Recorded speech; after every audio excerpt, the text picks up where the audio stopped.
Welcome to the Yoyogi National Stadium. Tokyo 2020 Paralympics, and we are here for badminton. For those of you who are para-badminton players or fans, a particularly warm welcome. We finally have badminton at the Paralympic Games. How about that? It's been a while coming, but I'm sure you're absolutely delighted to see it here, and thank you for following it with us. The action that we're going to be bringing you is from court number 1. There are 4 courts at the moment, with the badminton starting the first of its 5 days. We're going to go through all sorts of categories. We've got WH1 and 2 for the wheelchair players, SL3 and 4 for standing players, SU5 for those with an impairment of the upper limb, and then SH6 is for players of short stature. SL3 and SU5 is what we're going to be dealing with in today's session. SL3 players must play standing. It'll be players who have an impairment in one or both legs and who have difficulty walking or running with their balance, and it will be played on a half court. And you can see the court there has been marked out specifically with tram lines at the side, tram lines at the back. You can return in all of the tram lines. Tram lines at the back are in for service, out for out when you are serving. Now, mixed doubles, SL3 and SU5. So SL3, players with an impairment in one or both legs. SU5, players with an impairment of the upper limb. We're in mixed doubles here. And you can have mixed impairment categories. That's what we're going to have here. Out come the officials. We have umpires, serving judges, and then we are going to have, of course, the players.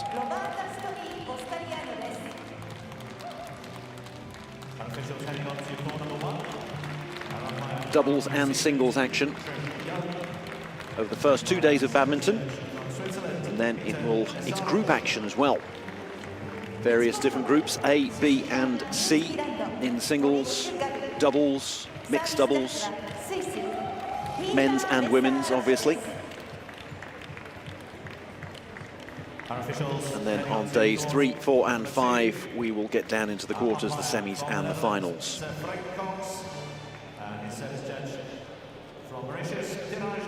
Best of 3 sets. First to 21 points in each set. If it's 20 all, you have to be 2 points clear. If we get to 29 all, then it's golden point. Change ends at the end of the first set and the second set if it goes to a third. And if it does go to a third, change ends when the player or the team in the lead gets to 11 points. That's how it works. Courts 1, 2, 3 and 4. With various different categories being played. So the first ever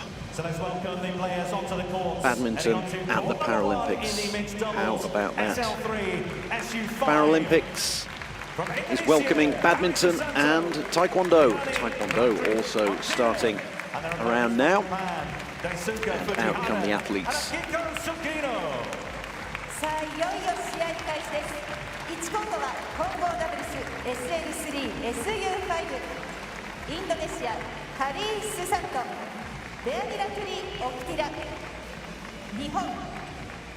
First matchup is Indonesia versus Japan. Indonesia, the #1 seeds. Hari Susanto and Leani Ratri Oktila on the right of your screen. And they are taking on Fujihara Daisuke and Sugino Akiko. Fujihara Daisuke on the left of your screen there. He's going to be in action in the singles on this very court a little bit later on. Red, all white. Red hold. As you can see, he is an SL3 category badminton player.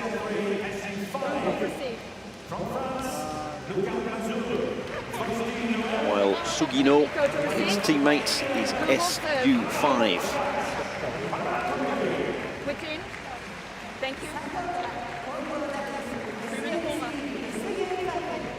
SL3, one or two leg impairment. SU5, impairment of an upper limb. Hari Susanto on the left, Leani Ratri Oktila on the right there. Before we flick back to the Japanese pairing. Let's have a look at the Japanese, actually. Fujihara, 27 years old, made his breakthrough around 10 years ago.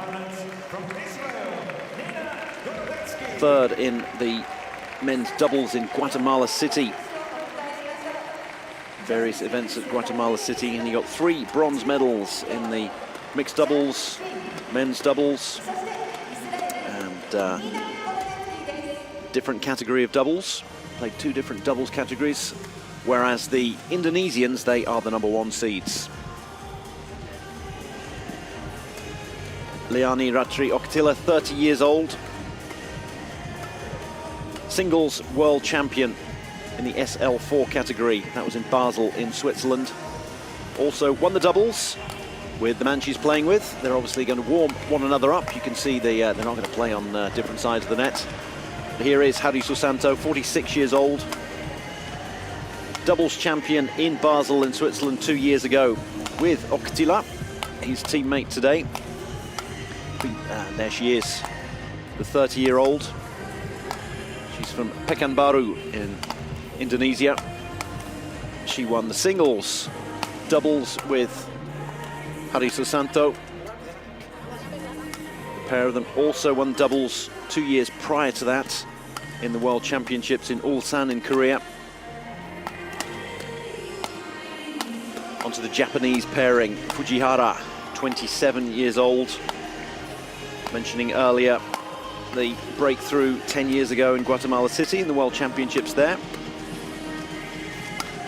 In Ulsan in the World Championships, managed to finish 5th in singles. That was 4 years ago. Same again in Basel.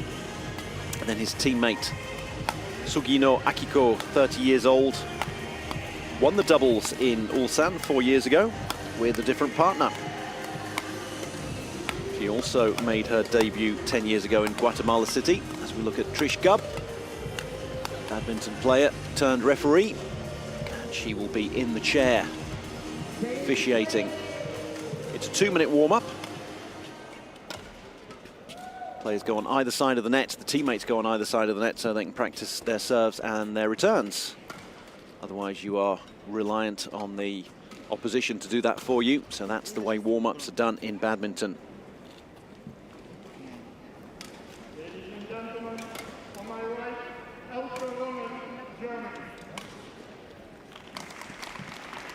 Plenty of action going on the various courts.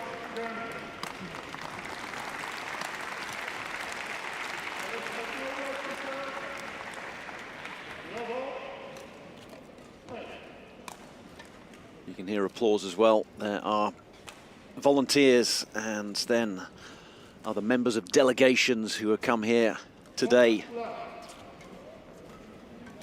to see badminton make its bow at the Paralympic Games. Obviously, the only people allowed in are those with accreditations. It's a shame that we can't have fans. We knew that at the Olympics, at the Paralympics, but we've come to terms with that, and that's why we are showing it on your screens for you to watch wherever you are around the world. Ladies and gentlemen, on my right, Fujihara Daisuke, Sugino Akiko, Japan. Warm applause for the home pairing. And on my left, Leani Ratri Oktila, Hari Susanto, Indonesia. Leani Ratri Oktila to serve to Sugino Akiko. Love all. Play. And here we go. Badminton finally makes its debut at the Paralympics. And it's the Indonesians who score the first point. Reminder, first to 21.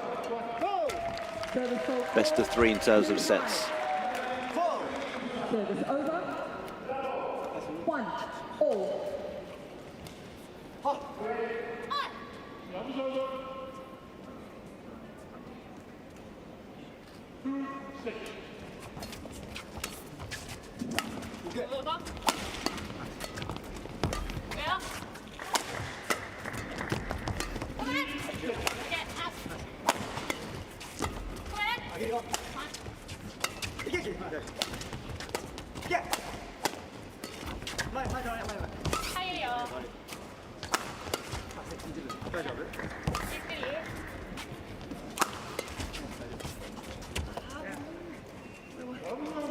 What a rally. That was certainly something to get our teeth into early on.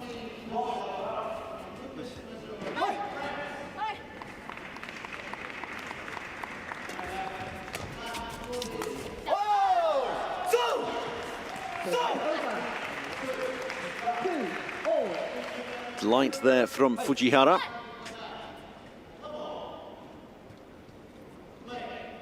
Sugino showing her teammate how she's going to serve. Drop service.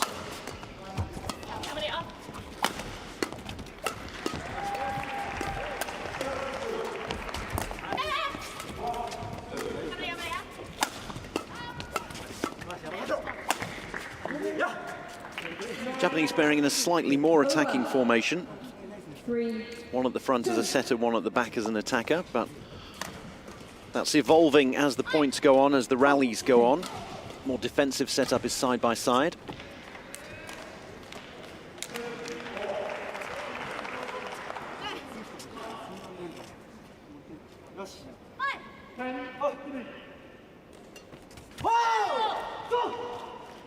Service over. 3-all.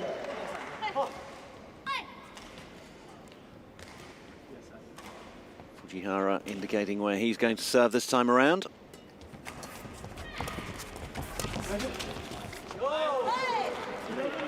Tram lines at the back.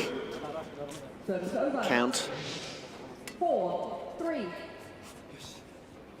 Landing just inside the back tram lines. Well watched. Service over. 4-all.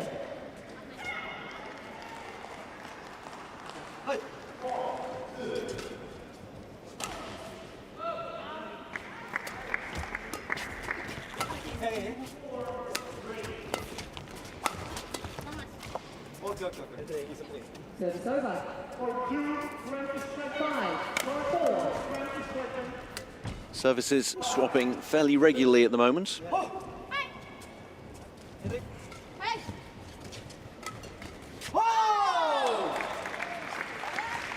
over. 5-all. Indonesians' #1 seeds, fairly clear at the top in the rankings. 5,910 points in the current ranking period, compared with 930 for Fujihara and Sugino. Be that as it may, it's 5-all at the moment.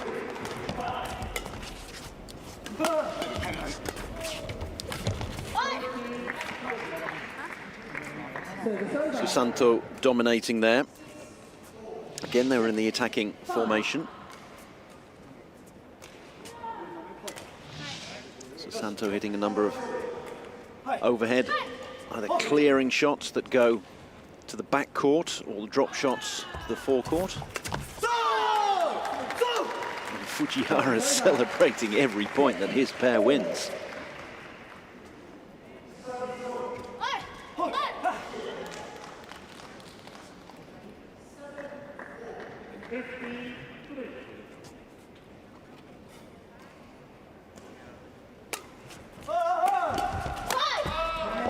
wristy stuff there from Oktila, dominating at the net. 7-6.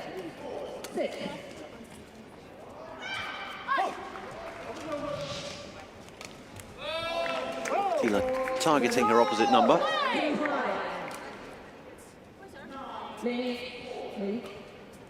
Your service too high. Appears to have been a service fault. The wrist was too high, the shuttlecock too high when serving, so that is an immediate fault. You don't get a second bite of the cherry. Point to the opposition, and the opposition take over serving. Service over. 8-7. Something interesting to watch for if this is your first foray into watching badminton.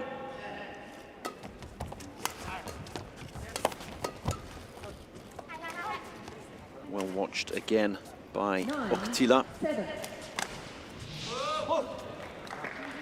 We watch Susanto when he's about to serve. Watch it next time around.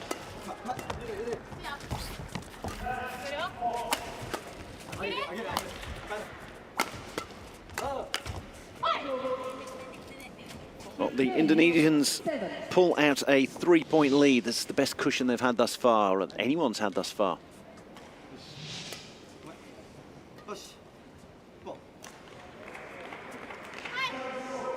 Watch Susanto serving the...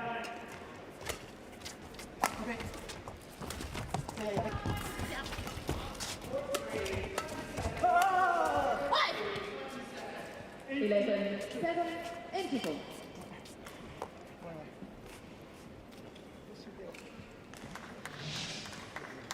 Quick break as we reach 11 points for the leading team. Now on service, the shuttle must be struck below the waist. And the server has to stand still. The receiver can move their arms around if they so desire, but they can't move their feet.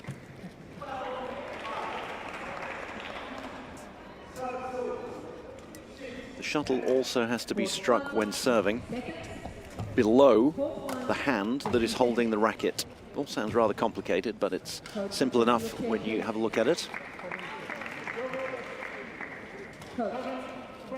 1 minute intervals when the leading team reaches 11. Reminder that it's first to 21 and best of 3 sets. 11-7. Play.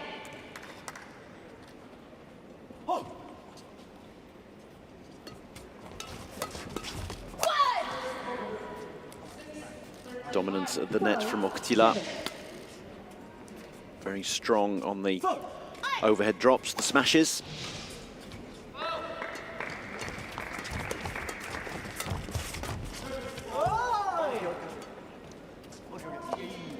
Overhead drop this time from Susanto. Obviously you maintain service, as you will have worked out, for as long as you're winning points. 14-7. Which can enable some teams to get on a roll, and that is certainly what we've seen here. It was 7-all, and the Indonesians have gone on a 7-point roll.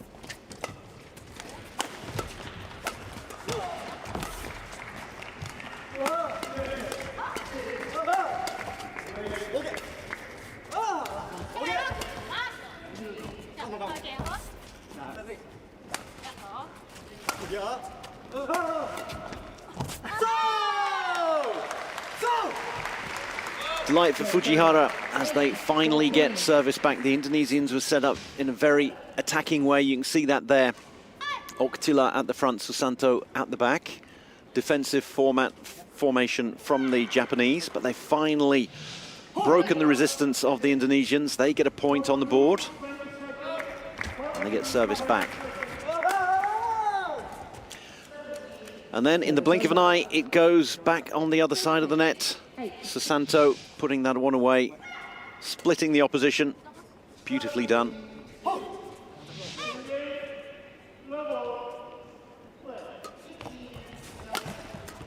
Deeper service. Just called out. Clever, deeper service, though. 15.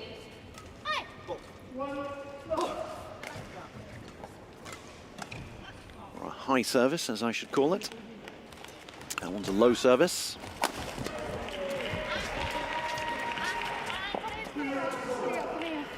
Service over. 16-9.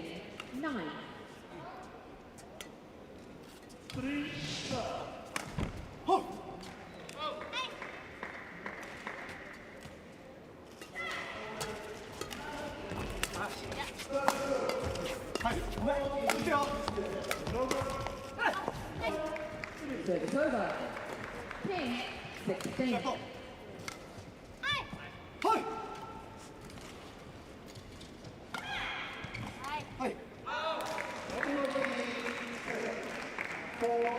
Santo poised and ready to receive. Beautiful positioning from Okatila. 10.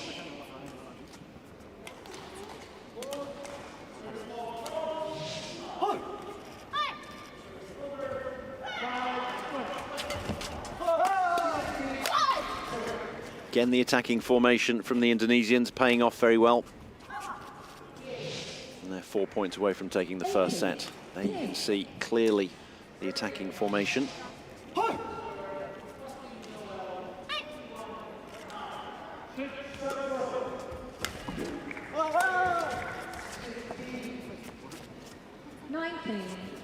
Fujihara failing to get his wrist around that one for the backhand.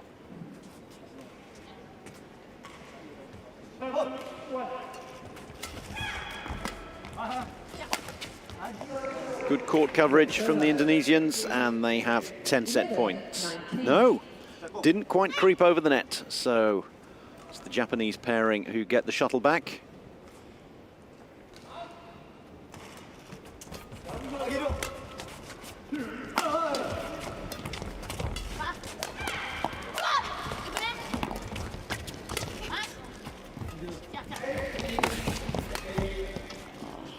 Fujihara down, the Japanese not out, but here come those set points, 9 of them now. 20, game point 11. Wipe the court, please.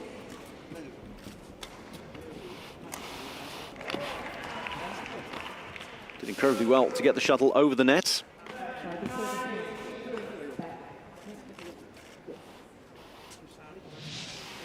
Thank you. Court's been dried off just in case, and now we have those 9 game points.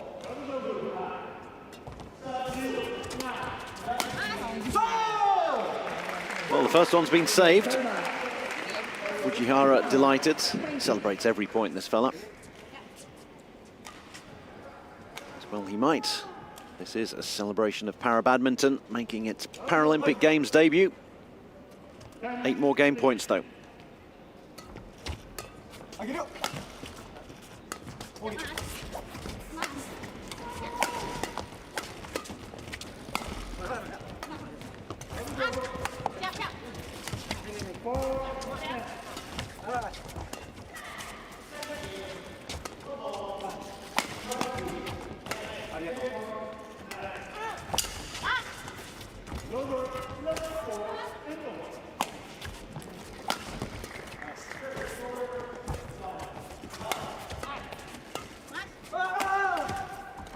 What a rally. Clears, drops, smashes, and in the end, it's a smash from Susanto that takes the opening game 21-12. Incredible rally, though. Japanese pairing making the Indonesians work for every point.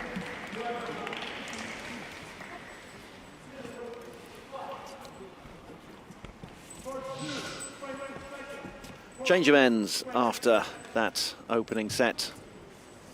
The Indonesian #1 seeds took 21-12.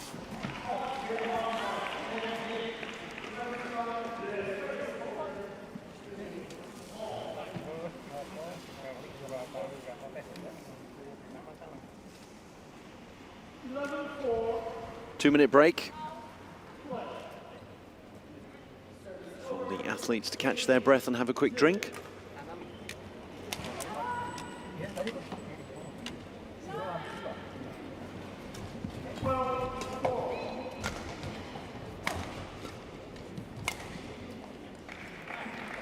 90 different players competing in badminton here at Tokyo 2020. Japan well represented, Indonesia as well. Lots of them. This is the only mixed category that there is. Otherwise, there are 7 events for men and 6 for women. In fact, Japan have 13 different players in their badminton delegation. 20 seconds. The most from any National Paralympic Committee. China will be hoping to do well. They won 7 gold medals in Basel 2 years ago at the World Championships. Since then, it's been tough for people to get any game time, obviously, for the reasons that we all know about and don't need to go into. That's why it's all the better to be having badminton here at the Paralympics.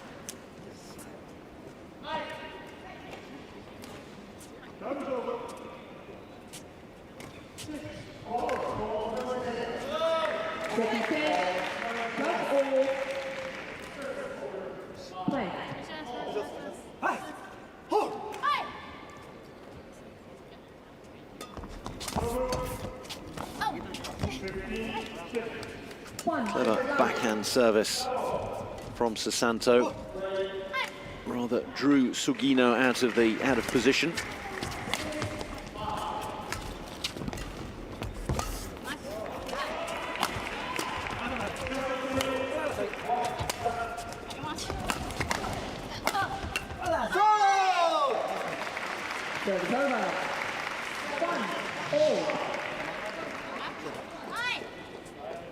Smiles there.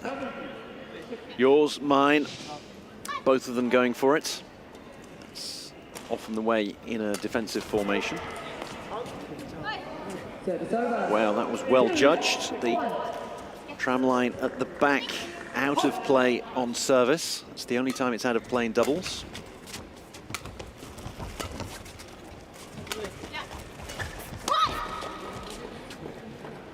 And there the attacking formation. The attacker at the front.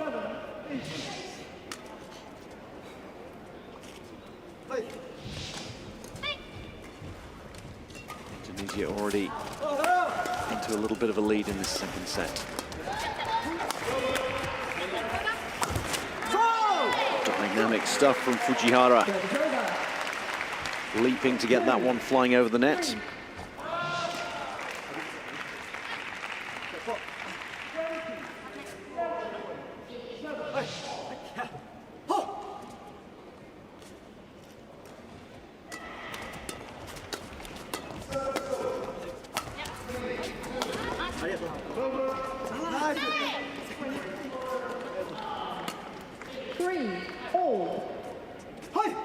Well, that was an illustration of how the tram lines are in play.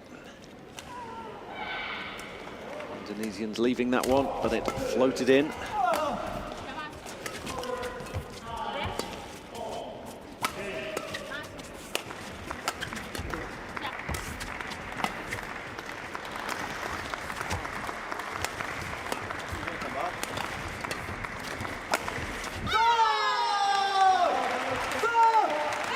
Japan in the lead, 4-3 with that smash from Fujihara. Indonesians looking a little bit concerned.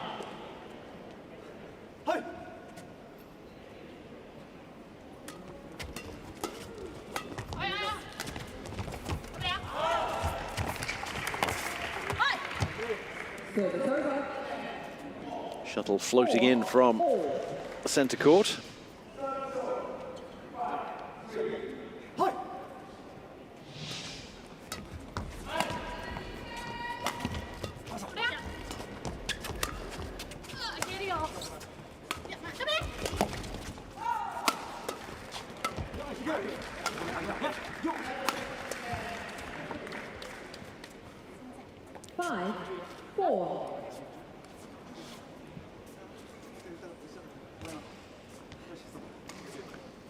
Low overhead drive from Oktila. Wins the point for Indonesia. Well left that time by Oktila.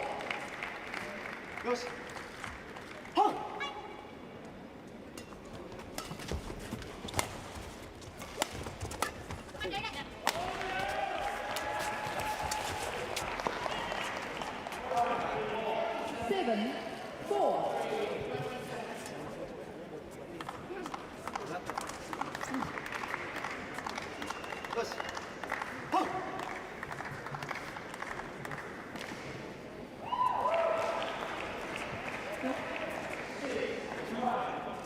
Fujihara to assist.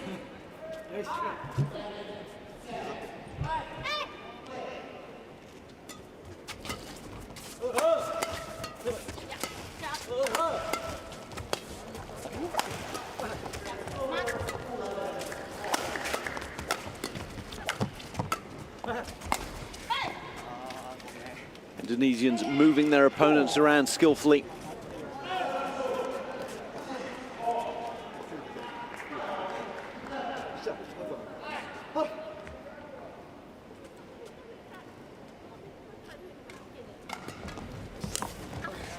Great low service.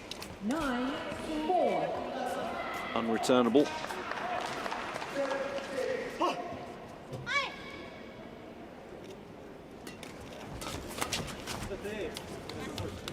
Indonesians once again getting on a roll. 10-4.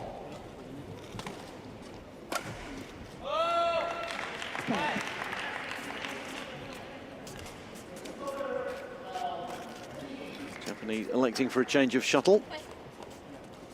Indonesian serving Susanto, so he gets to choose the next one.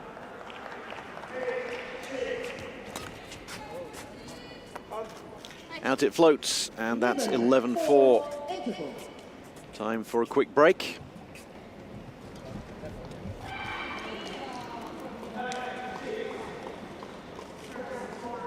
Susanto and Oktila showing just why they are the #1 seeds.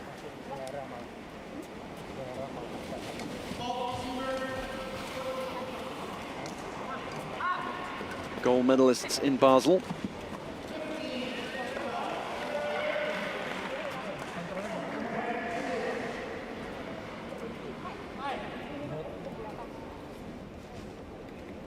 Court 1, 20 seconds.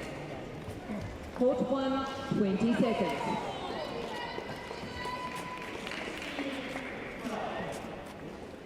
Court 1, that's us. Just a 1-minute break. Players remaining at the same ends. 11-4. Play. Service fault called. Trust.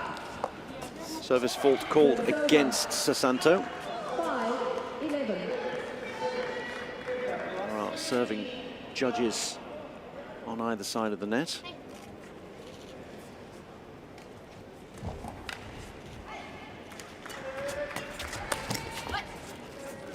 One of the serving judges almost caught the shuttle there. 12-5.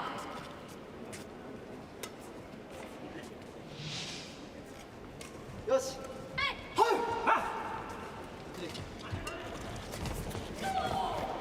Go!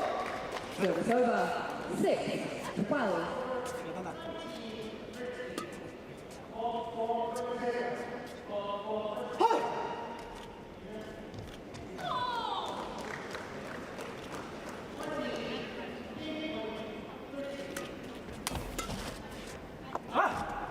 Service over.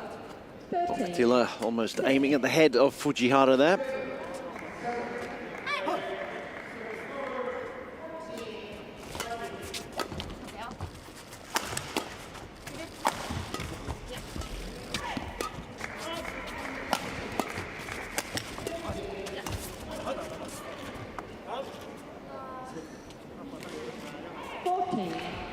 Pinpoint judgment from Oktila. Shuttle landing just beyond the tram lines there.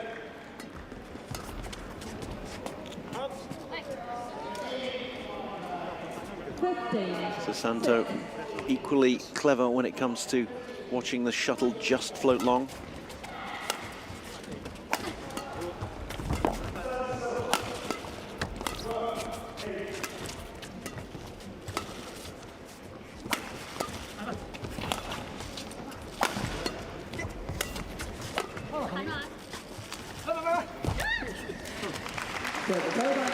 Great defense from the Indonesians, but that was a wonderful clearing drop from Sugino, and that gets the shuttle back over on the Japanese side.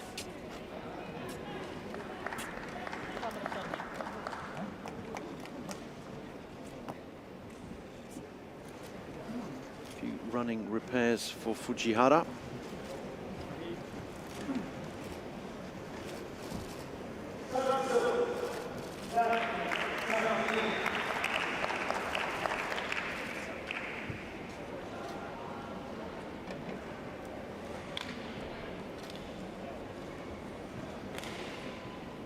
Susanto and Octilla 15-7 to the good, having taken the first set as well, so they're 6 points away from winning this particular group match.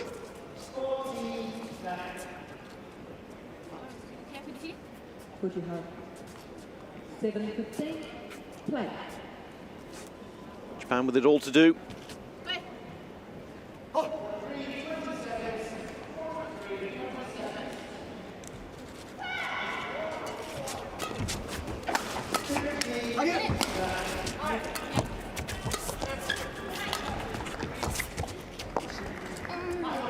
Service over.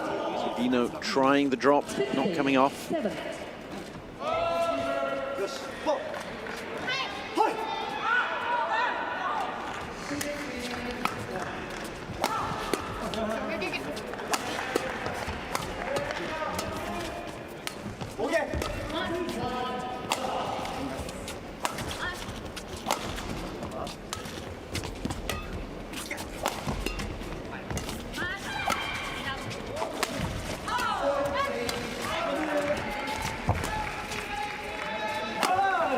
Long rally with a wide variety of shots, and then Susanto picked his spot beautifully.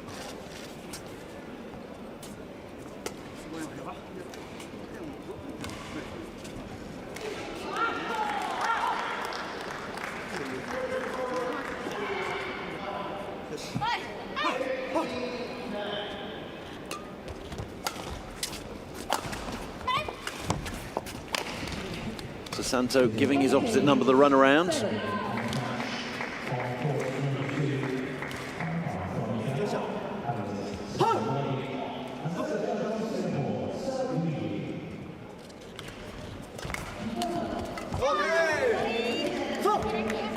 over. 18. And need to get on a roll here. 3 points away from losing this match.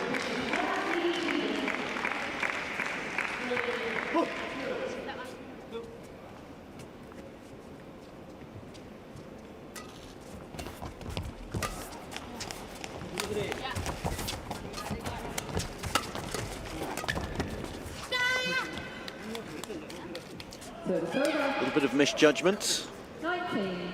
slight miscommunication, but mainly misjudgment on the part of Sugino.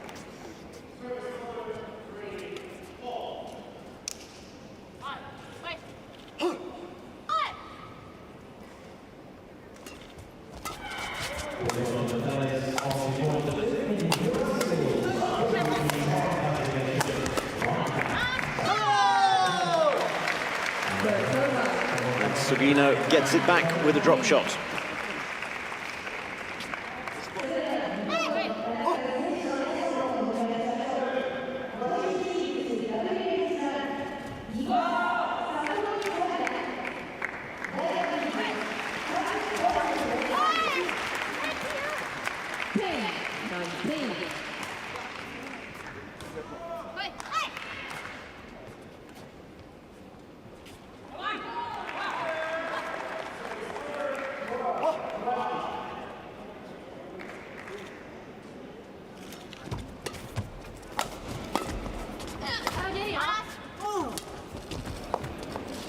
Beautiful drop shot, sets up 10 match points.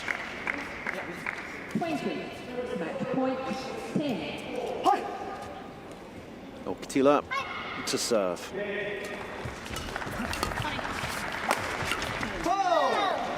Service over. 11-20. And stay alive. Sugino now. The difficult task of keeping her pairing in it.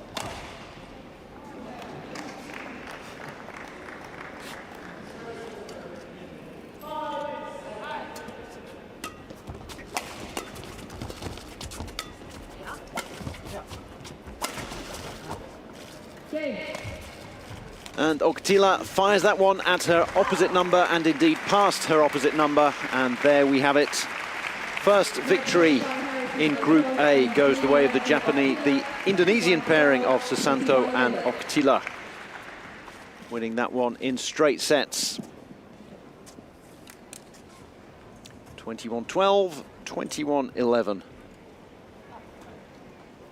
Match in the books in just half an hour.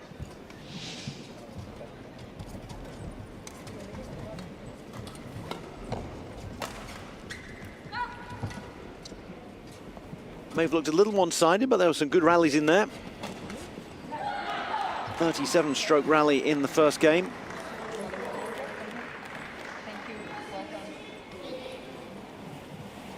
Oktila perhaps outdoing her opposite number, Sugino, and that was one of the main differences between the pairings.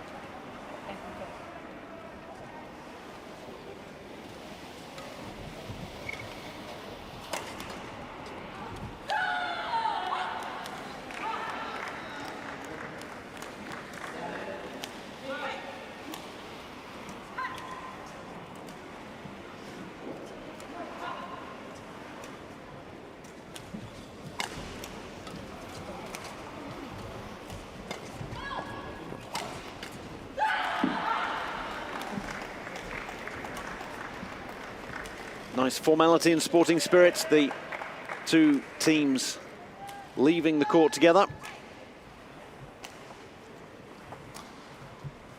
Only one of the teams can get the victory though, and that was Susanto and Oktila of Indonesia.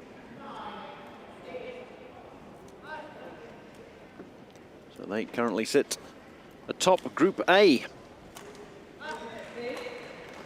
See them going in. The Japanese pairing never managing to get on a roll, no more than 2 points in a row. That was the main stumbling block for them.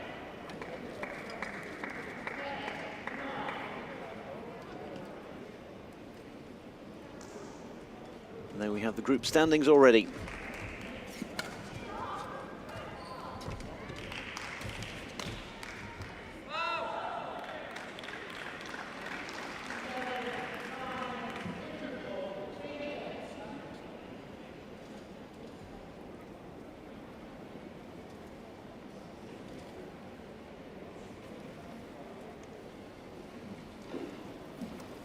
Ladies and gentlemen, on my right, Han Jung-kun, Fabio Correa.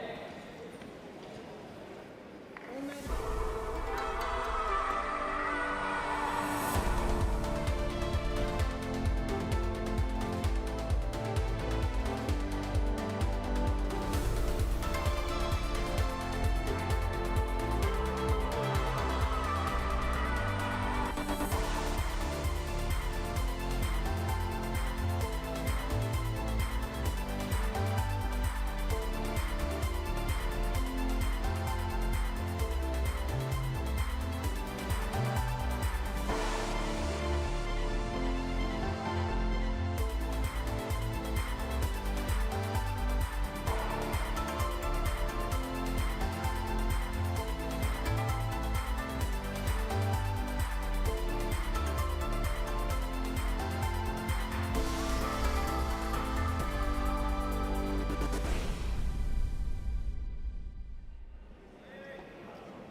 Victory for the Indonesian pairing. That puts them to the top of Group A in the mixed doubles. Plenty of action going on. Mixed doubles on the court on the left. Wheelchair badminton on the court to your right. We are going to have singles action next up.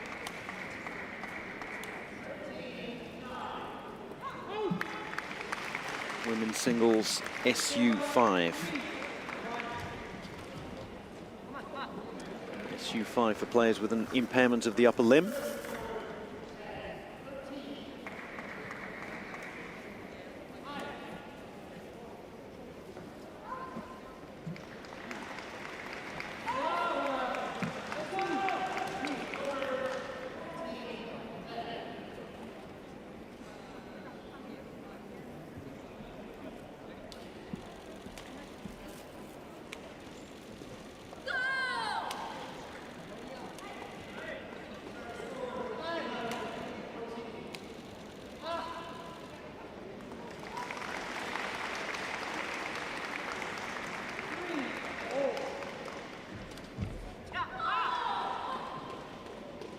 Badminton making its debut at the Paralympics here in Tokyo. And more precisely at the Yoyogi National Stadium. Para-badminton first World Championships were held 23 years ago in the Netherlands. There are some of the players who were there at that point 23 years ago who are here this time around. The average age of the Republic of Korea delegation here at badminton, 7 of them, the average age is 47. And the oldest player in the competition, Thomas van Schneider of Germany, he's 57.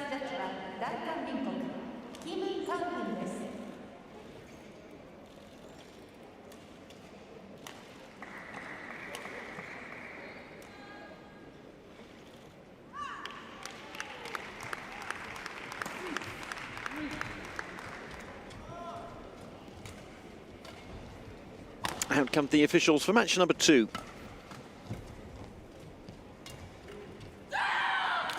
Group C, women's SU5. Megan Hollander, and she is a Hollander, from the Netherlands, up against Beatriz Monteiro of Portugal. Hollander number 6 in the world, as you can see. Monteiro number 10, but the amazing thing is, Monteiro is number 10 in the world. She's the one at the back of your screen there with the white top on. 15 years old. How about that?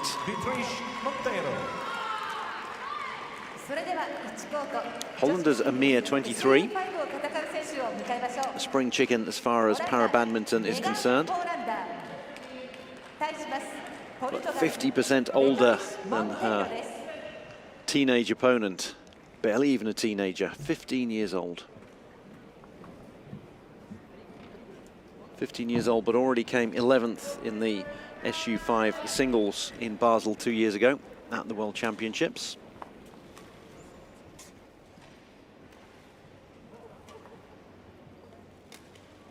Please welcome our officials onto court number 4. Beatriz Monteiro very kindly lets Megan Hollander call the toss of the coin.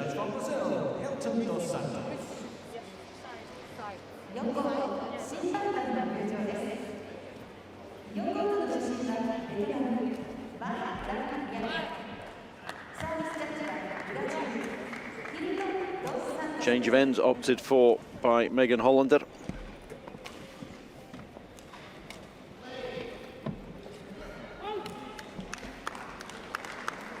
You can see Megan Hollander with the orange tracksuit top on, representing the Netherlands. She has her right ankle strapped up. She tore a ligament competing in an event in Cartagena, Spain, just over 3 months ago. So she's barely back in action now. So that will be something to look out for today. Whether she's favouring that right ankle.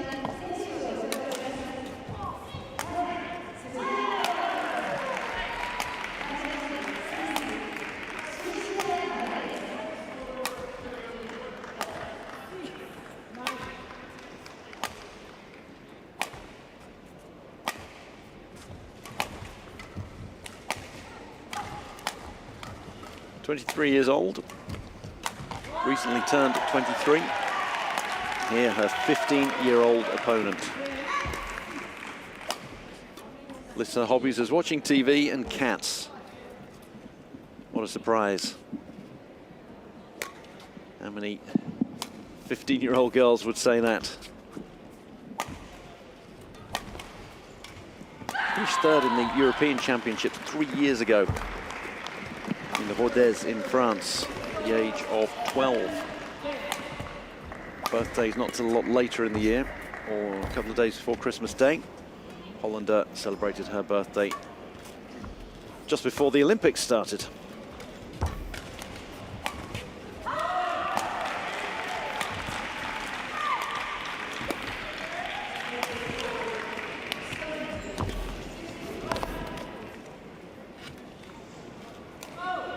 Chen Li Lau of Malaysia in the chair. She'll be the one keeping track of scoring. And then there's a service judge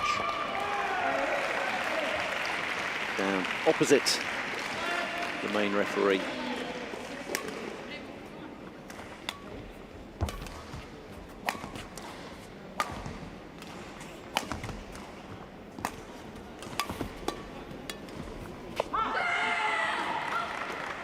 Ready to play.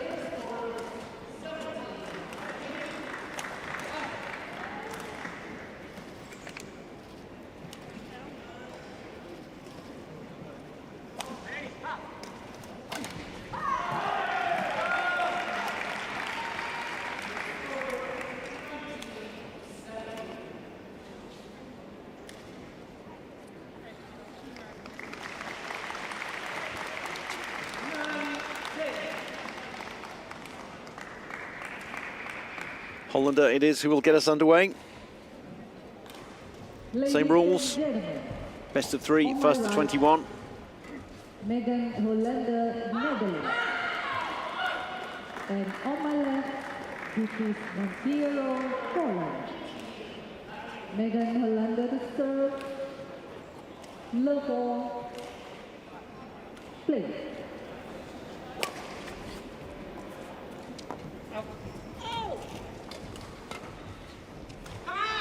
Service over, 1 left.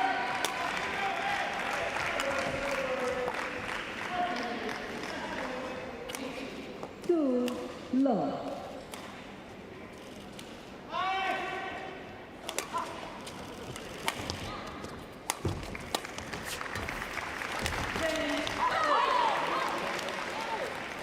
Called wide, as you can see, at the back of the court, the arms outstretched from one of the court judges.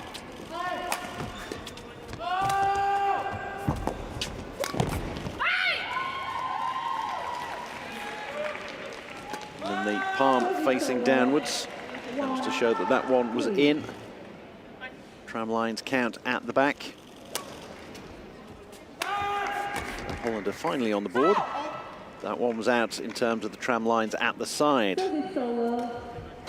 Just the 1 point for Hollander.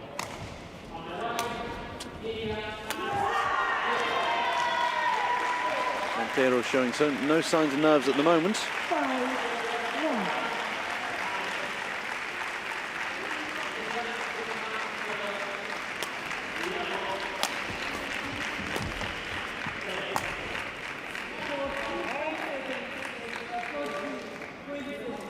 Service over, 2-5.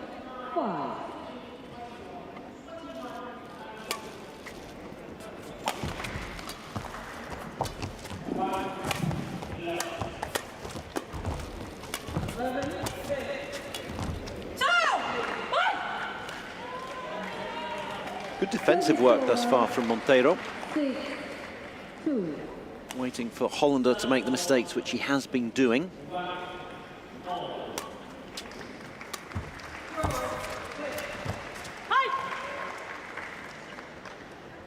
7-2. As mentioned earlier, Hollander suffering the sprained ankle 3 months ago and struggled to train or have any practice matches since then. She seems to be rather ring rusty at the moment. To coach their Eefje Muskens.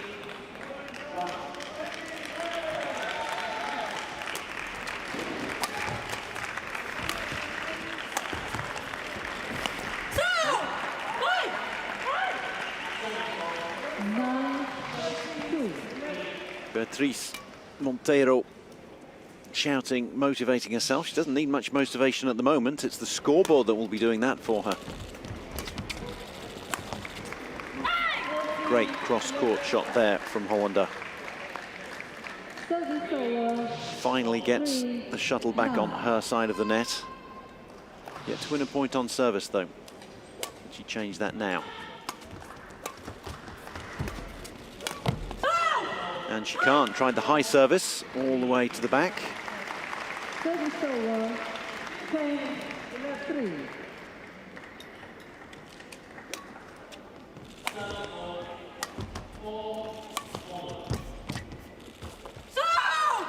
Well, we go to the first break, and it's the 15-year-old who leads 11-3.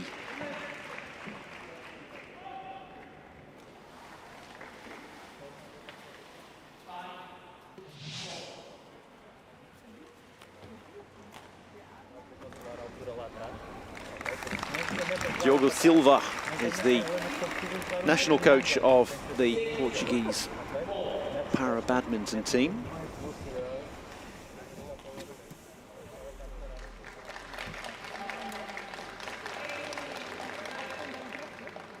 And here's opposite number, Eefje Muskens, with her work somewhat cut out.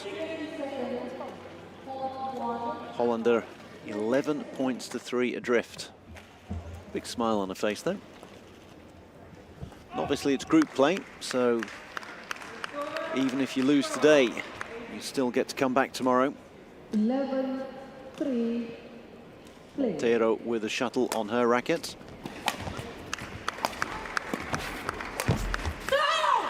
Dominance. 12-3.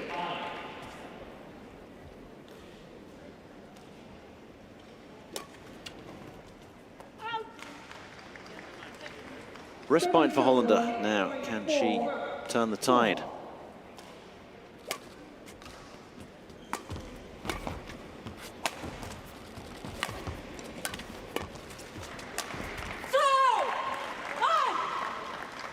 The answer's no. Still yet to win a point on her own service, Hollander.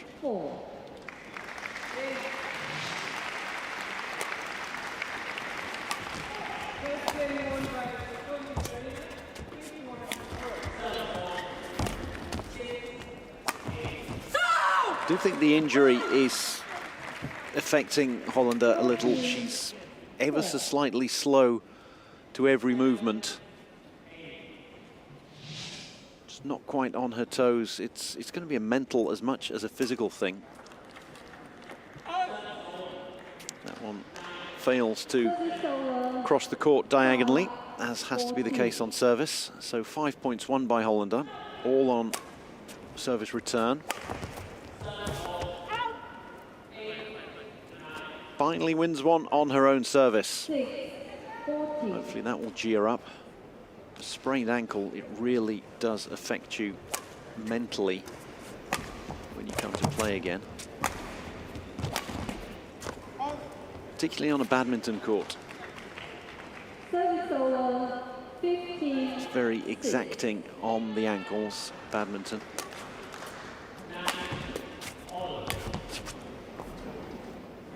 That was in. Palm flat down in most sports signifies that the shuttle or the ball in other sports is in, and we can see the flat palm there. Beautiful overhead drop.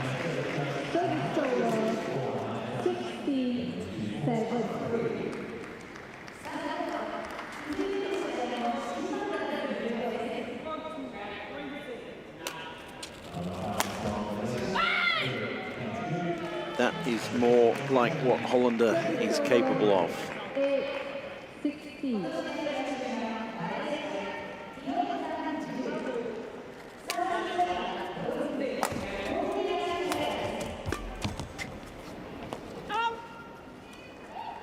Couple of points in a row for Hollander for the first time in this match.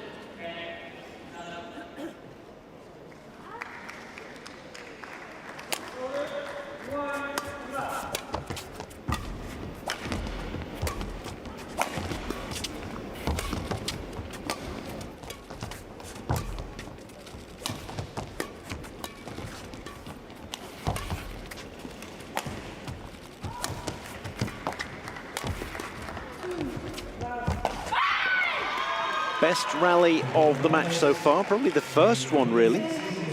24 strokes, and he went the way of Hollander. That's going to give her a lot of confidence.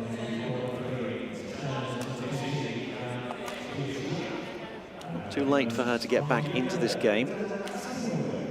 Needs to play perfect badminton from here on in though, if she is to turn it around. 6 points adrift still.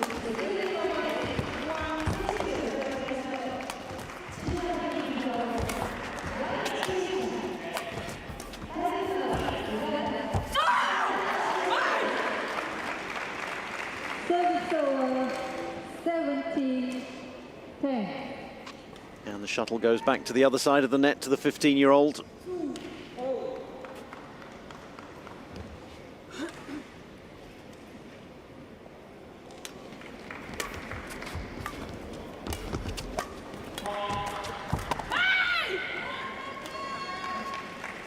Service over, 11, 17. Lovely drop from Hollander.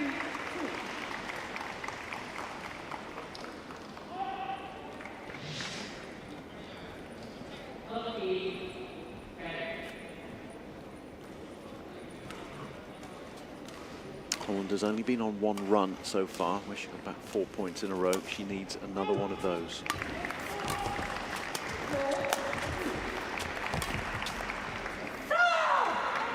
And it's not to be. A point here, a point there isn't going to do it when your opponent is just 3 away from taking the first game. 11.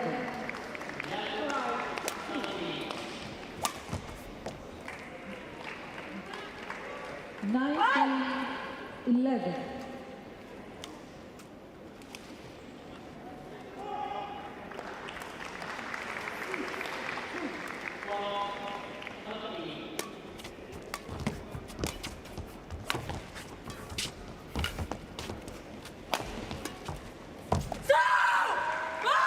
Beautiful judgment.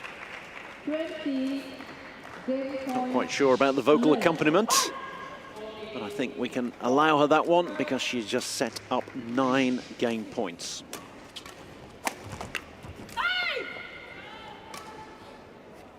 Service over, 12, 20. First one saved by Hollander. Over onto her side of the net now.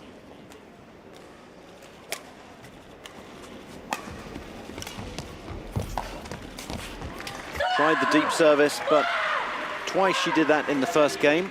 Neither time it came off.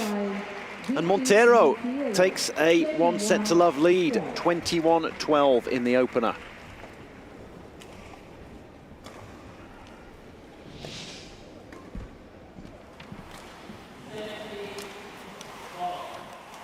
It's almost one-way traffic. Hollander began to get into it as the game wore on. But she is looking very ring rusty after that ankle injury of hers.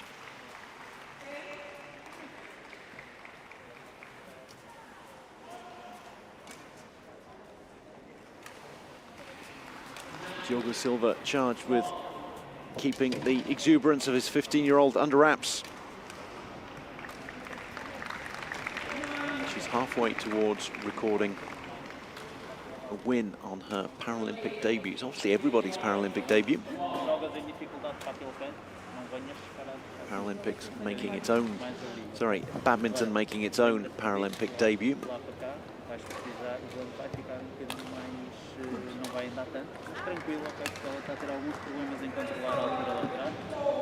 Telling her to keep calm. Também se pode virar contra ela, se calhar agora até mandar alguns fora, ou assim, essencialmente um controle, movimento.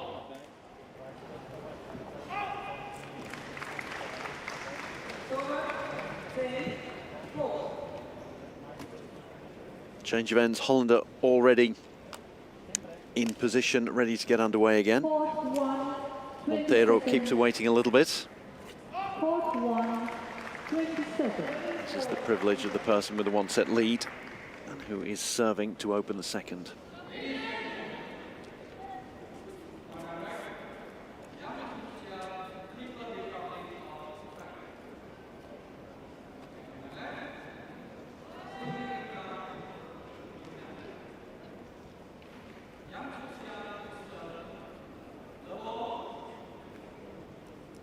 Players waiting for the referee to get us underway. Local Here we go. play.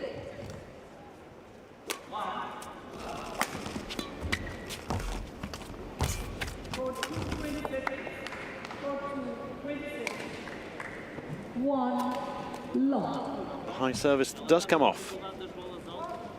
Everything that Montero tries at the moment seems to be working. Oh, great cross court. Beautiful overhead from Hollander. 1-all.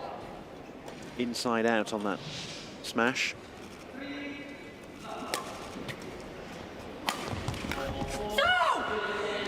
High service is not working for her, though. Service over 2-1.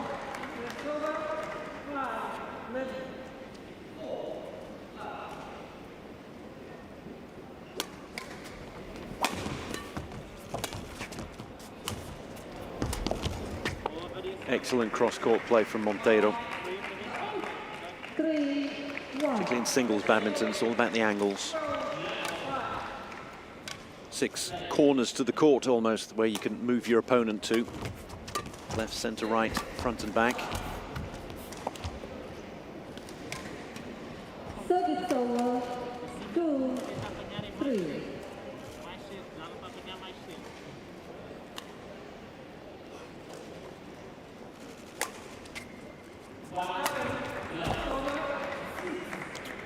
Watches that one land in. Service over. Again, the high service not working for Hollander.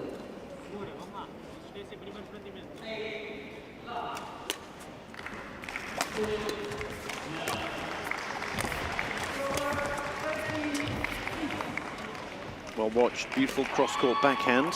Service over. So well watched, but no, it had just clipped the line at the back. Tram lines at the back actually count for everything except on service. And there's a good illustration of it. Very kind of Megan Hollander to do that just as I was illustrating that very point.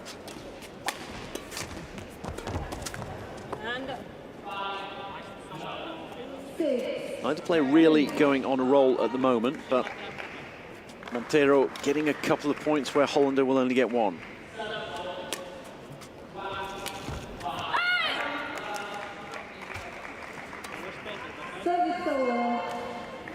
Cross-court drop from Hollander. And she is the one who really needs to get on a roll.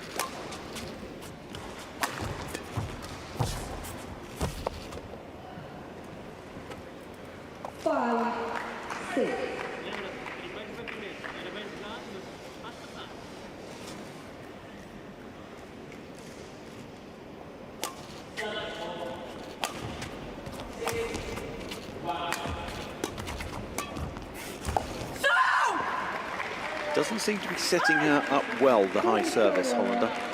7-5.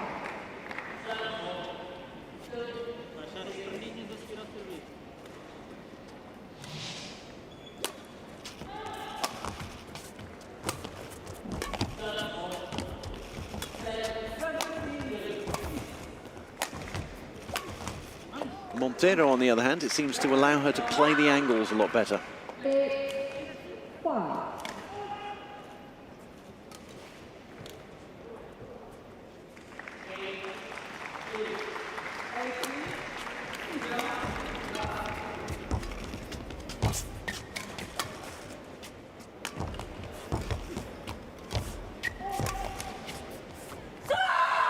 Great judgment on court depth from Monteiro for a 15-year-old. Drop shots are very deft.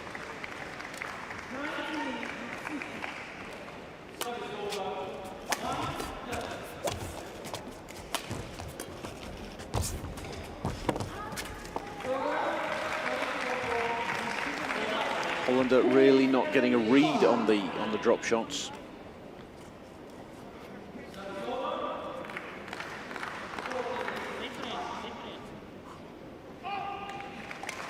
Monteiro playing the shuttle low over the net.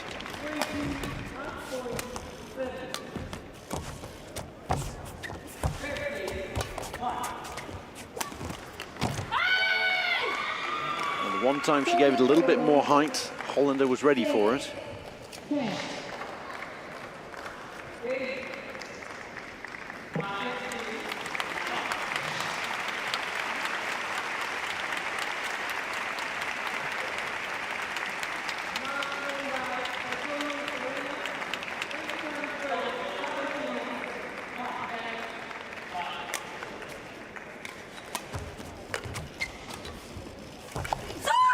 There we go again, the overhead drop shots And once again, it's the 15-year-old Portuguese player who takes us to the break. She leads it 11-6.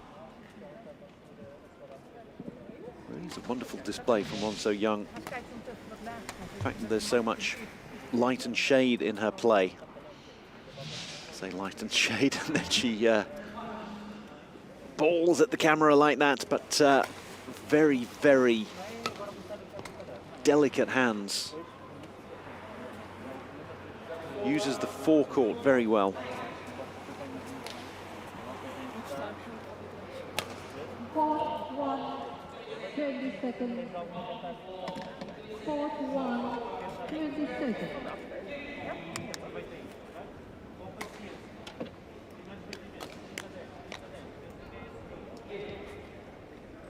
No change of ends. This is only the second set. It may well be the final set unless Hollander can really step up her game and try to throw Monteiro off her rhythm. Monteiro obviously with the, oh, just out. The shuttle on her racket, but it goes over to Hollander. 11.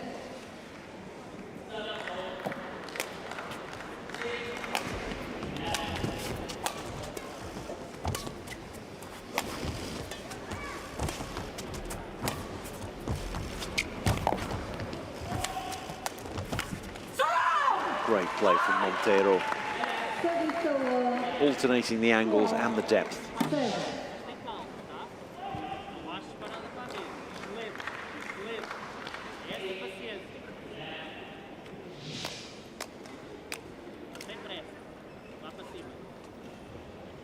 So we had the break at 11-6.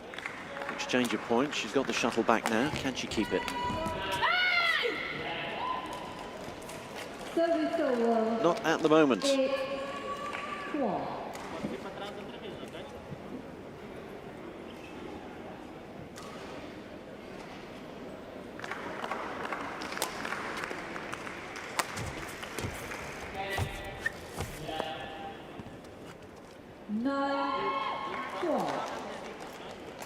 Couple of points for Hollander. She'll take any kind of run she can get at the moment. She's only 3 adrift.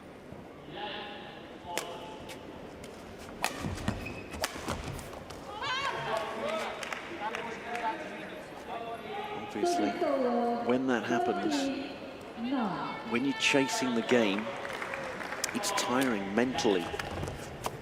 Permanently trying to, you're always in a deficit. And you can reduce the deficit, but as soon as you lose a point, obviously that extends the lead of your opponent. You lose your momentum.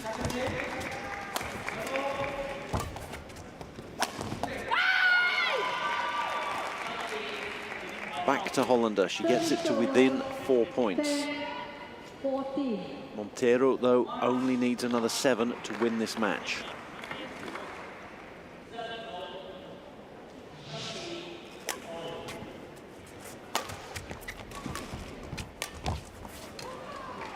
And that was in.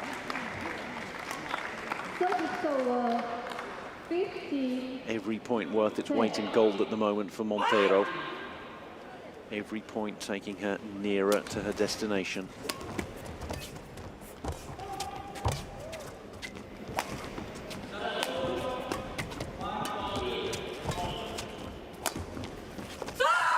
Beautiful inside-out forehand. 16-10.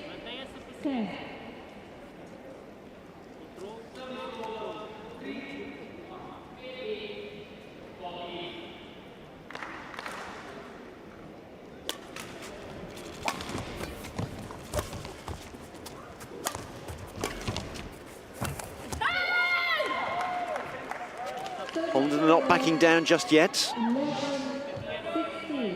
She's going to have to hope that there are some nerves that creep into the youngsters' game. But she needs to play perfect badminton from here on in if she's going to catch up.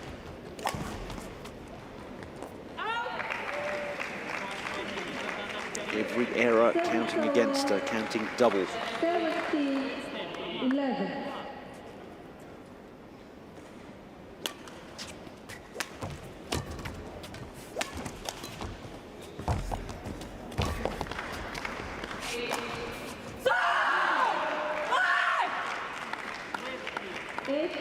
Montero keeping the errors down, varying depth and angle.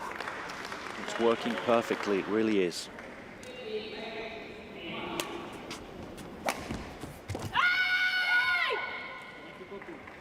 Service over 12-18. We'd say this is the last chance saloon really for Hollander. She's got to go on a run here.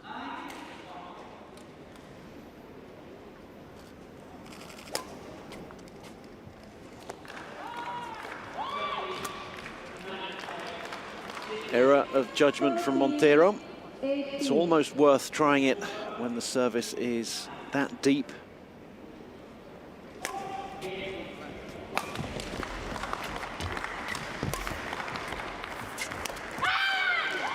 It means you daren't try it again, and she seems to be a little bit out of a rhythm now, Montero, not sure of what to do. This is where the lack of experience and a little bit of game craft is going to be a factor.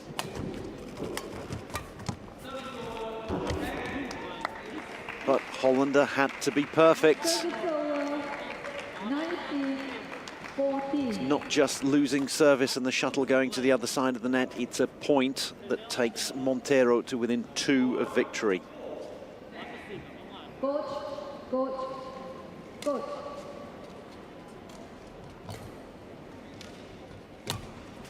Silva Silva asked to keep quiet.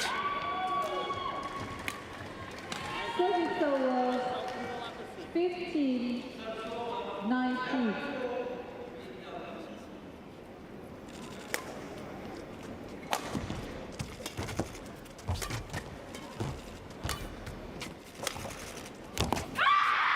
Great angle, she likes that one. 3 more of those and it's game on. 19, decrease. Decrease, come here. Have to ask my permission. Please.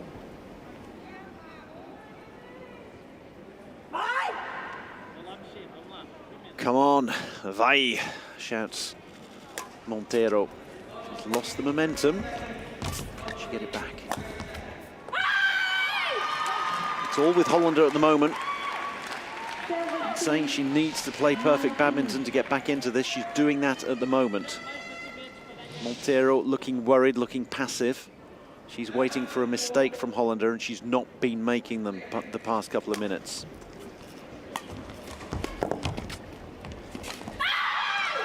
Everything's an error of judgment at the moment from Montero.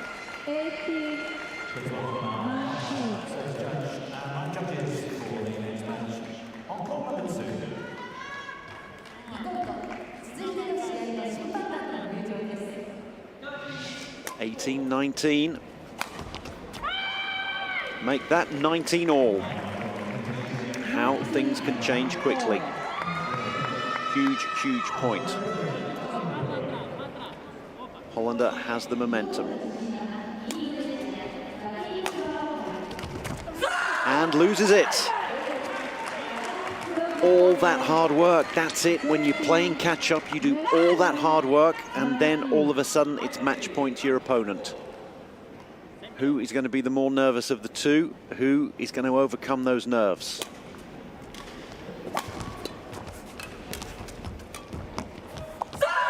Montero does it. Down she goes and celebrates like a 15-year-old. That was one heck of a second game, that was. Look how much it means to her, though. 15 years old, making her debut on the biggest of stages, and she has won her opening match. She's got plenty more to do, but what a start.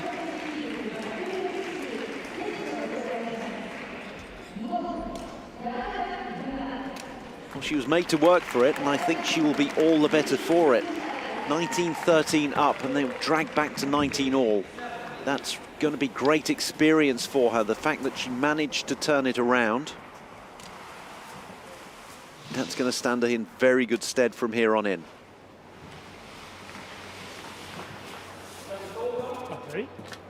Hollander will be back. We'll see her obviously again in the group stages. She needs some game time in that right ankle of hers.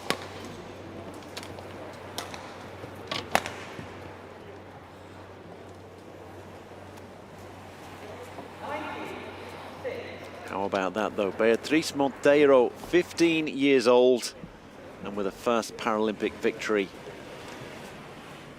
in that racket bag.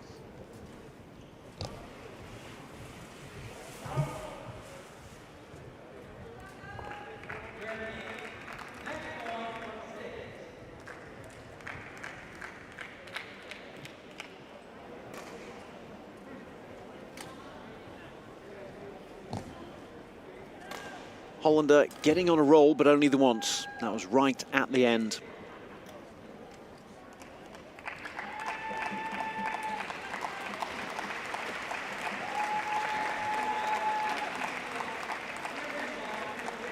Great variety of depth from Monteiro, from one so young. Showed really good game craft. That's a very good opponent she's just defeated. Please welcome the umpire, service judge, and line judges for our next match heading on to court number 4.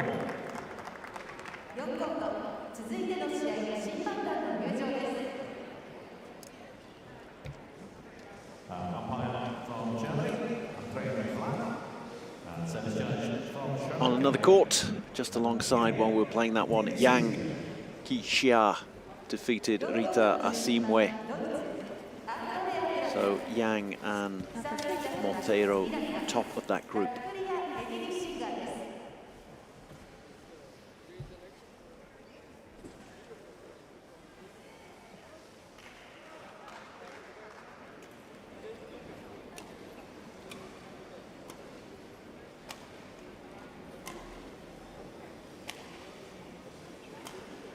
Please welcome the athletes on to court number 4 in the women's singles wheelchair event WH2. It's Group A action featuring the number 1 seed from China, Liu Yutong, and from RPC, Tatiana Kurev.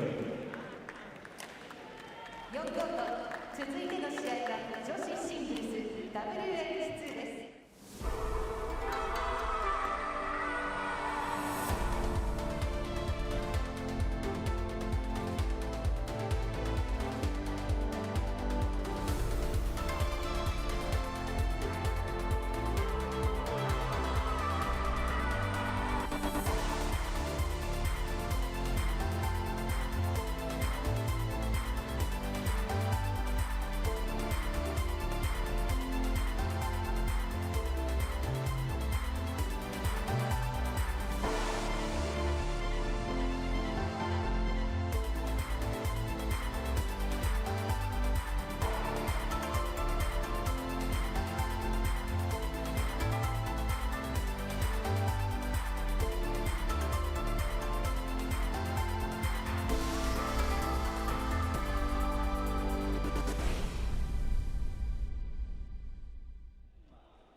So we wait for the next match on court number 1.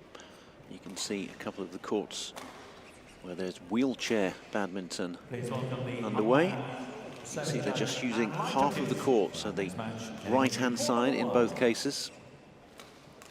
1コート、続いての審判団の入場です。And here come the officials for our next match.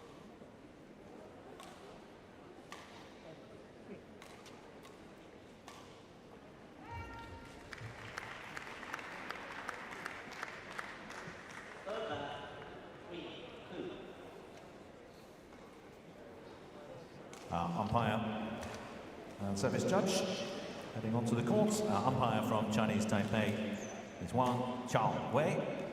And service judge from Bahrain is Jojan John Veliyakita Arukatil. Men's action in the SU5 category. Again, an impairment of the upper limb. And it's the number 1 seed, Deva Andrimusti, against Suryo Nugroho. The two of them from Indonesia. World number 1 against world number 3. So this promises to be a cracking battle. And let's welcome the players onto court number 1 in the men's singles SU5 classification. It's Group A action. Both our players from Indonesia, the number 1 seed, Deva Andrimusti, and his opponent, Suryo Nugroho. Deva Andrimusti, 22 years old. And the world number 1. Won in Basel in the World Championships 2 years ago. Also won in the doubles as well. Nugroho, on the other hand,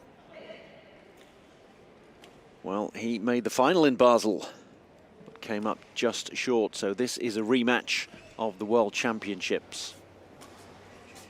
Please welcome the umpire, service judge, and line judges. World Championships, where it was the man in white who won the day. Red, white. Receive. So you serve. Which hand? This hand. Change hand first. Okay. Both of them suffered their upper limb injuries in motorcycle accidents. Nugroho used to wear a prosthesis, but decided against that.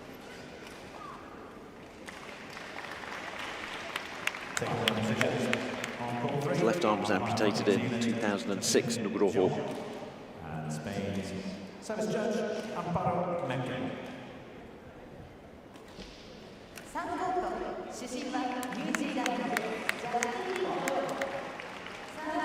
Played badminton before his accident, Nugroho, and then stopped playing for 3 years. And it really affected his balance, but got back into it and then played with a prosthesis, decided against it after a while. Feels more comfortable with that now. Andrimusti, also involved in a motorcycle accident. Can't straighten his right arm and has limited movement in it.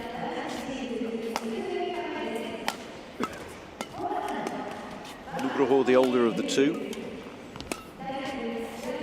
Runner-up in Jakarta 3 years ago at the Asian Games. And again, runner-up. Who beat him in the final? Deva Andrimusti.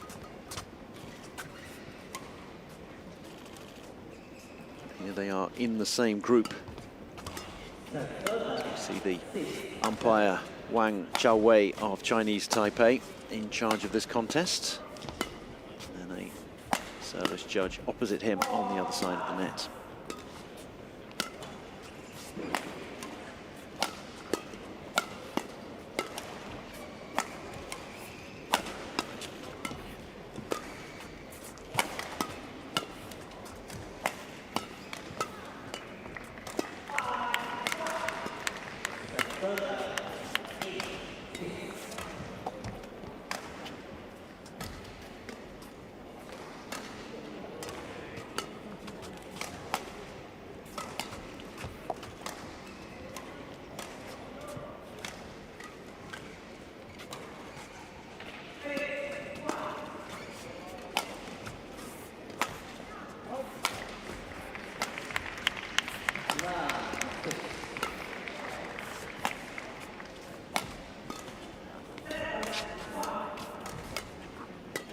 Very much the pick of the crop, these two. Anthony Musti, number 1, Nugroho, number 3. Nugroho must be wondering what he's done to deserve being drawn against his Indonesian teammate and bitter rival once again.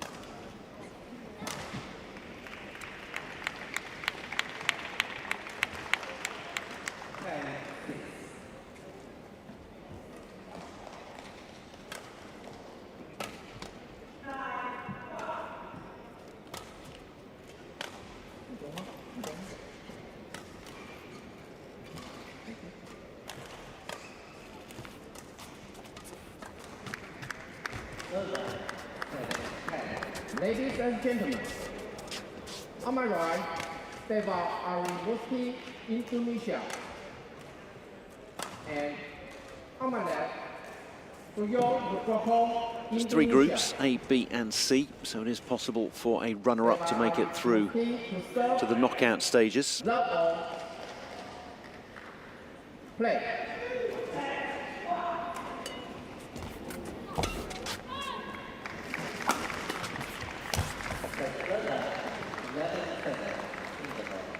It's the number 1 seed who gets us on the board.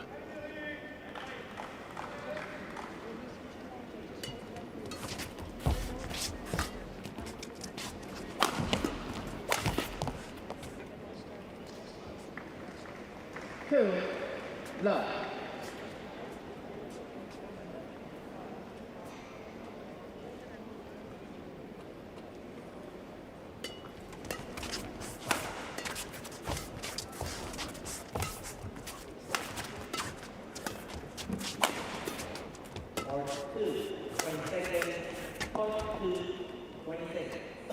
Over. 1, 2. Nugroho gets his first point and gets to have his first service.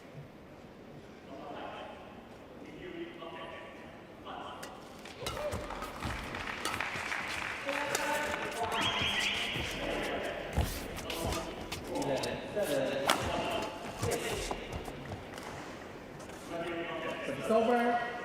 3, 1.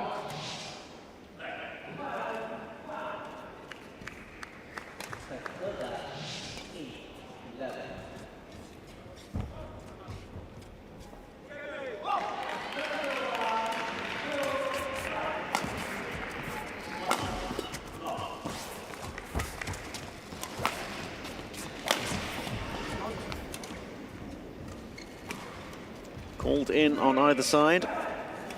4, 1.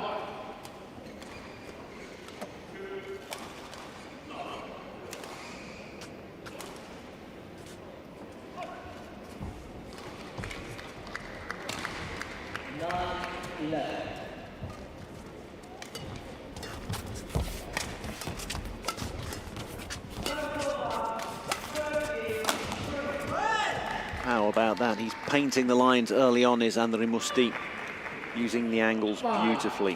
1.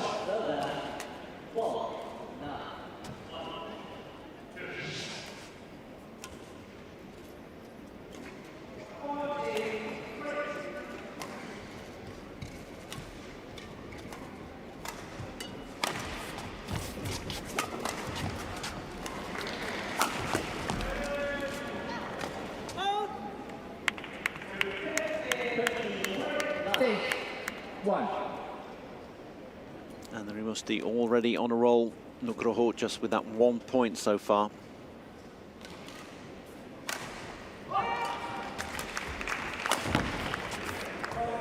Inside out, perfect angles.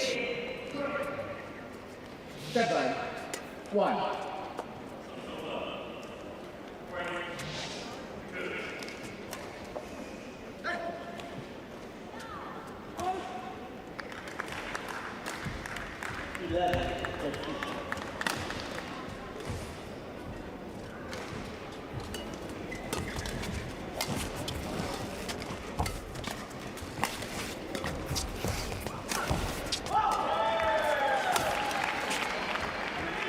Everything seemingly clipping the line at the moment. 8, And Rimusti moving his opponent left and right, opening up the court.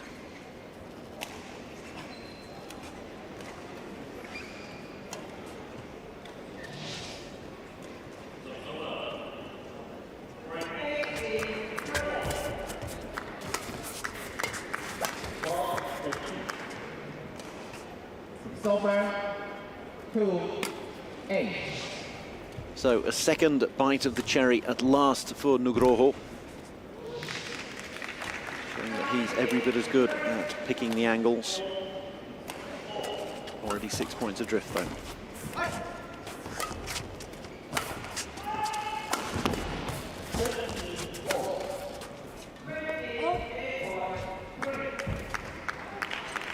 Wins the first point on service.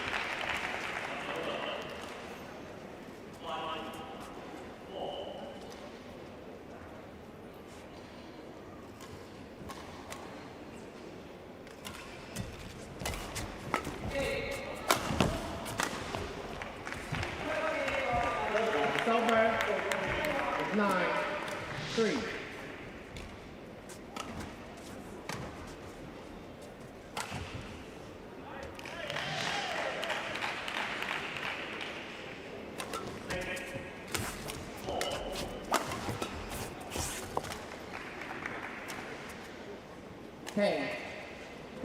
Just fails to creep over the net there from Nugroho.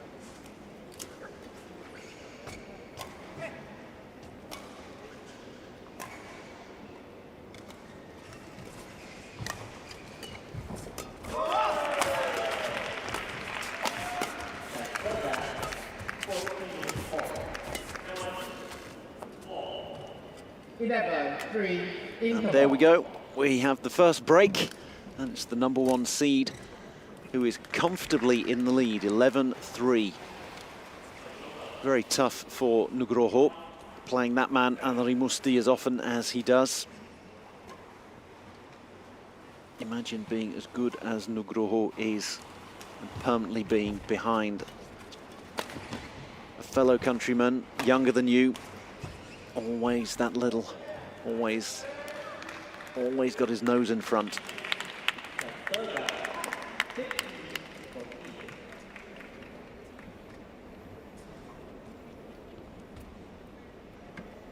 Court 1, 20 seconds.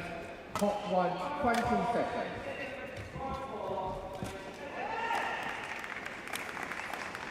Level 3, play.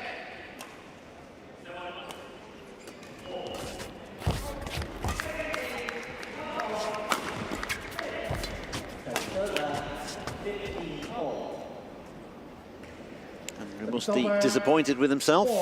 That was a good play from Nugroho. Firing it straight at his opponent.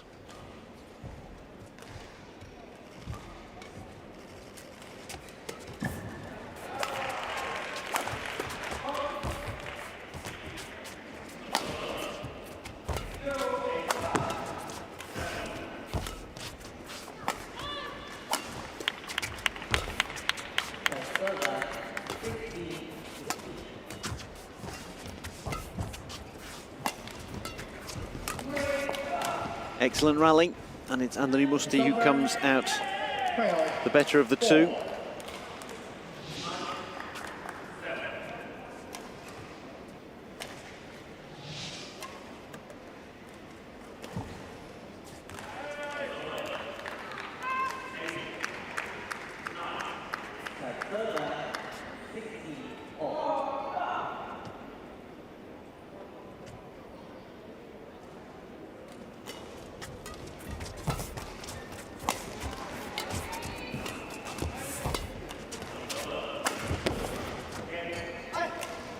Pair of them playing the angles beautifully. 4.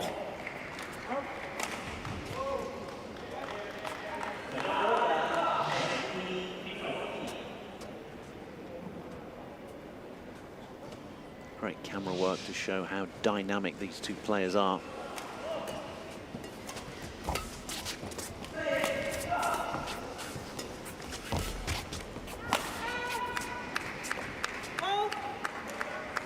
He's not playing badly, Nugroho. He's just up against the #1 seed.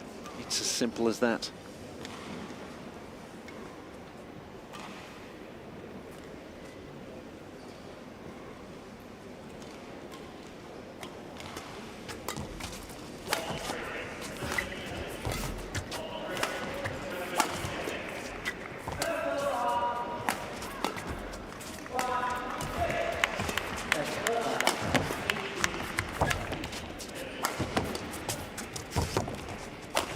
Oh, this is some of the highest quality badminton.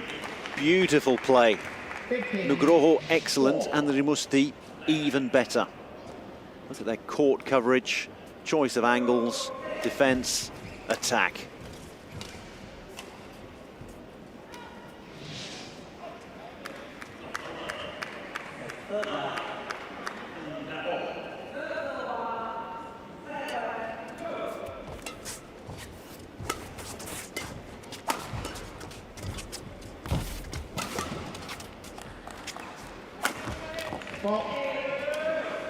Dominant stuff from the #1 seed. 16-4. Really doesn't look like a 16-4. Steamrolling. Maybe a change of shuttle will bring a change of luck for Nugroho.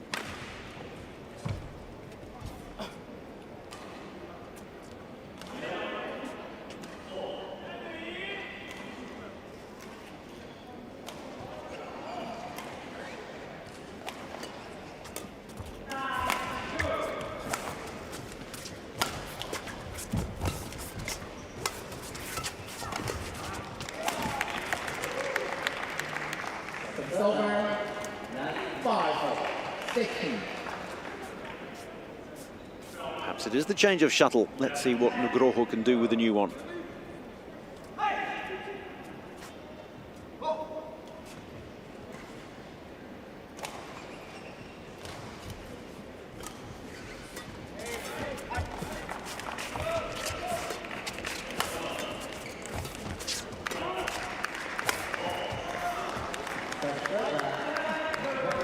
And it's called wide. That's 2 in a row. 16. Maybe it is the new shuttle.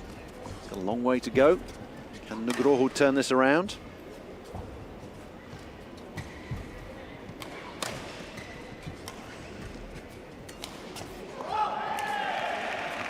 It's over 17-6.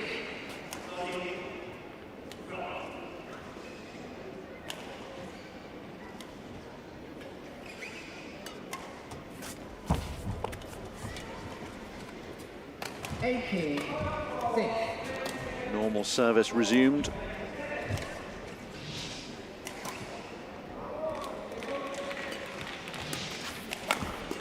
And the net cord favouring the #1 seed.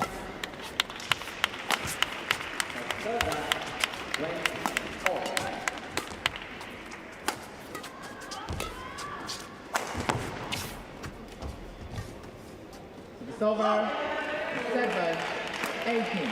Nugroho certainly not giving up even on this first set.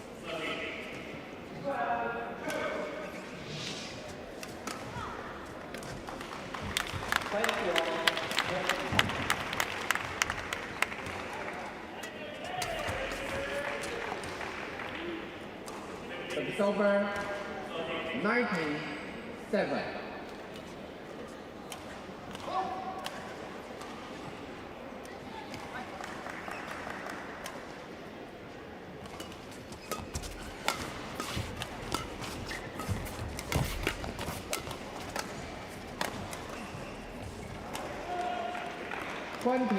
Game point 7.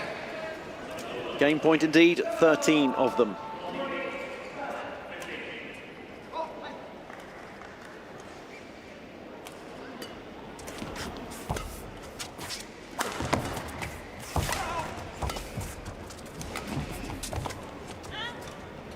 Oh, just called out, and that really does illustrate the way that the first game went. 21-7 in favour of Rimusti. Two incredibly good players, but one of them, wow, seems to be head and shoulders above the rest of the field. setting the standards on this, the first day of badminton in the history of the Paralympics.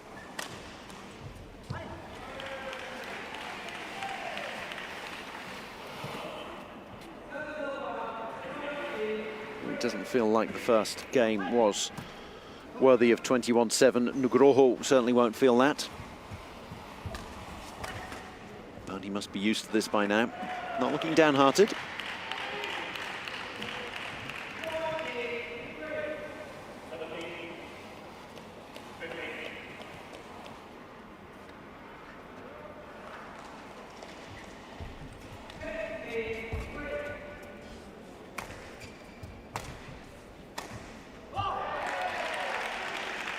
People in the crowd are those with accreditations around their necks, volunteers, workers,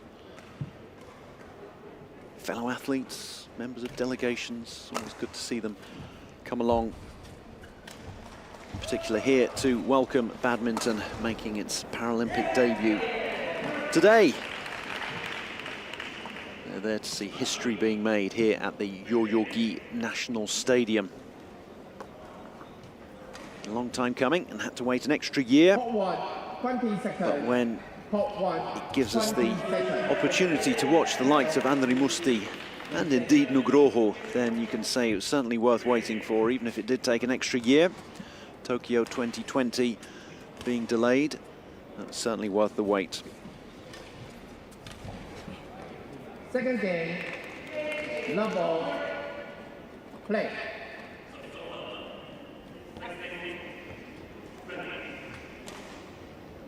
And then Musti keeps the shuttle.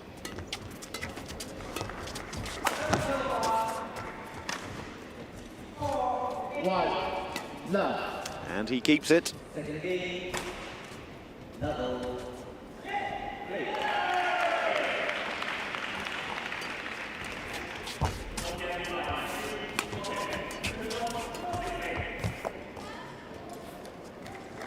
And he's already on a roll in this second game.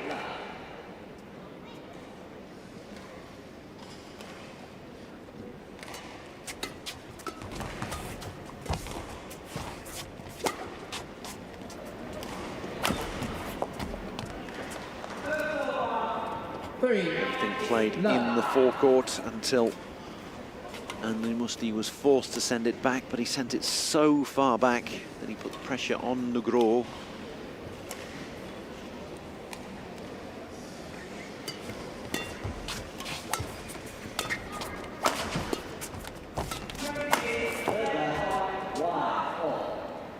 This badminton is wonderful to watch and to listen to.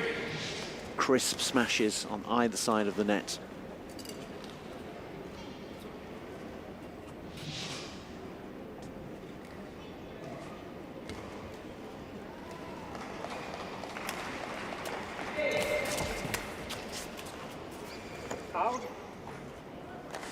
It's over. 4-1. All that work to get the shuttle back, and then 30 seconds later, it's on the end of Andri Musti's racket again.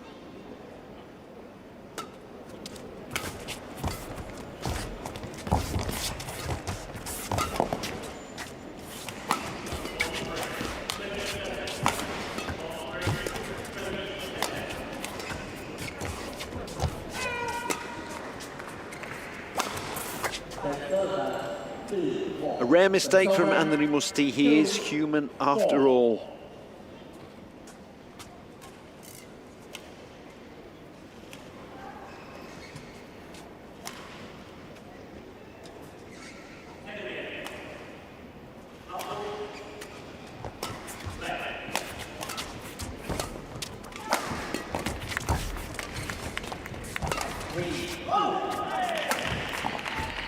Beautiful rising smash from Nugroho. Clawing his way back into this one. Down it came at a 45-degree angle. It looks fazed by the fact that he's permanently chasing the game against Andri Musti.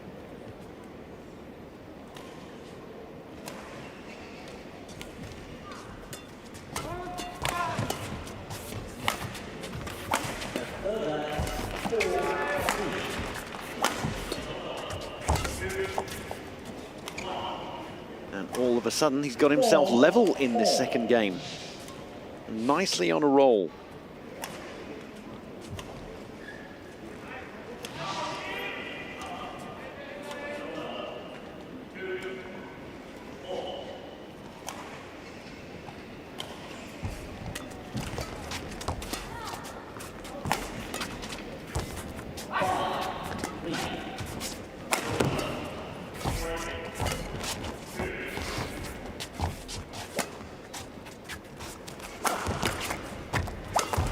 Round the back defence.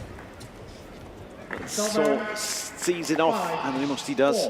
Here we go. There's the one round the back, beautifully done, but that just gave Anthony Musti a second bite of the cherry.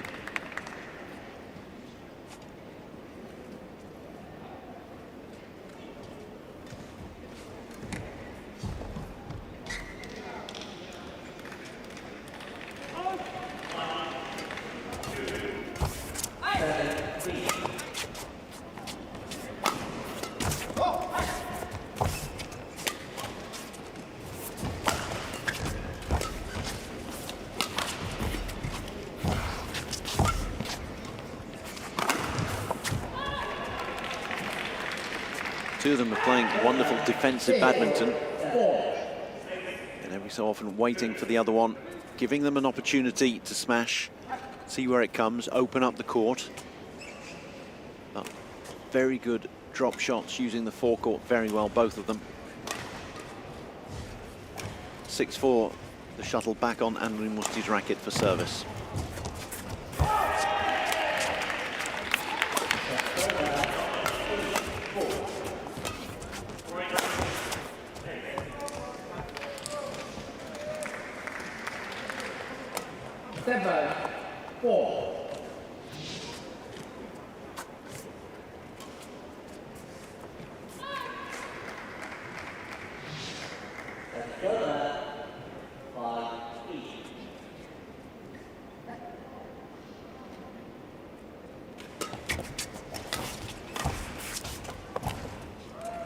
It's over.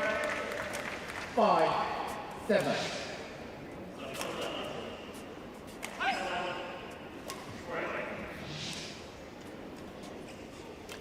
Pained expression every time he makes the tiniest of errors, Anthony Musti. His own hard taskmaster. It's over. 8-5. All that hard work mentally and physically to get the shuttle back on your own racket. And you give it up like that. It's going to be heartbreak for Nugroho, but he's hanging in here in this second game.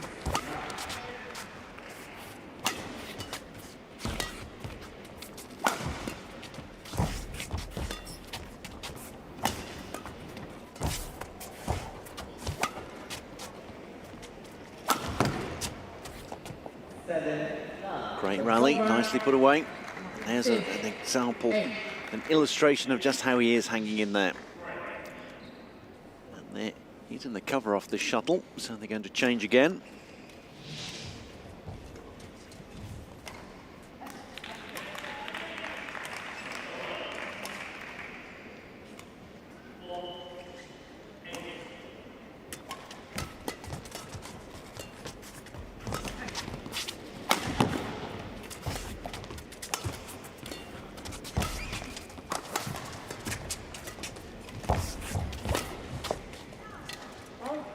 Great angles from Anthony Musti. 9-6.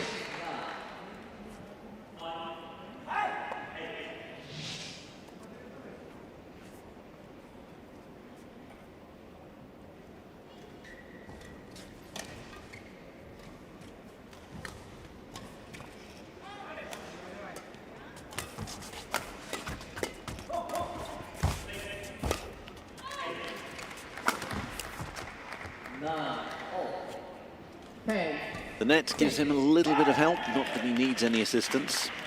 The world #1 seed.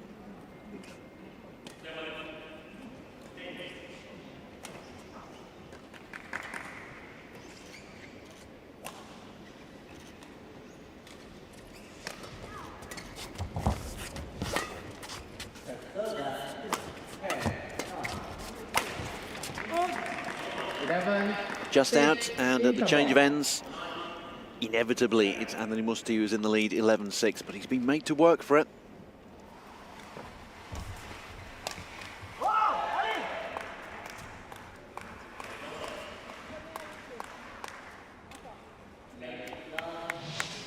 (21-7) in the first set, 11-6 at the change of ends in the second set.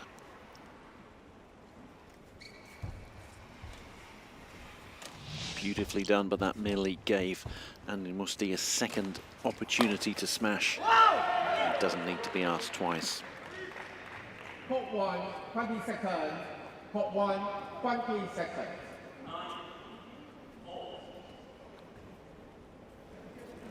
Anthony Musti doesn't want 20 seconds. He's ready already, as is Nugroho.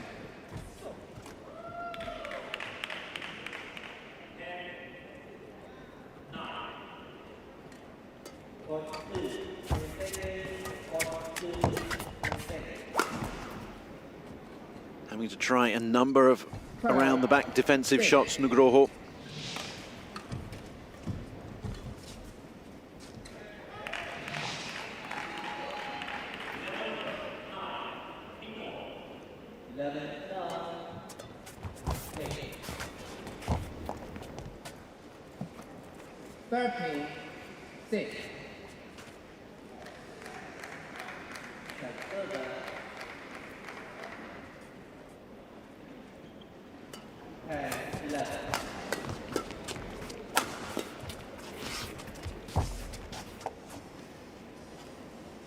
Over 7-13. Now, if Nugroho is going to stay in this match, he needs to go on a roll right now.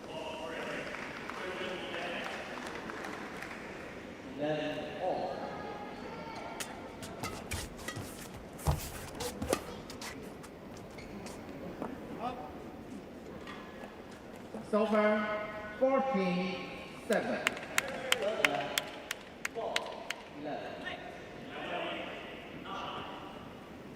Back onto Anthony Musti's racket. Oh, the angles, and then straight down the line. 15-7.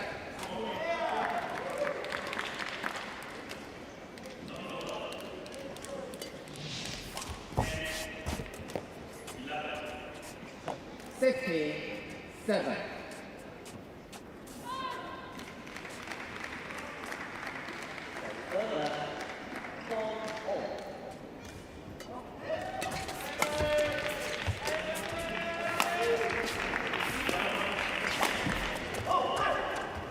Anthony Musti is the one on a roll. 17. Everything coming off his racket is absolute perfection at the moment.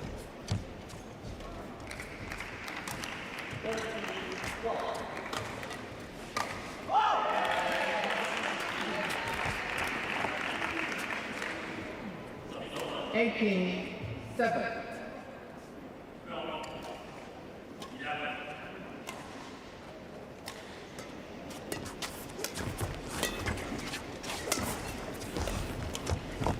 One-way traffic, and that's no reflection on Nugroho. Even when Anthony Musti slightly mishits it, gets it off the frame of the racket, it drops in perfectly.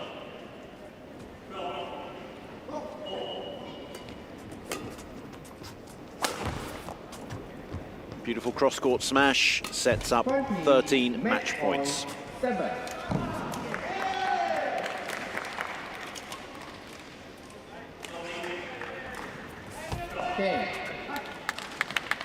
And there we have it. Well, it was 11-6 at the changeover, and then 10 of the next 11 points went the way of the #1 seed. And he makes it a straight sets victory over his compatriot. Anthony Musti wins 21-7, 21-7. What a fine display that was.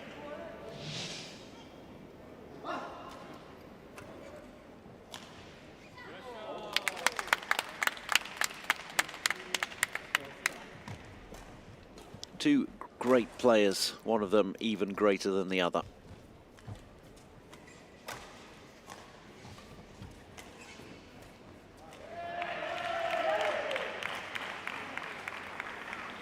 think he's a mere 22 years old. World champion in Basel, and who is going to bet against him being Paralympic champion here? Certainly not me.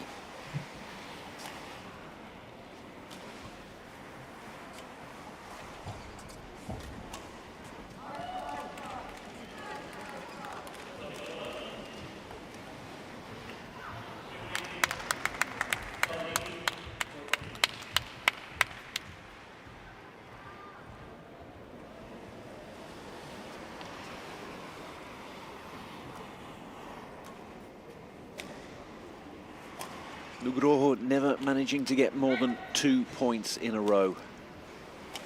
Rallies kept pretty short, and the match done and dusted within 30 minutes.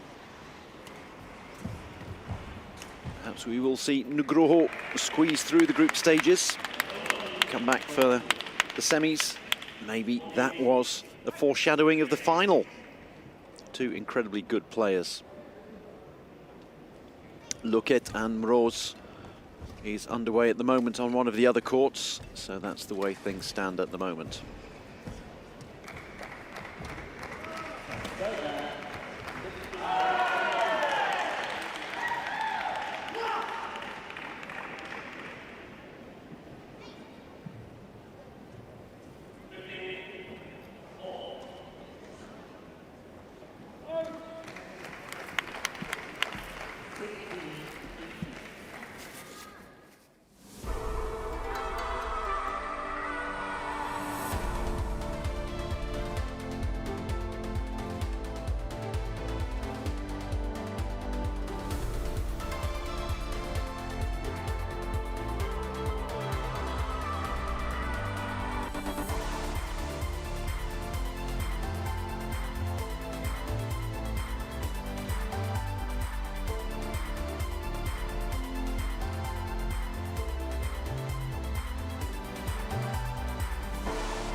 Comprehensive display from the #1 seed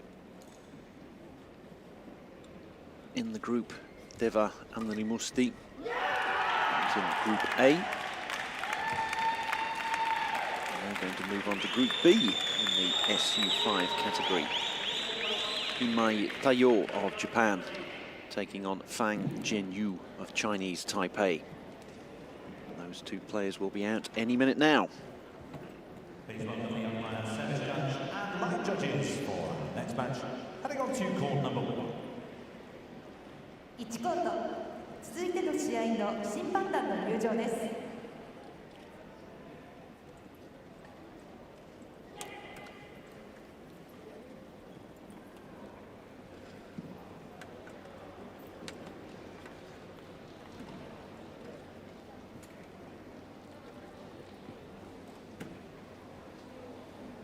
Our officials taking their place on court number 1. Our umpire from Switzerland, Peter Saros.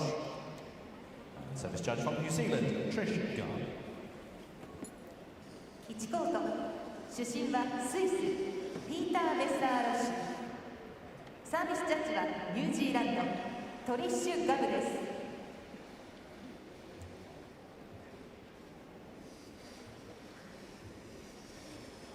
And let's welcome the athletes on to court number 1 in the men's singles SU5 classifications Group B action, featuring Japan's Taiyo Imai and opponent from Chinese Taipei, Fang Jianyu. Imai Taiyo, 23 years old.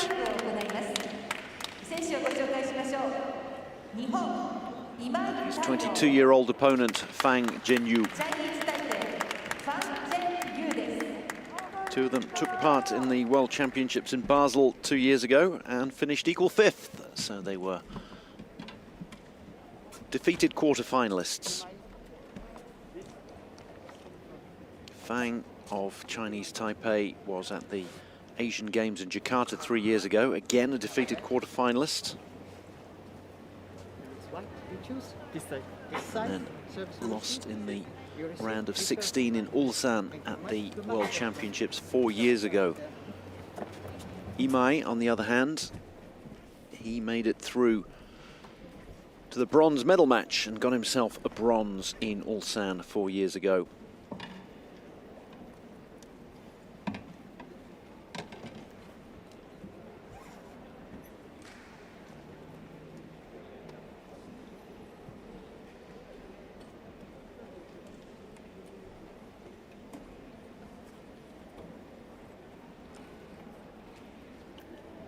That's Imai of Japan, born without a right forearm and with paralysis in his right shoulder.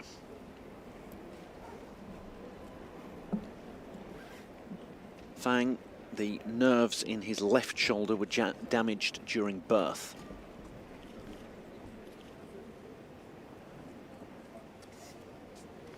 Fang, Chinese Taipei, was the runner-up in the Thailand Open 2 years ago.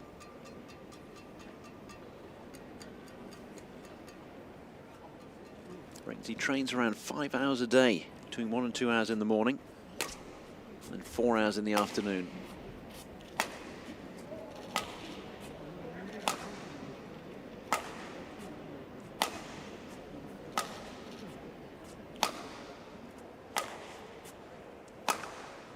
Imai is from Tsushima, here in Japan. Plays badminton for the Nippon Sports Science University, where he also studies physical education. Then you have Fang, studying sports studies at the Taiwan Sports University in Taoyuan in Chinese Taipei.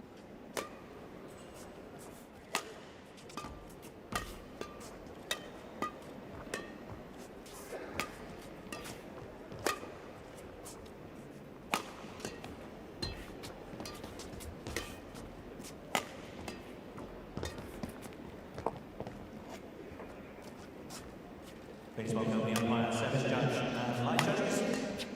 Next match on court number 2. Peter Mesharosh of Switzerland is the man in the chair. Ready to play?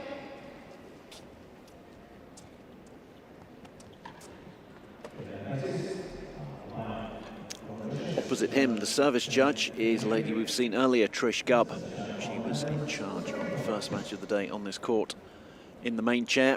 And here she is the service judge, making sure that the players, when they serve, aren't moving their feet and also have their hand, have the shuttle below the hand that's serving and below the waist, or waist and below.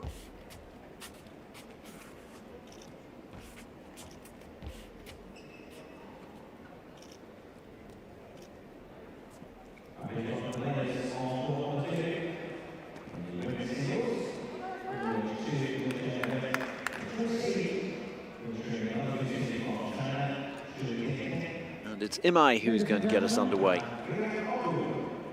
On my right, Fang Yanyu, Chinese Taipei. And on my left, Imai Taiyo, Japan. Imai Taiyo to serve. Level, play.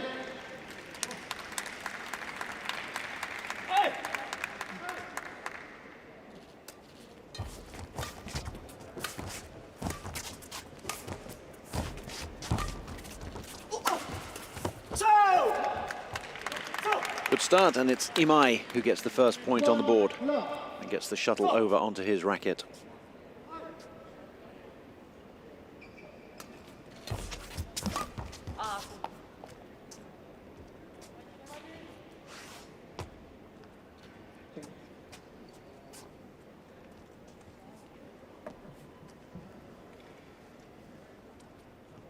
Two, love.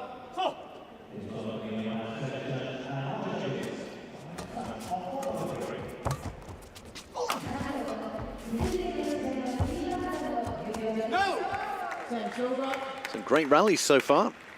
It looks like it's going to be a tight contest. 1, 2.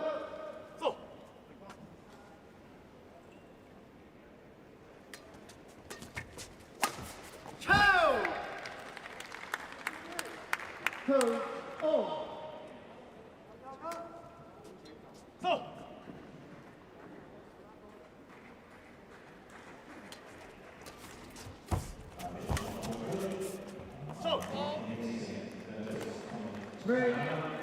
Excellent judgment from Fang.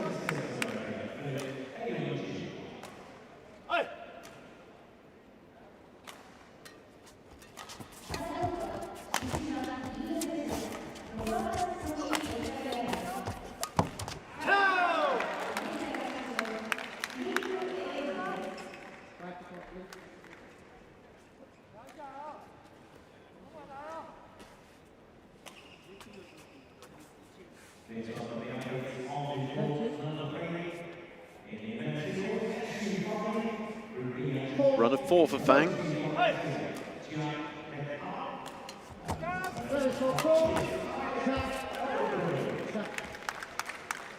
Service over. 3, 4.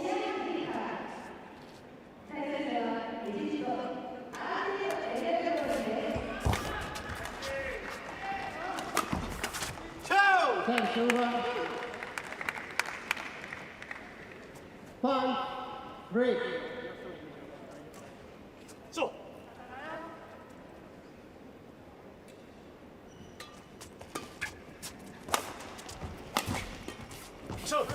Service over.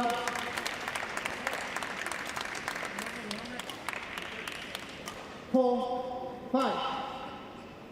Ready to play. Service over. 6, 4.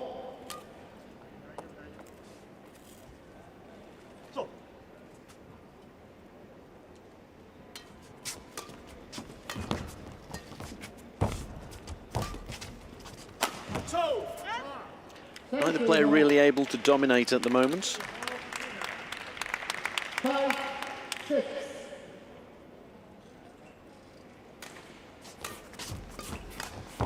Quick fire stuff though, no hanging around in between points. Good playing of the angles, good depth and positioning. 7, 5. And then my left, Okuragi, Chapa. Okuragi, start. Double. Play.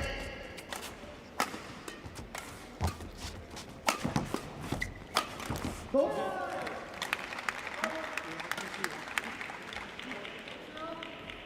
8, 5.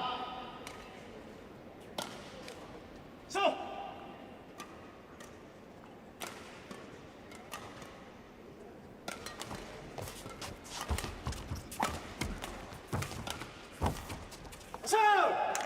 Service over.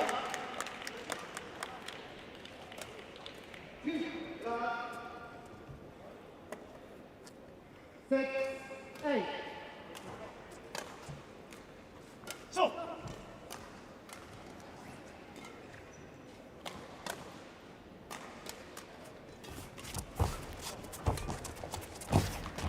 Service over. 9, 6.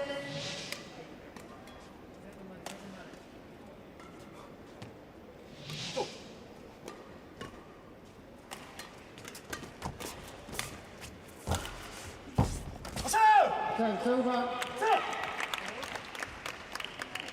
Neither player really able to get on much of a roll.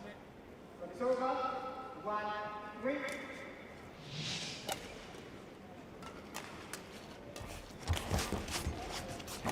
What's up?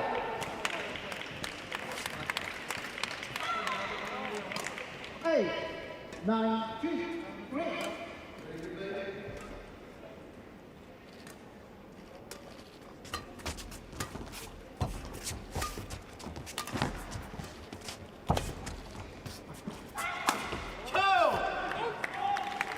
Service over. 10, 8. Fun. Wait for the line show. So.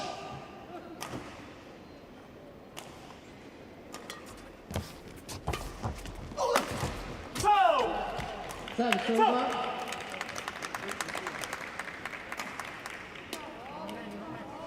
9, 10.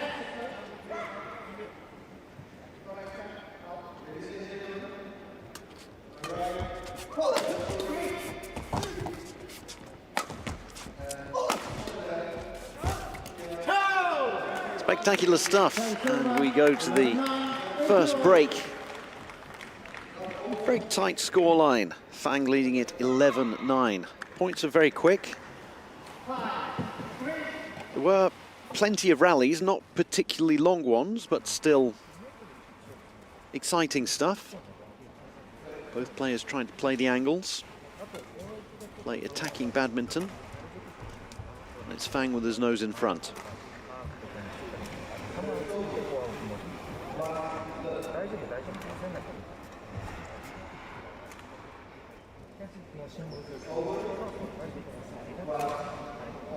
Court 1, 20 seconds. Court 1, 20 seconds.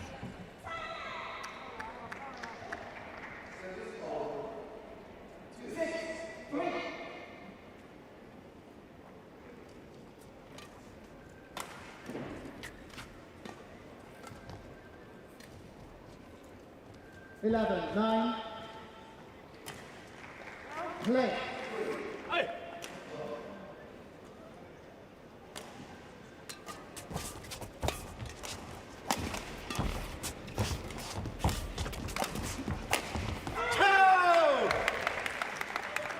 There's a way to come out of the break. Start as you mean to go on. Beautiful balance.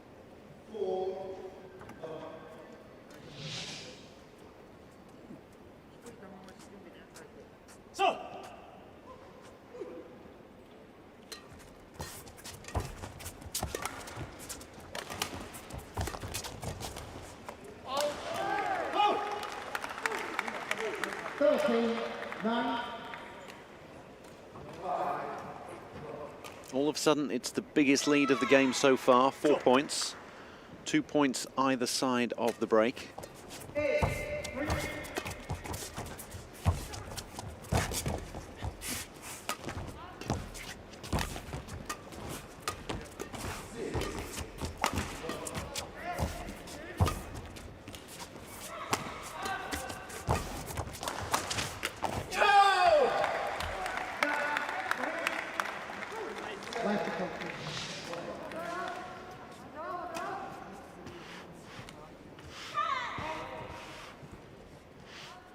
Thank you.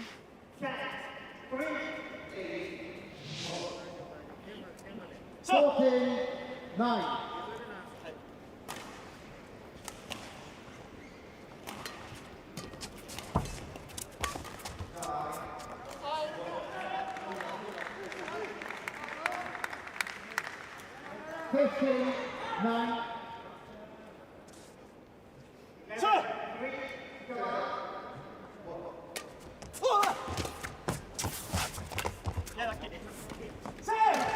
Service over. Finally, the roll ends, Tang. but it's a 5-point lead for Fang. What can Imai do to turn this around?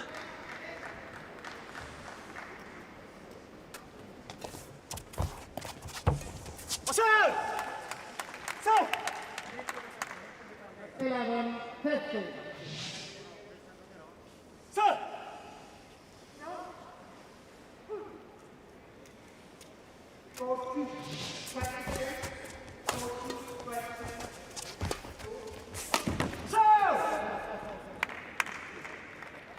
Round 50.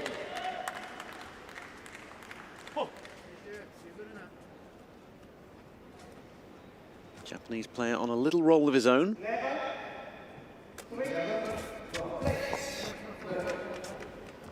And as soon as I say that, of course, the shuttle goes over the other side of the net. Oh, no, it doesn't. There we go.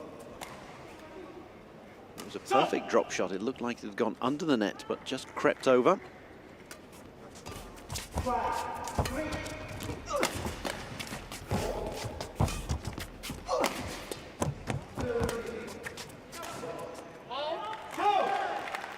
Time's over. 60, 30.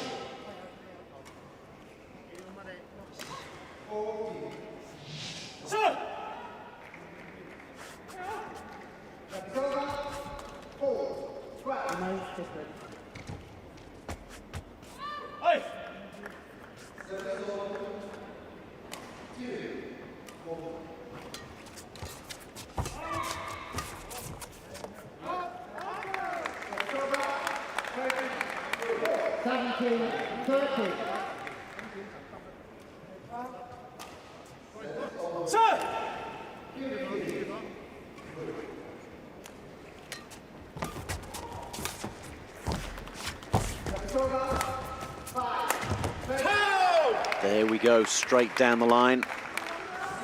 Each player managing to get on little rolls. Fangs have been slightly more often and slightly longer.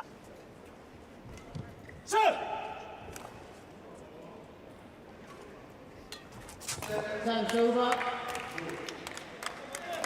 That was the commentator's curse.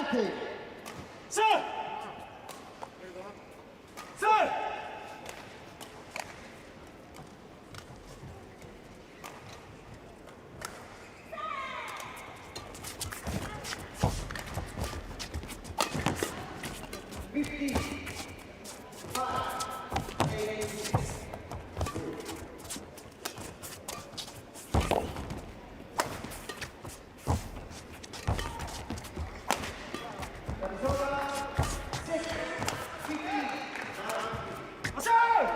Excellent rally, best of the game so far.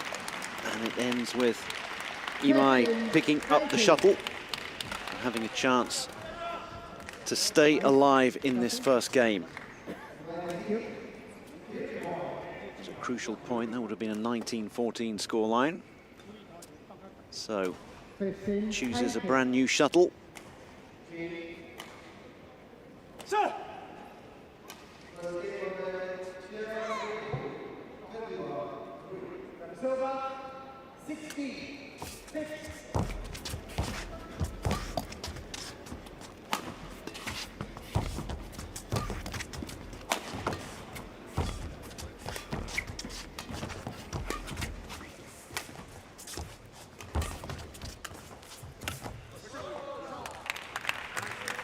Well, he stayed alive in that one, Imai. Fang kept trying to set it up with little drops, but Imai never gave him anything to smash too easily.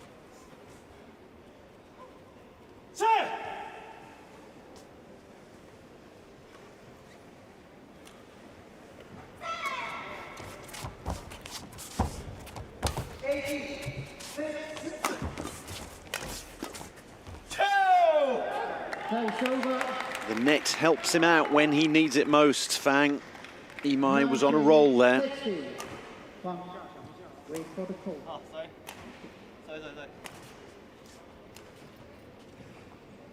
Sorry. Sir!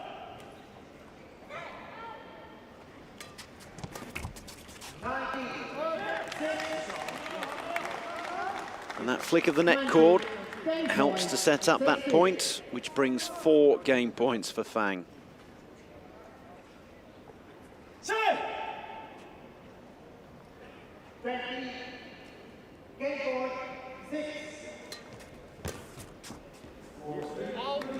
And there we have it. Imai worked so hard to get back to 16-18. Really had the wind in his sails, and then the let cord and a couple of unforced errors. Fang has the opening set, the opening game, 21-16. It was a tight one. Both players going on little rolls.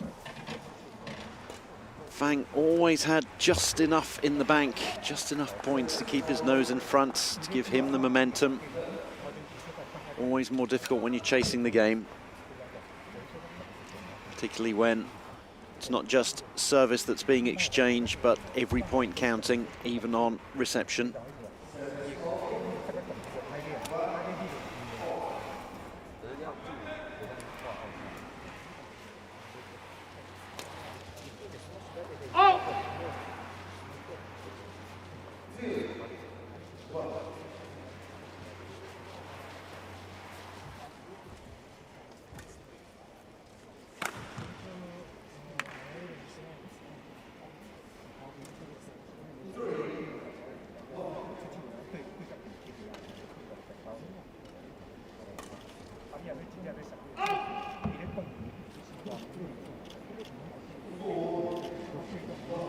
Two coaches earning their corn at the change of ends, keeping their players cool as well in the Yoyogi National Stadium. It's warm.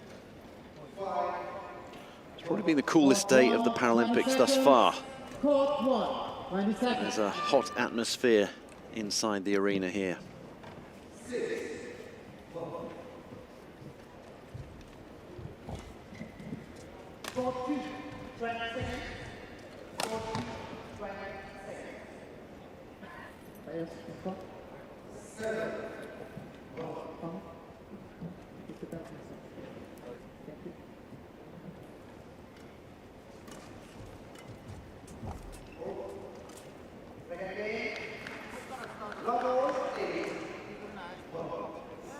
Second game.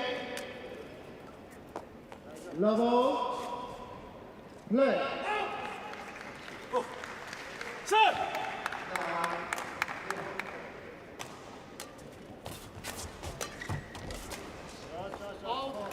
That's over. 1. Love.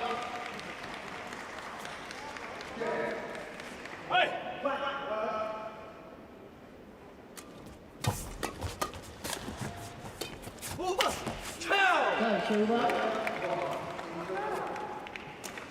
1-0. Starts as you mean to go on in the second game, an exchange of points, exchange of services. Who is going to be the first player to get a run of points going? Sorry.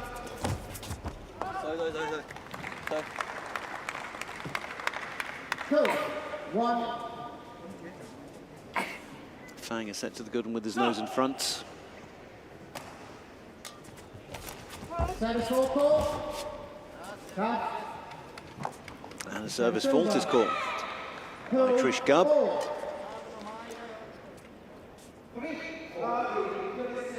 The shuttle or the racket was higher than the hand or higher than the waist.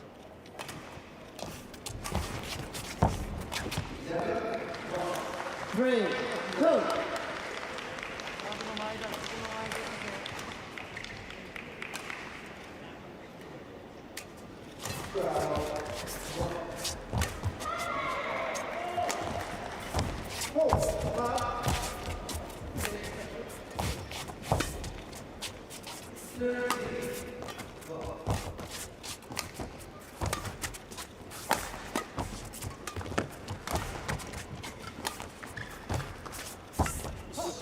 Both players playing the angles very well. Fang trying to get it onto the backhand of left-handed Imai.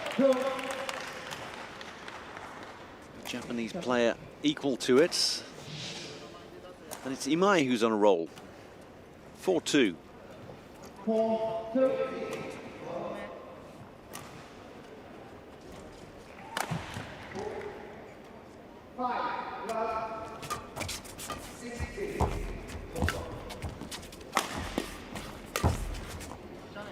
Service over.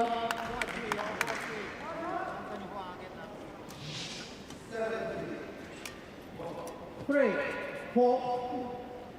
6.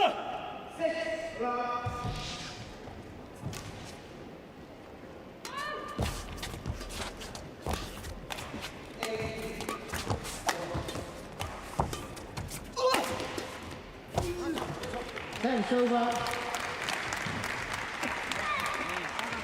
5, 3,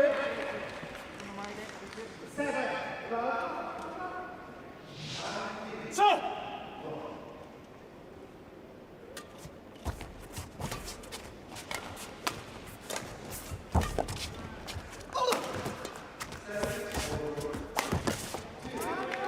Service over. 4, 5.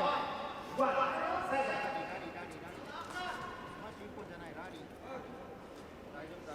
7.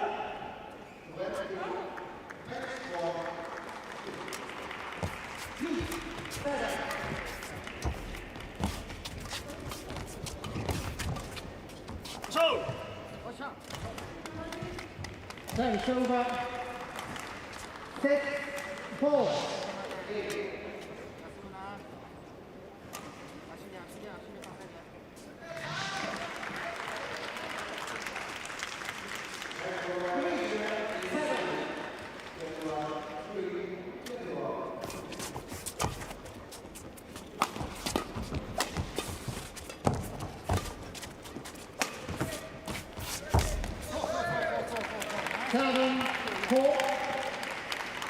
Imai getting the better of this second game.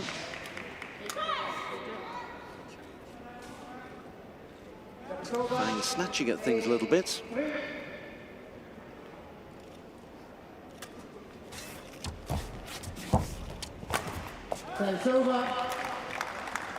Well, there we go. Really is the commentator's curse. All I have to do is mention that one of the players is snatching at things and then the other one snatches at it.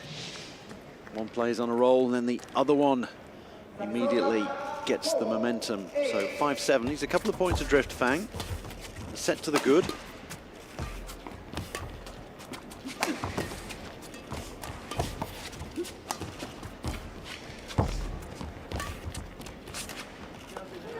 Two of them playing the angles well, trying to get it onto one another's backhands. Fang the righty, Imai the lefty. Makes for an intriguing matchup. One that they're obviously enjoying, based on the smiles on their faces. They're just happy to be here. Badminton making its Paralympic debut. 7-all.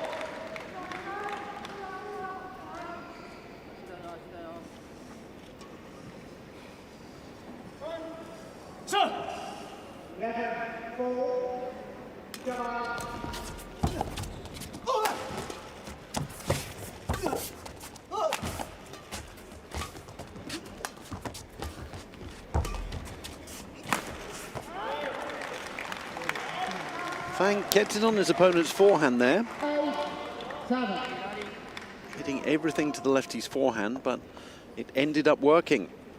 And from 7-4 down, he finds himself 8-7 to the good. Now, can he take it all the way to the break? It's a 5-point run that he's on. The biggest of the match so far. It's one that he needed. He was 3 adrift. Now he's 2 clear.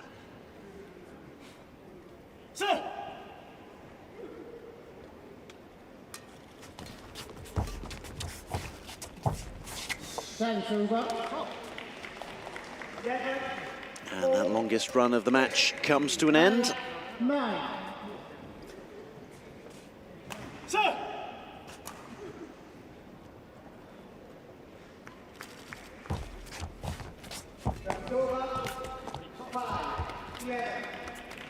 Nine, oh.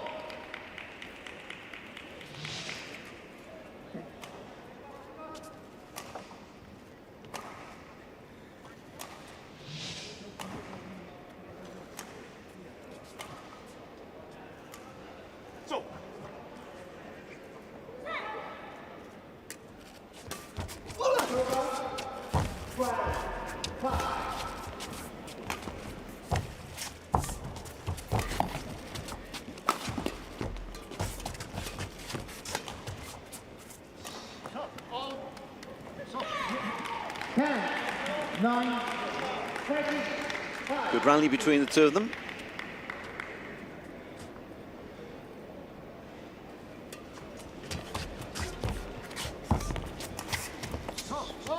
Trying too much with the angles there, Fang, and it's Imai who takes us to the break. 2 points in the lead.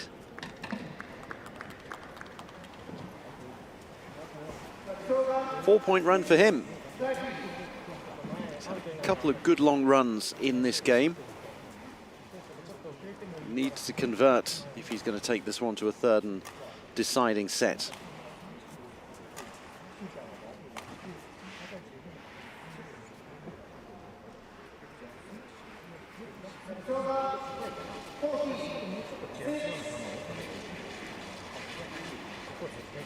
Court 1, 20 seconds. Court 1, 20 seconds.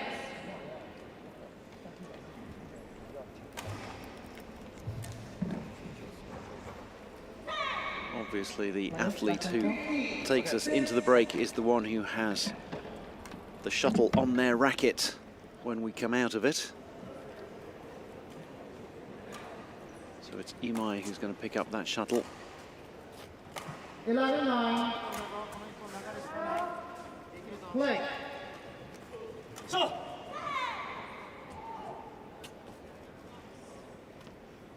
16-6.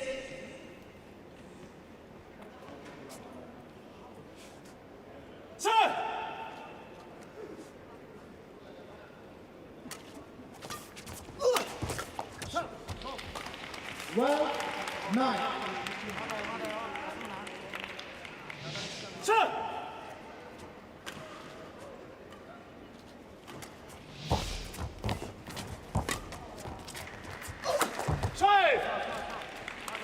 It's all Imai at the moment. Not enough depth and too much height from Fang.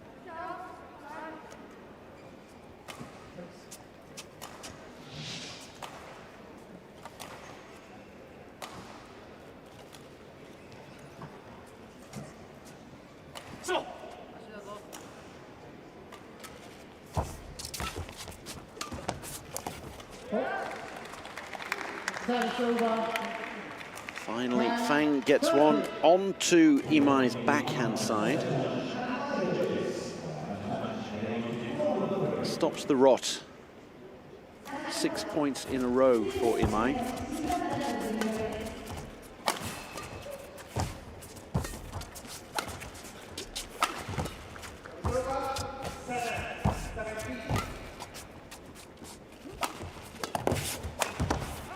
Well, it took him 2 goes to do it, but Fang finally managed to put that one away. It's going to give him some confidence.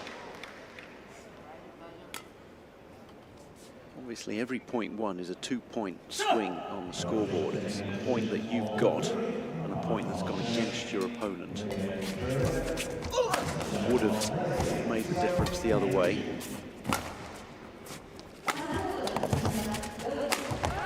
There, for example, it could have been 14-11. It's actually 13-12.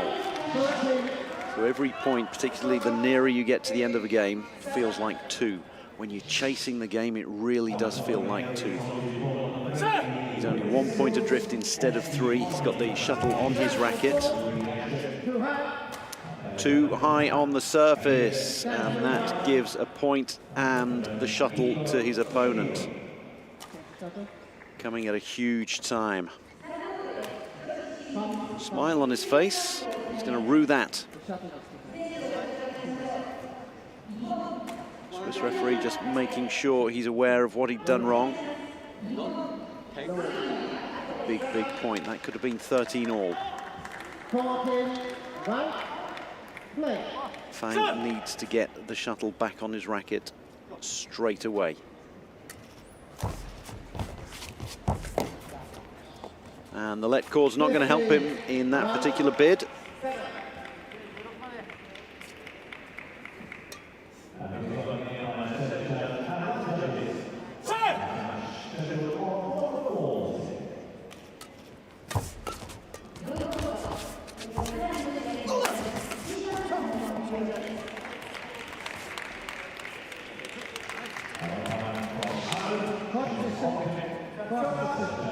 Eli's had 3 runs of around 5 points at a time in this game. He's been winning his points in bunches.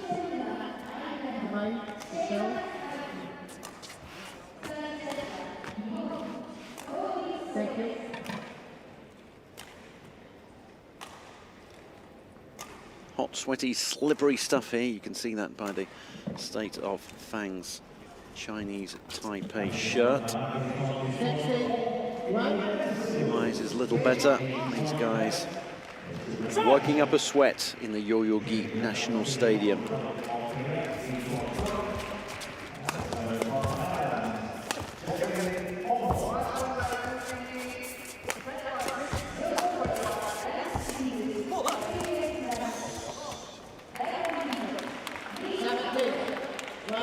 The rolls continue. This particular roll continues.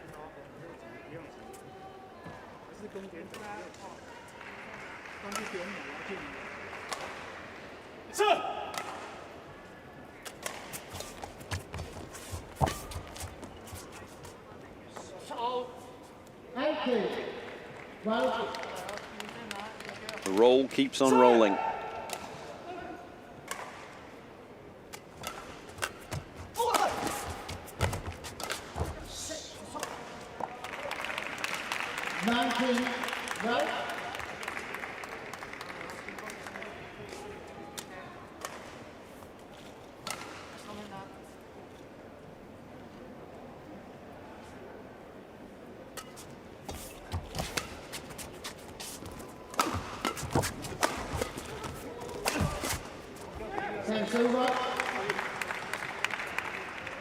Amazing that Imai was keeping those alive.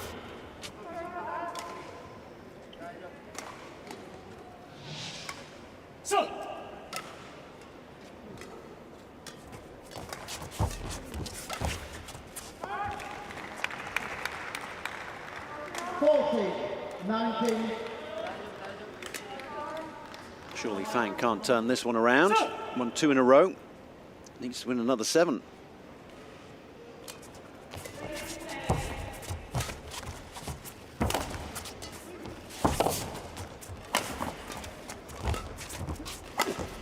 Defense, attack, everything. Oh. Well, even if Fang doesn't manage to win this game, he's won the point of the night so far. Look at the slice on that, managing to cut off the angle. And then, speaking of angles, needs another 6 of those.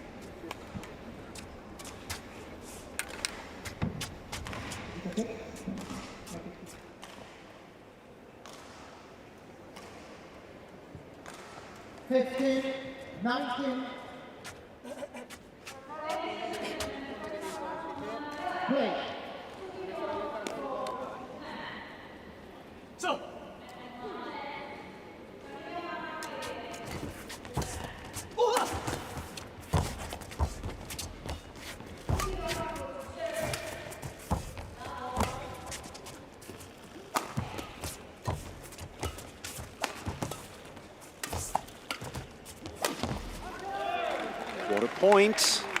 He's won 4 of them in a row. 90. Another 5.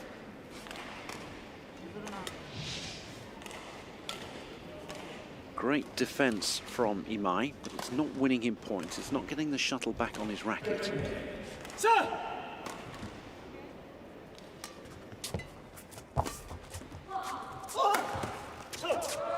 He presumably thinks he'll get a chance at some point, and here it is. He knew that a mistake would come. It's a misjudgment, and now 4 game points for Imai to take us to a decider.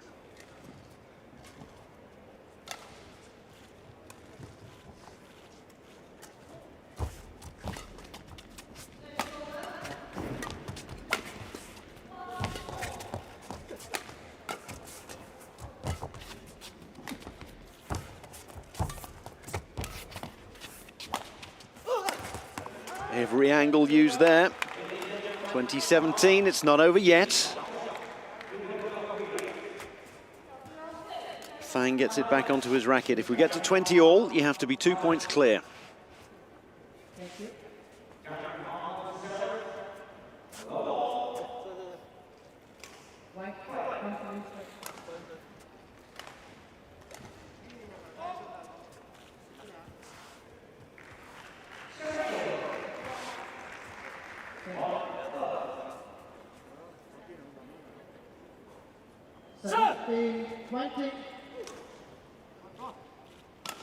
So a second game point, but it's on the racket of Fang.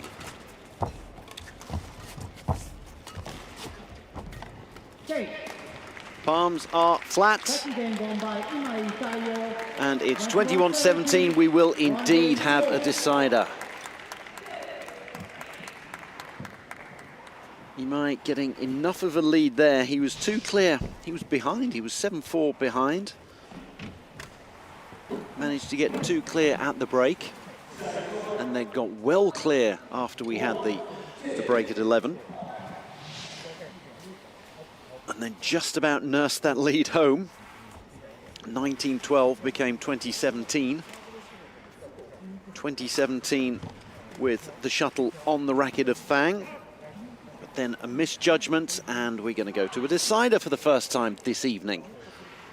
And indeed, looking at the other results, for only the second time in Paralympic badminton.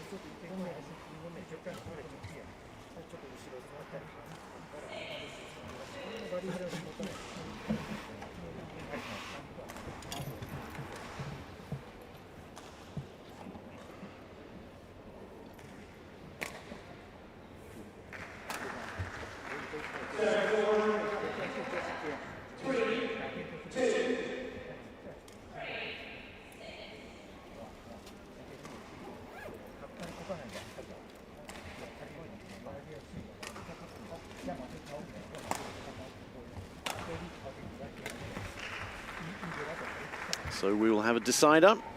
First to 21. There'll be a change of ends when we have the break, when the leader gets to 11, however. 20 seconds.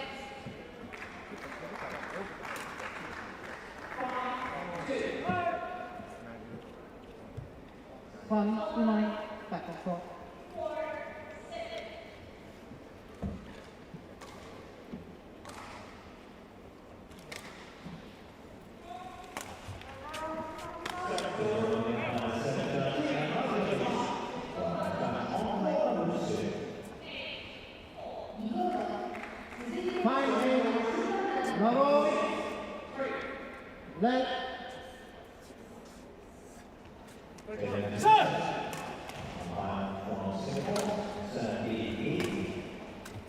The decider.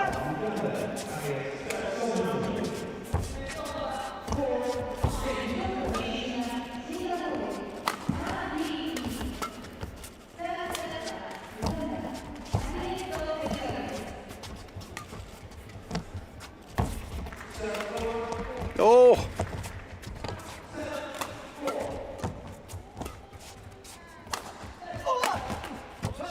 Longest rally of the match so far. Start as you mean to go on, fellas. This promises to be an absolute stormer of a decider.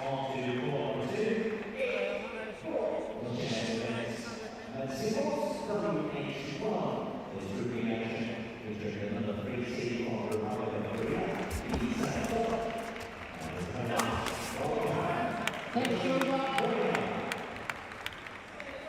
1-0. So.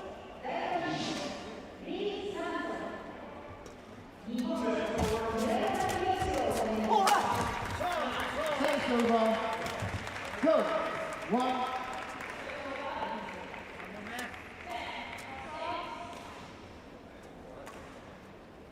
So.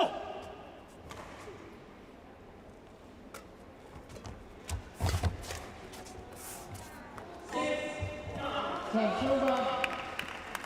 2-0.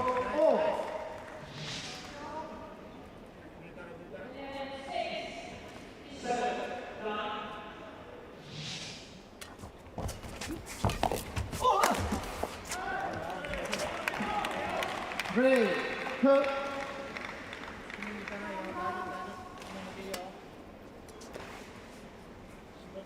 So.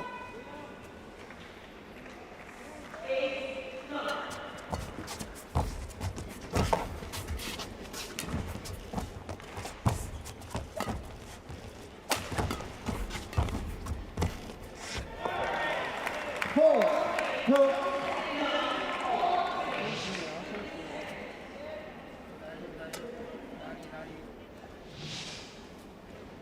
So.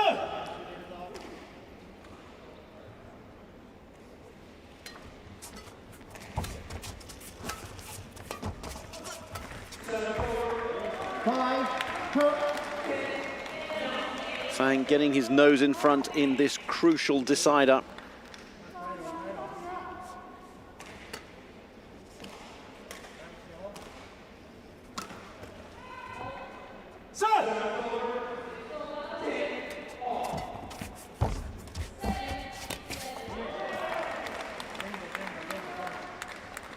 Six, 2.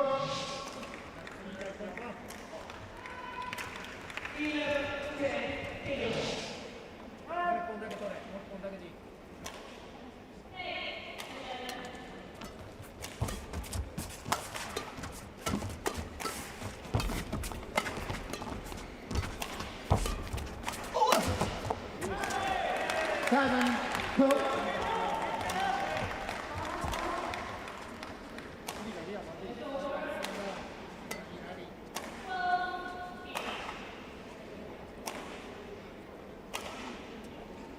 After all the hard work he did in the second game, the match is now getting away from Imai rather.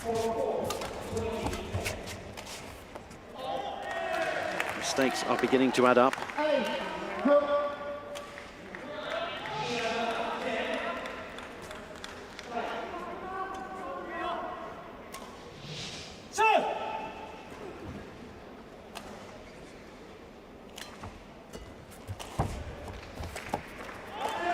Nine, 2.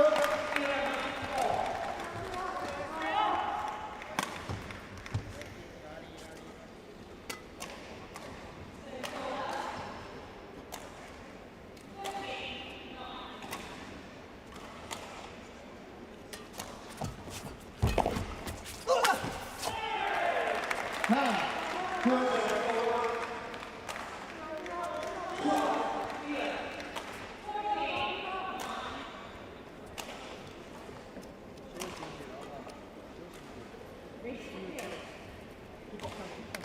2.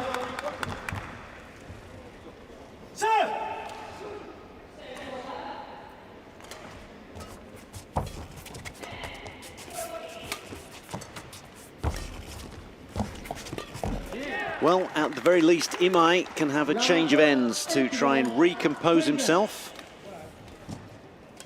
The longest run of the match so far, and it's come at a crucial time for Fang.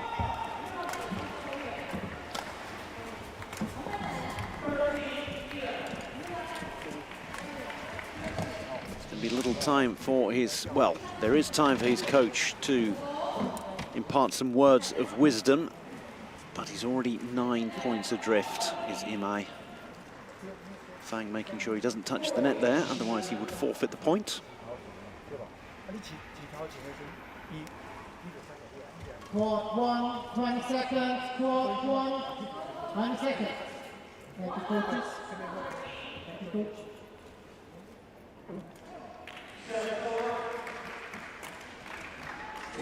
Peter Mesharosh giving them the 20-second call.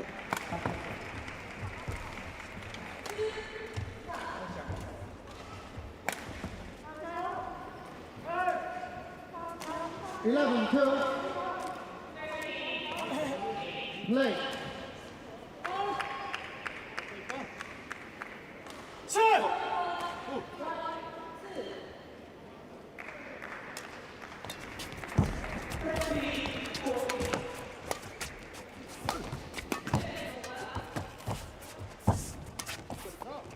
Well, there we go. It has proved to be a change of impetus for Imai. Pings that one in and his opponent shorts. And finally the rot is stopped. Well, Fang went on a huge roll. Can Imai do the same? There's the swift answer to that. 1-3.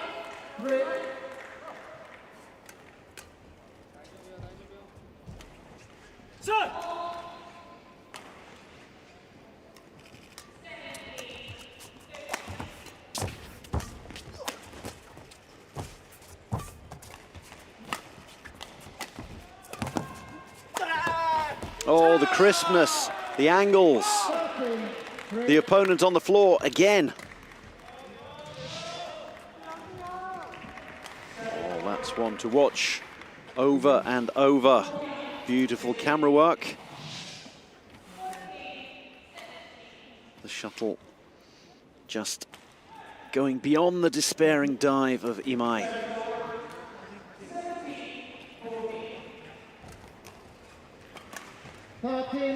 Three.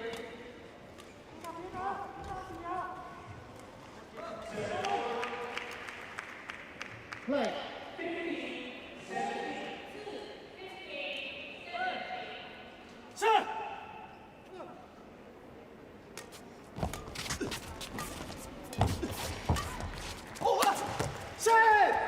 Not giving up yet, Imai.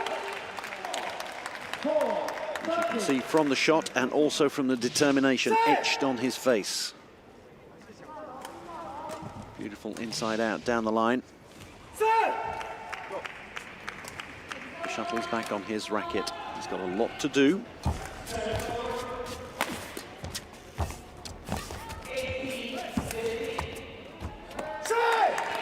But he's beginning to do it. 5-30.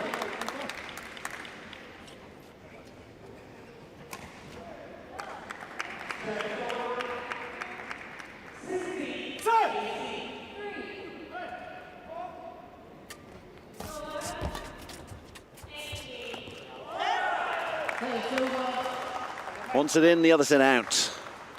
And one out trumps an in. Pinpoint judgment from Fang.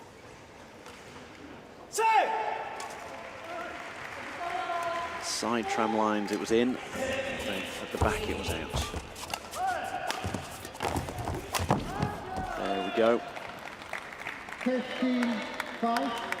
Waited for that to be called and confirmed. It looked like it might have drifted wide. That one.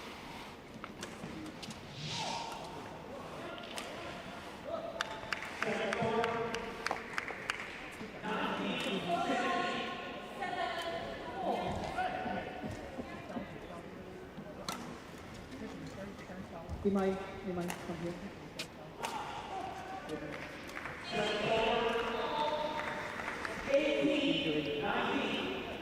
You're bleeding. So Imai needs to patch himself up here. Got a little bit of a cut. Give him time to recompose himself. Didn't take very long. Medical staff on hand here at the Yoyogi National Stadium. When any athletes receive treatment, they have to put a mask on. Ditto when they leave the court, even if it's only for a bathroom break.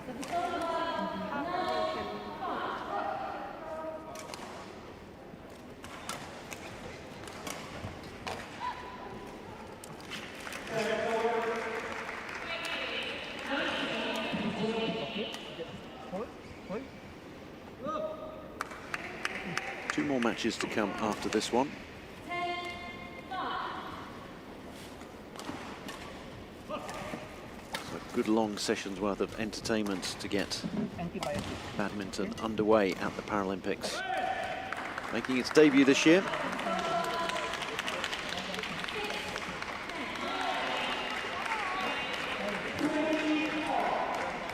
Okay.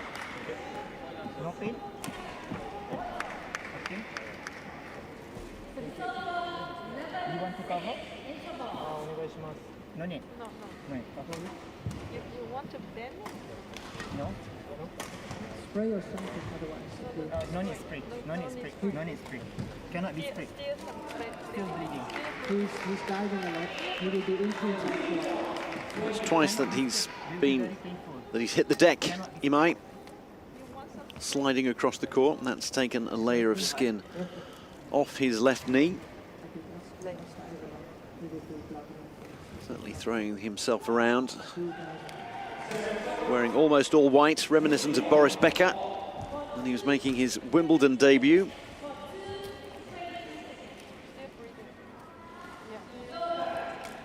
But naturally, we are so again we need to.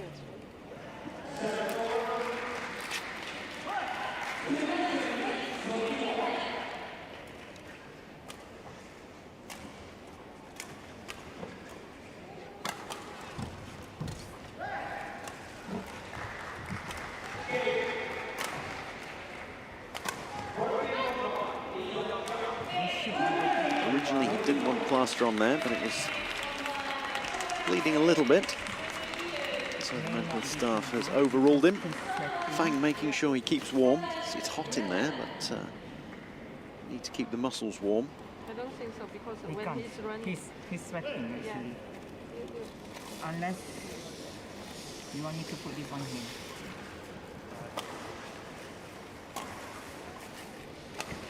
You want to strap? Yes, so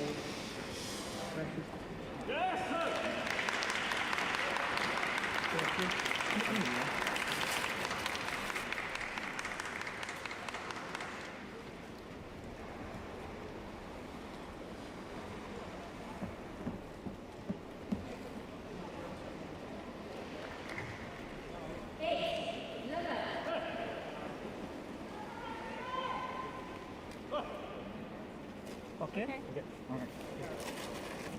yes.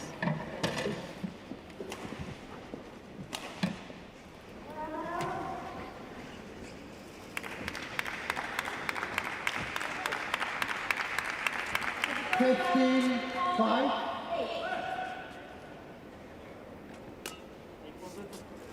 Play. And we're back underway.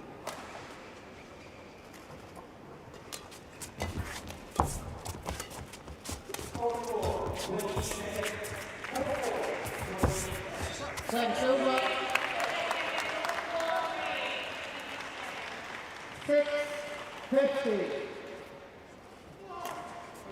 Imai gets the shuttle back on his racket with a lot to do.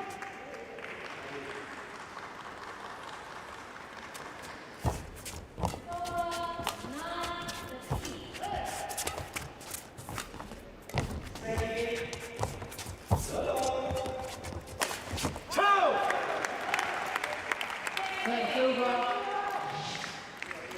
16-6.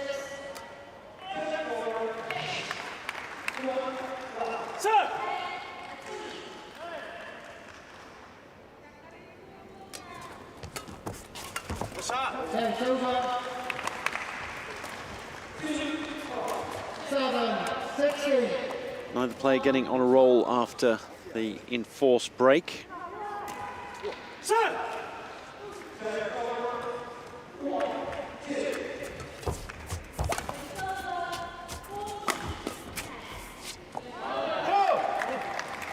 A point here, a point there, and that certainly is something that will help Fang a lot more than Imai.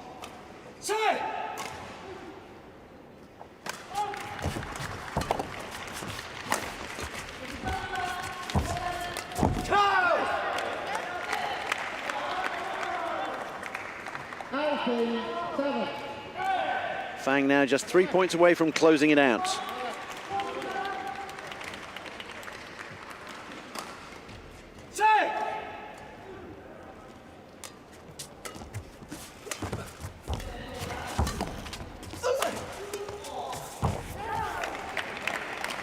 Just popping the shuttle around at will.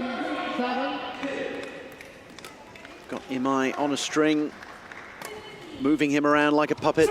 2 points away from the match. Service over. Tried a long service. 90.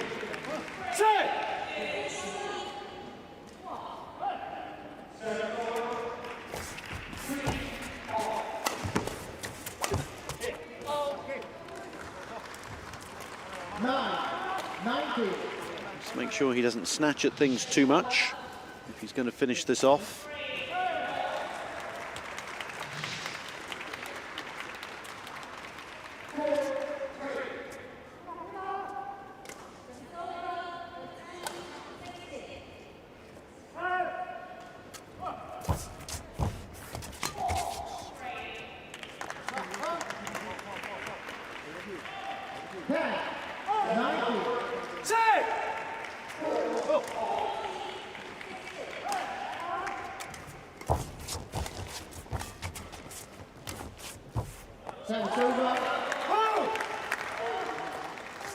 Now, 10 match points. Match point, 10.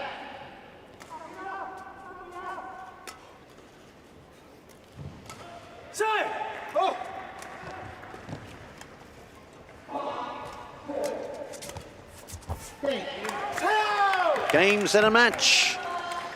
Well, that took some doing. It was a long one. Imai coming back beautifully in the second set. Fang running away with it in the third. We had a medical timeout. But Fang it is who wins it.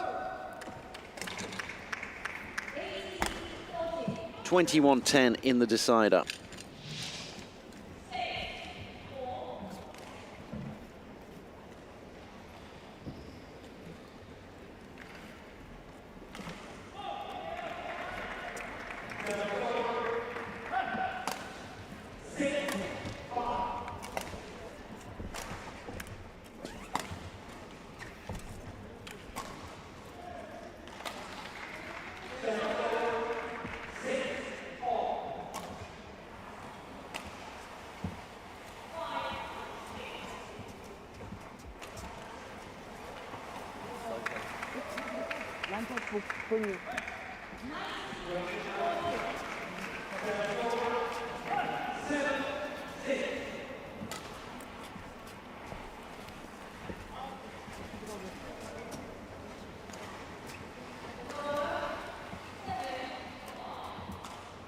What a match that was, the first three-setter that we had on court number one. 2 more matches to come.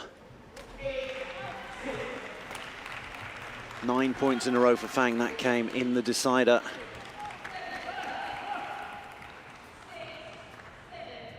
An hour long, great entertainment as we welcome badminton to the Paralympics.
Please welcome the umpire, service judge, and night judges for our next match on court number 1. 1コート続いての試合の審判団の入場です。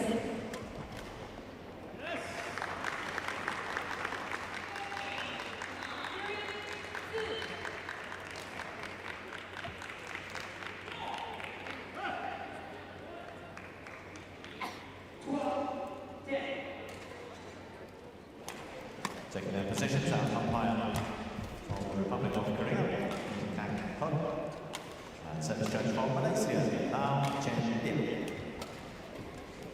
1コート主審は大韓民国キン・カン・フン、サービスジャッジはマレーシアラウ・チェン・リアです。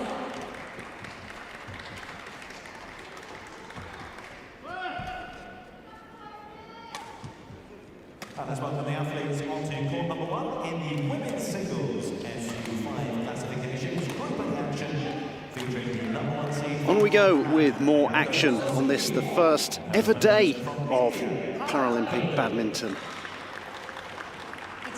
Suzuki Ayako of the home country taking on Palak Kohli of India. Suzuki Ayako, the number 1 seed in Group A of the women's SU5 category.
Suzuki Ayako, 34 years old.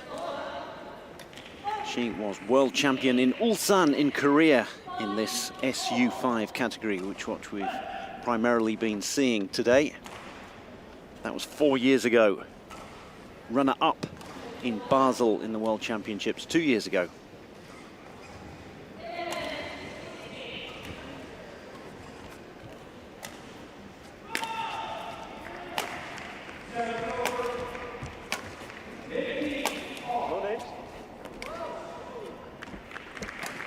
Competed in able-bodied badminton at national level here in Japan, was runner-up in the doubles in the 2004 Junior Championships. That was 17 years ago, when she was just 17 years old. Speaking of 17 years old, a teenager, her opponent is just 19. 5'2", had her birthday a couple of weeks ago, so only just turned 19. Dubai in April of this year, which is the most recent high-profile tournament. She won the doubles and then lost to Megan Hollander, whom we saw earlier in this session. She's also competing here. Lost to her in the singles final. Played in a couple of BWF, so Badminton World Federation events. As we say hello to umpire Kim Kang-hyun from Korea. Yes, in 2019, Kohli took part in a couple of Badminton World Federation events, one in Uganda where she won gold in the doubles, runner-up in the singles, and then one in Japan where she got bronze in the doubles.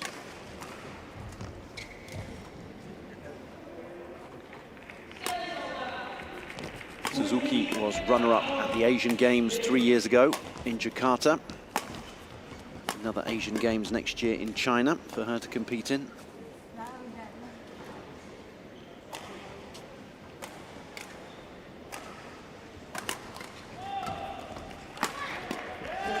Suzuki retired from badminton in 2010 and then returned when Para-Badminton was introduced to the Paralympic roster. When she heard about that in 2015, she decided to start playing Para-Badminton.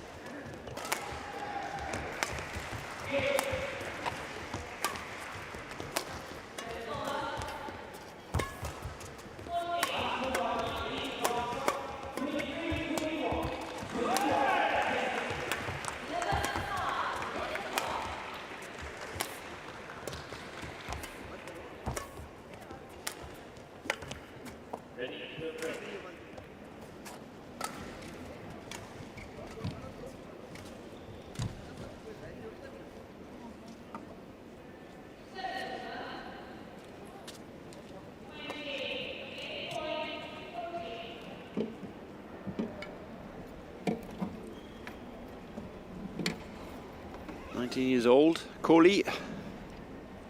That's a great name for a sports person in India. She has it with the cricket captain, Virat Kohli, a legend in that country.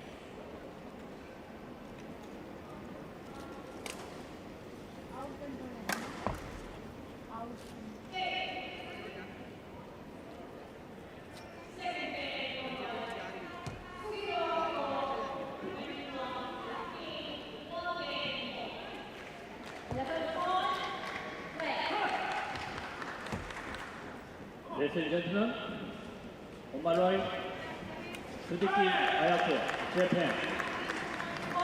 And on my left, Tori Tarak, India.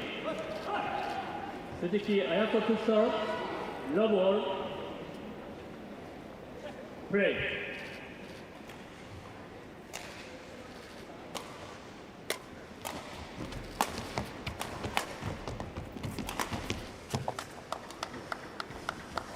One, go. Suzuki serving, and she gets us on the board first.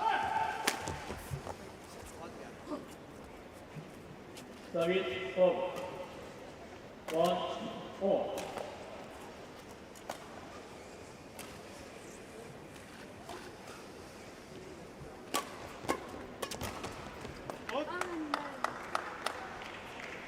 Service over.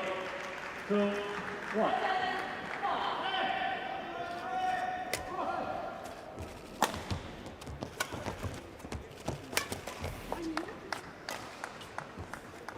Three, one.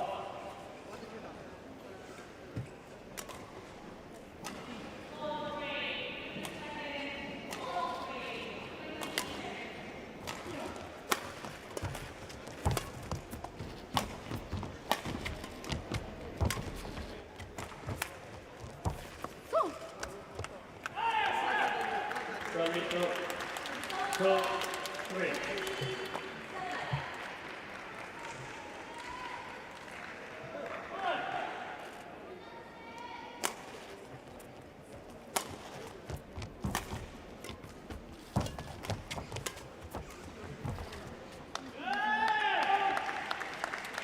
To me to you, exchanges of points at the moment. Suzuki manages to get a couple in there as that one just lands inside the tram lines.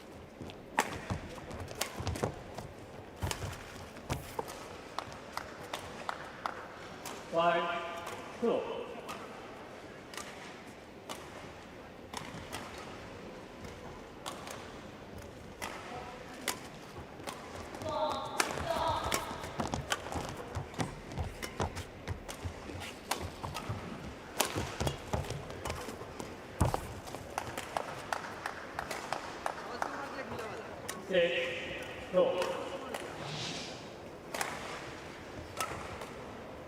Japanese #1 seed getting on a bit of a roll here at last. Took her a little while to get to find her rhythm.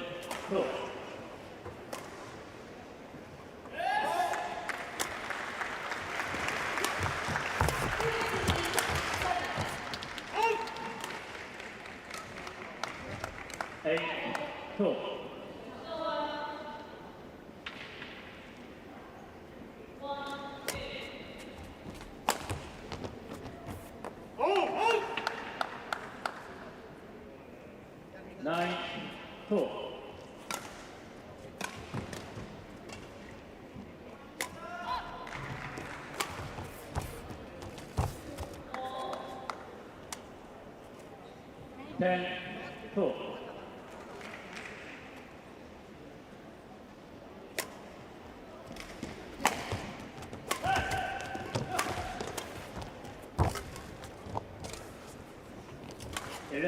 Well, where did that suddenly come from?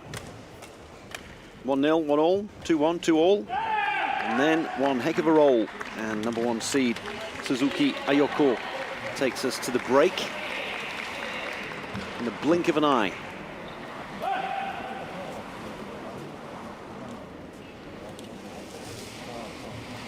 Plenty for Palak Kohli's coach to talk her through there.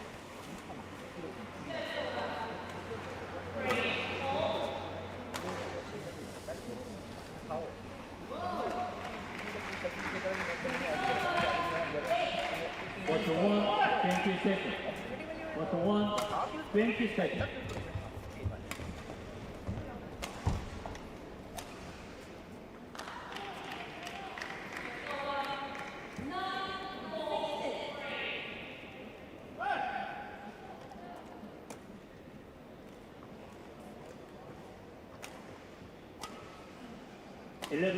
Two, play.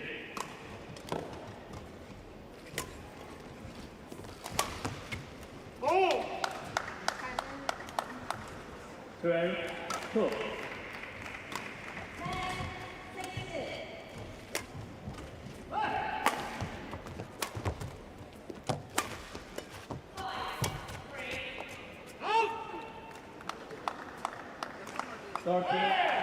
Well, when you're on a roll, you're on a roll, and everything goes against you. That one landing on the inside baseline, but just outside the exterior tram line. That's only for doubles.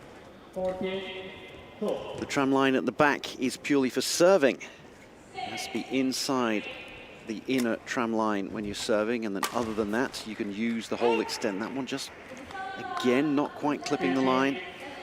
Everything going a little bit wrong for Kohli at the moment. Just 19 years old, up against the number 1 seed. It's obviously a very big ask for her.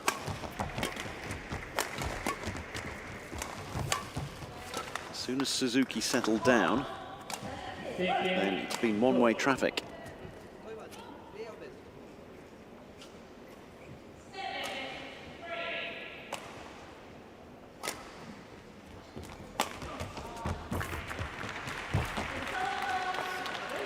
Lovely little drop shot.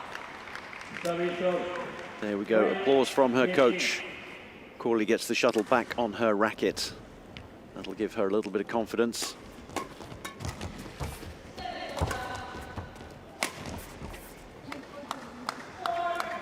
She can't hold on to it, unfortunately, either the shuttle or the confidence.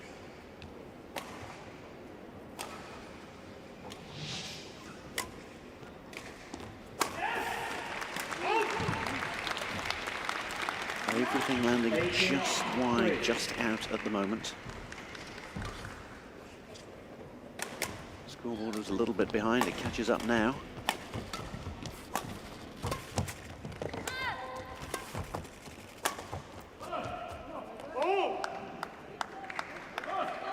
There's not a whole lot that Kohli can do to catch up at the moment.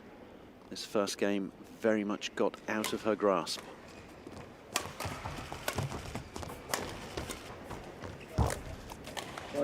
Suzuki picking her spots. A little drop shot, 17 game points.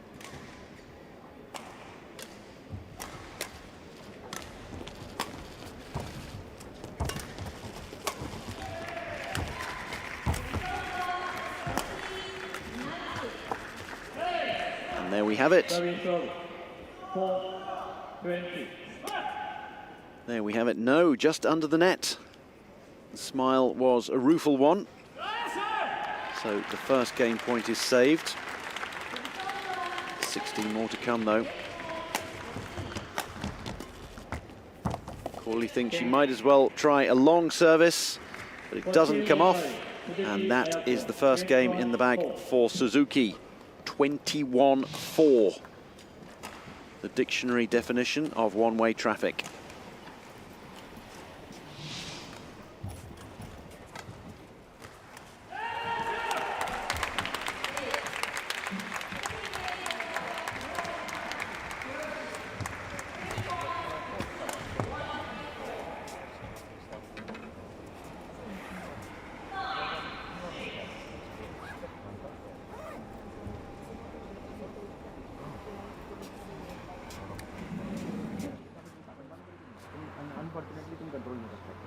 Benefit था वो नहीं देता, इसमें धीरे मारना था, इसको ताकत ज़्यादा लगती थी, तो तुम्हें हाफ यूज करना है। चलो एनीवे अभी स्टार्ट करो, अभी तुम ताकत लगानी पड़ेगी थोड़ा, सेंटर को अब तुम मारो, जैसे मारी है ना अब मारो, अब तुम्हें गलत मारा।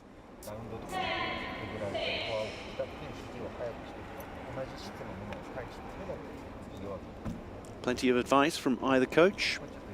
Coaches allowed to talk to their athletes during the 2-minute break between sets, and also the 1-minute break that is very strictly observed when the leader in each game gets to 11 points.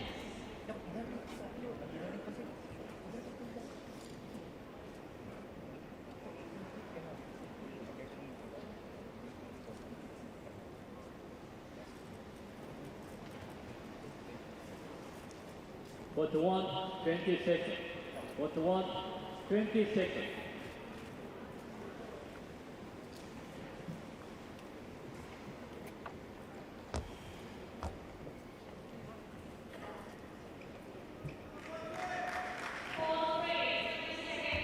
Second game, love ball,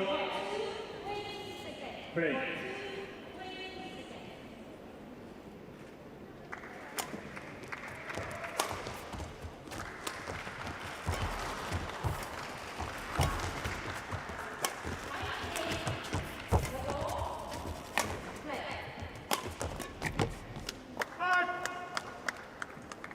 Second verse, same as the first. Tough here for Corley, coming up against such a good play with such great court coverage. Service of 1 all.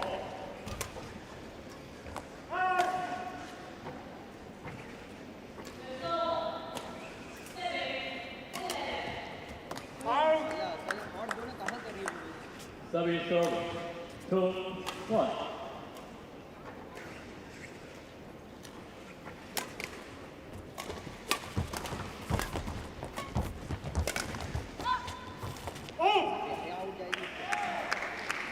Service of 2, all.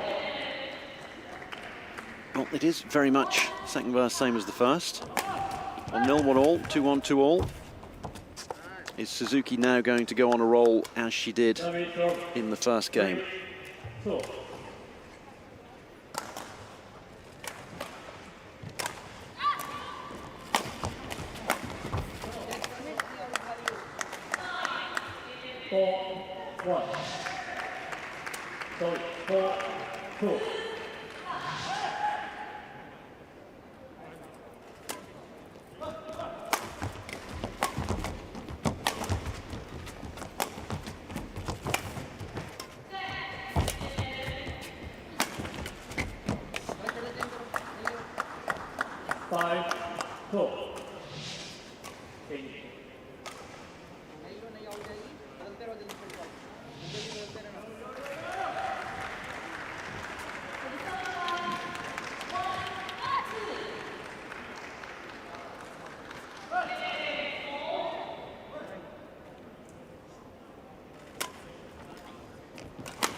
Well, it is second verse, same as the first. Number 1 seed running away with it once again.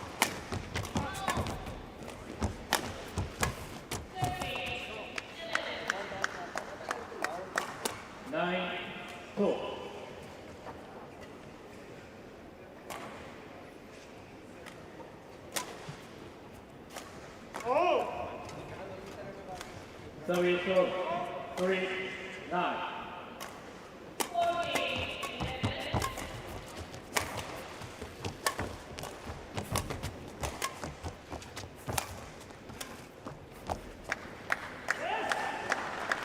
Service of 10, 3.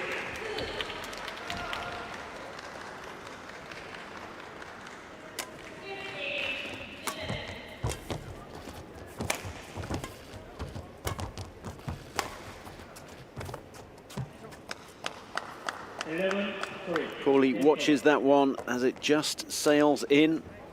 And we have the break. It's Suzuki Ayoko, the 34-year-old who is all smiles.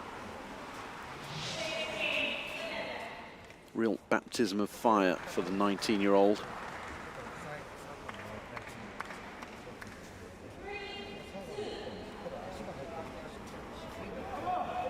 Corley, who is playing in the doubles as well, with SL3 male athlete Pramod Bhagat.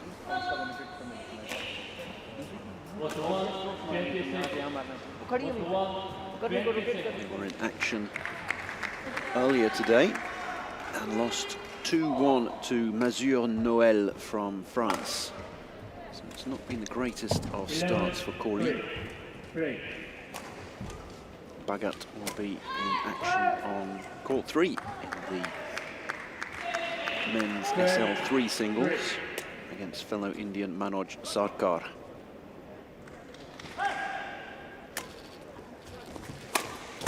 Back underway on court number 1. 13-3. Suzuki not hanging around.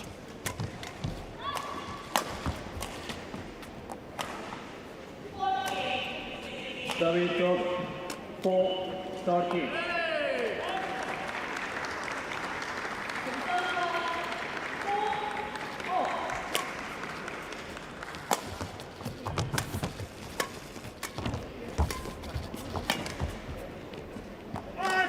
Corley now trying the deep services, and why not?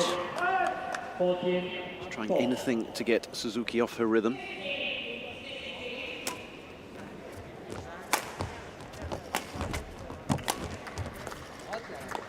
There we go. Every point she can rack up will give her confidence,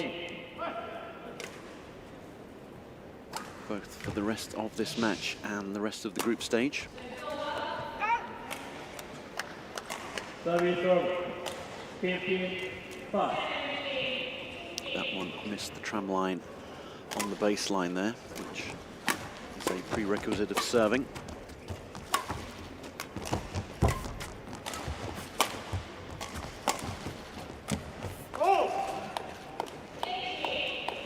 Service of 6-15. Corley gets it back Service and of gives it straight up. 16-6. 16-6 to the lefty number 1 seed.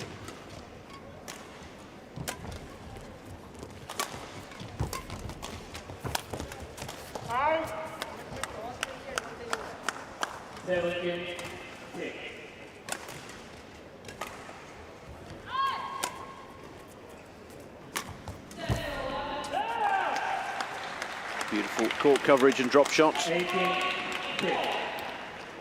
It's been getting away from Corley a little.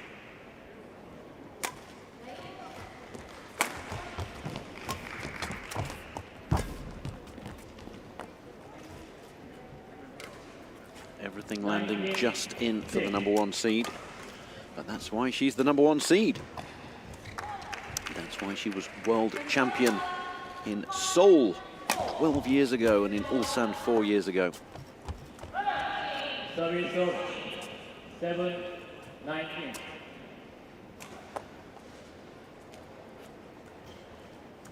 Corley with the chance to win a point or two on service just to sign off on a high, but no. 13 match points for Suzuki. Next point, 7.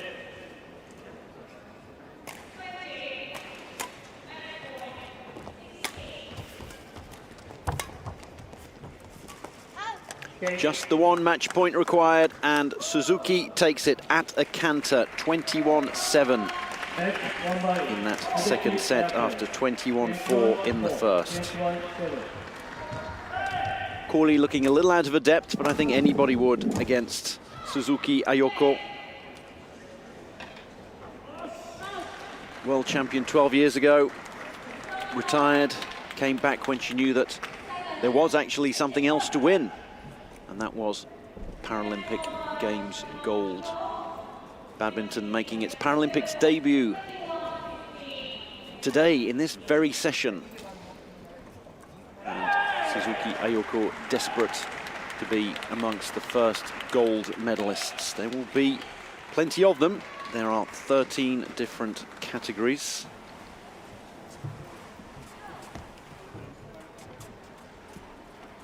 Seven men's, 6 women's. And there's also mixed doubles.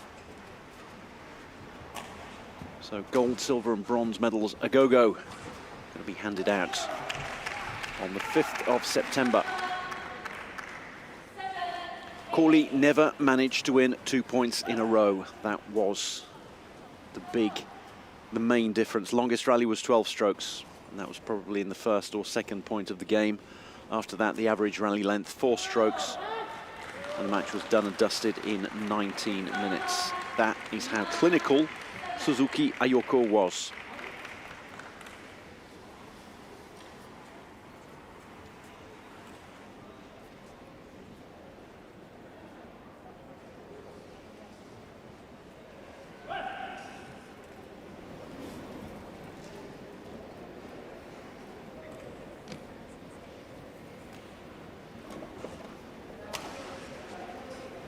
Puts her atop the group.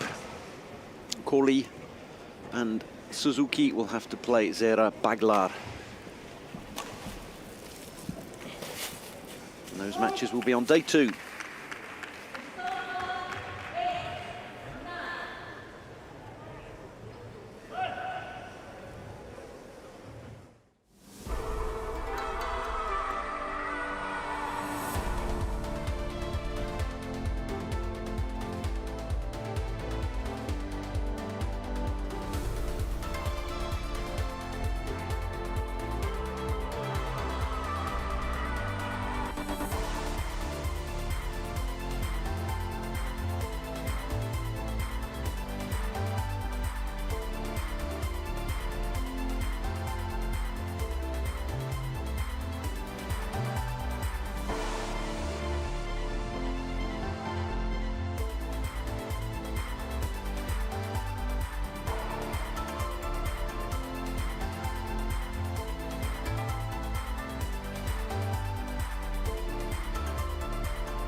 Final match of the day coming up on this, the first ever Paralympic Badminton Day.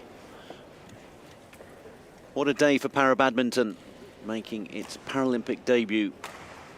1st of September 2021 will live long in the memory for anyone who has played, been involved in or even watched para-badminton. Final match will be men's SL3 between Great Britain's Dan Bethel and Fujihara Daisuke of Japan, whom we saw earlier in doubles action.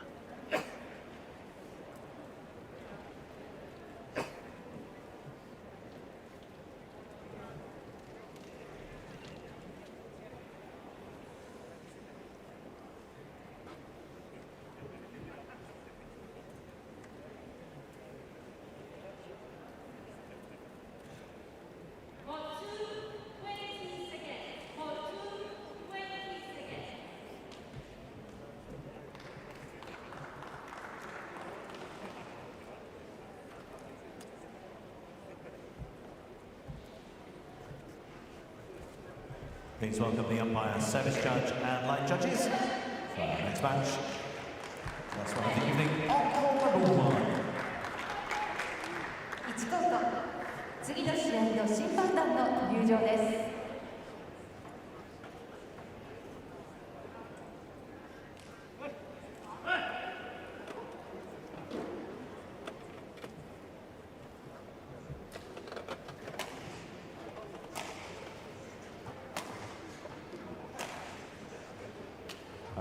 Umpire, serving judge, line judges, all the officials out around the court. This men's singles SL3 match. SL3 for players who have an impairment in one or both legs. Dan Bethel, the number 2 seed from Huntingdon in England, a 3-time European champion.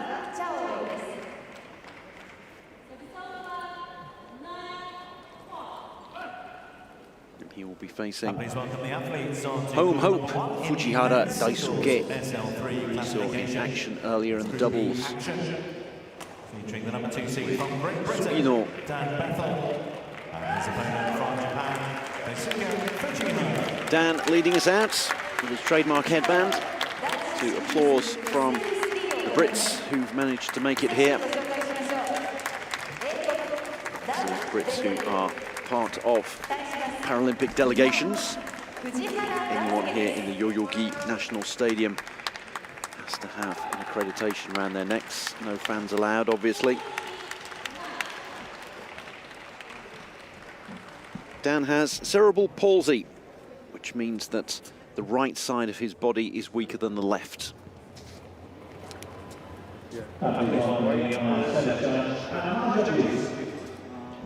Fujihara Daisuke, his left leg was amputated above the knee as the result of an infection just after he was born. Dan's going to serve. Fujihara Daisuke wants to play at the other end, or start off at the other end. So that is what they will do.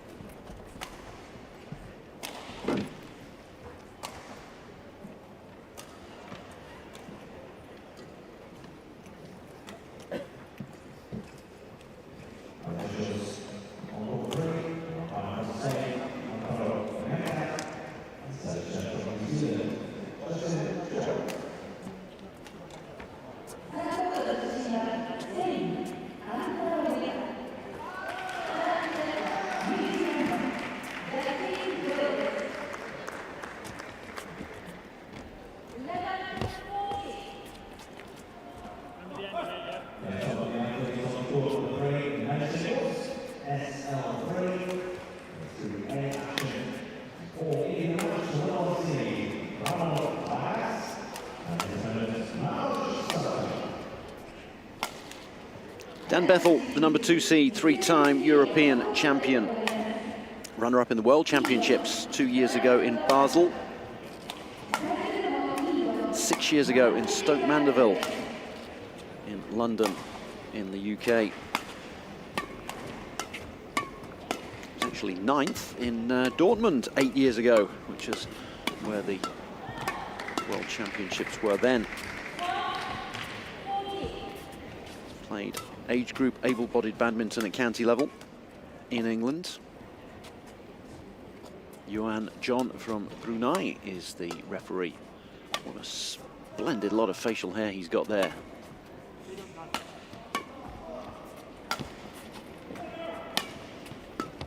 Fujihara finished 5th in Basel in the World Championships, so 3 slots behind Dan Bethel.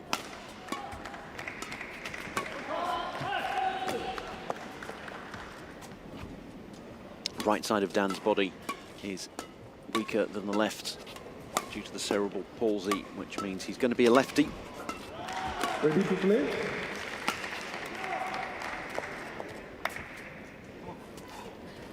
Bethel plays doubles with Jack Shepherd, who's in the SH6 short stature category, world champion in 2017 and 2019. Ready.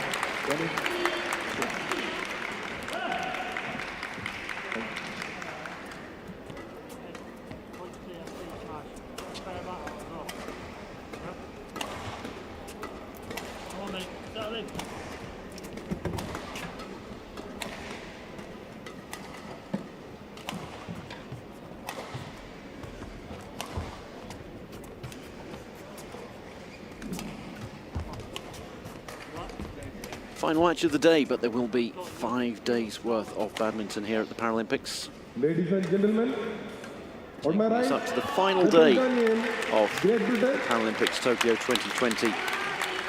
and on my left, Fujihara Daisuke, Japan. Bethel Daniel to serve. Love all. Play. Now this is the SL3 category, so they're going to play on half court.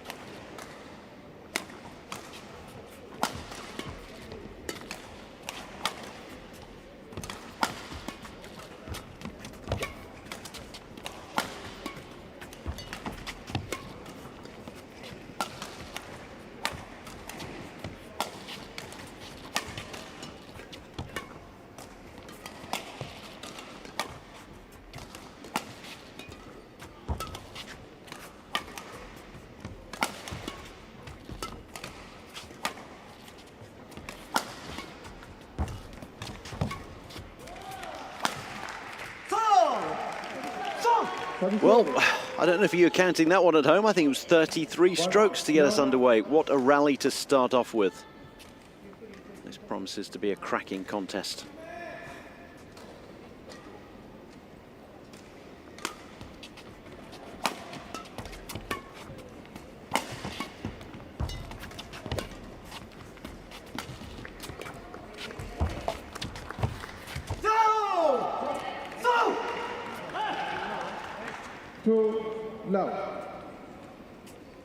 Fujihara was like this at the start of the session when he was playing with Sugino in the doubles. Every point greeted with a yell of delight or determination, whichever you prefer.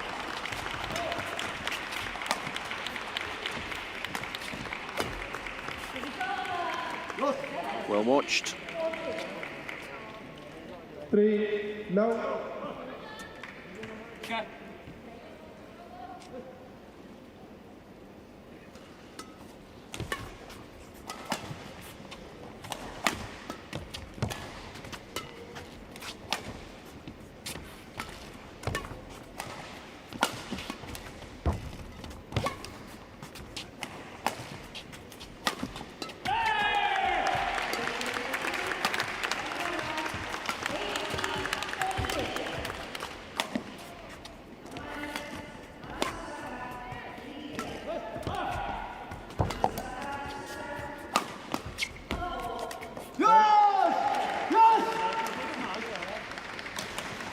The battle of Dan and Daisuke. It's the latter who is well ahead at the moment. 4 points in a row.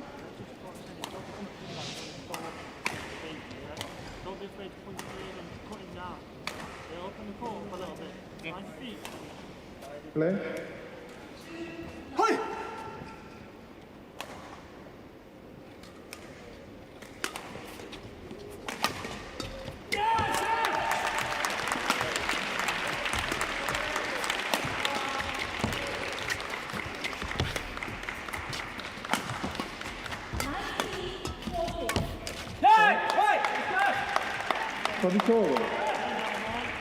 Service over, and the roll that Fujihara was on is over. Bethel is finally on the scoreboard.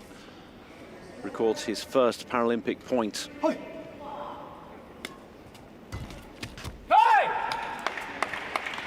2-4, Daniel.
That one lands in. The end of a long, long rally. There's going to be plenty of those. Two very good players. Half court. You're going to be trying to move one another forwards and backwards.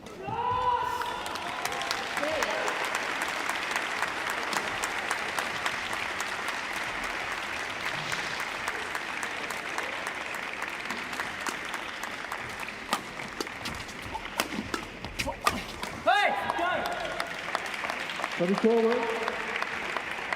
3-5.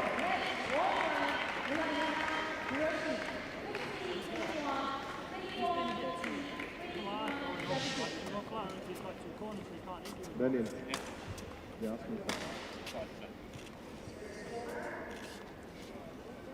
play. Hey! 4-5. Hey!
Pinpoint judgment from Dan Bethel, and it's level at 5-all.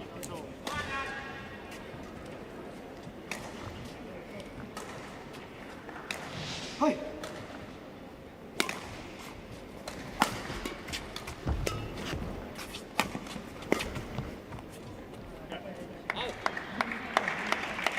Come on, Danny. 6-5. Bethel turns it around and takes his first lead of the contest. He was 4-0 down, Hi. but he's on a roll now.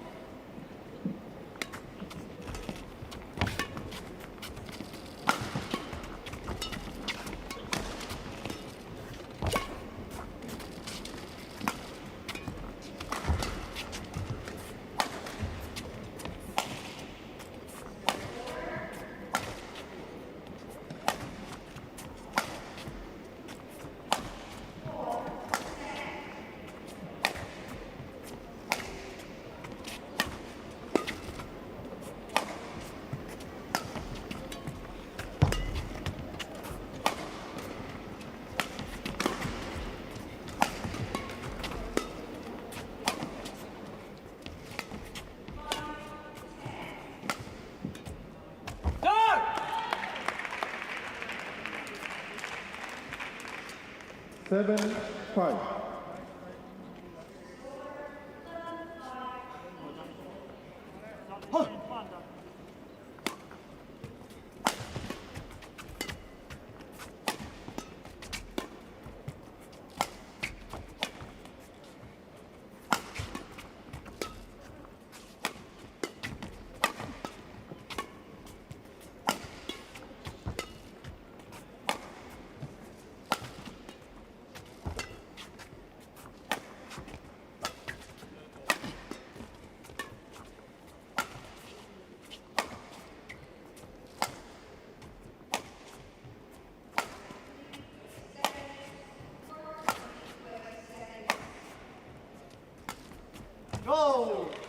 And it's in, clips the line. This is a captivating contest. Dan Bethel, lefty, big wingspan. Difficult to get past. That means that Fujihara is having to paint the lines, and he's managing to do that.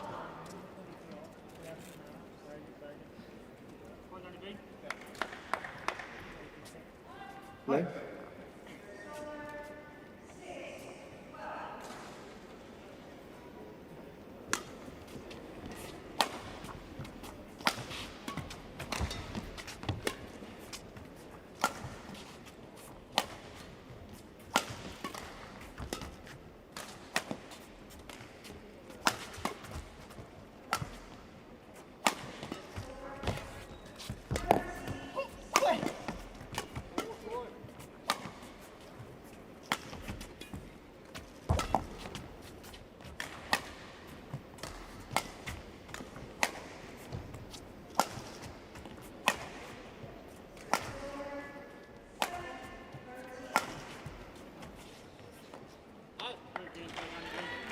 Service over.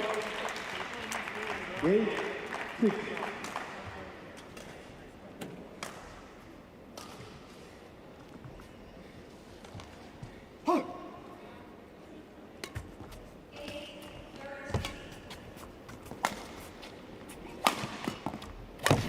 Point. 9-6.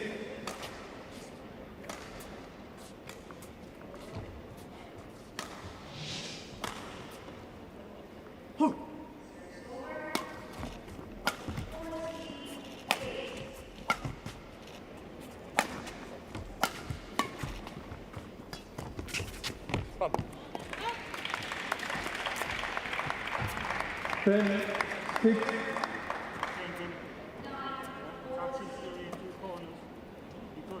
Daniel. Daniel. Change of shuttle. Play. Referee from Brunei, referee John, saying maybe you could have waited until you get to 11. Who knows when he will get to 11? Some long rallies.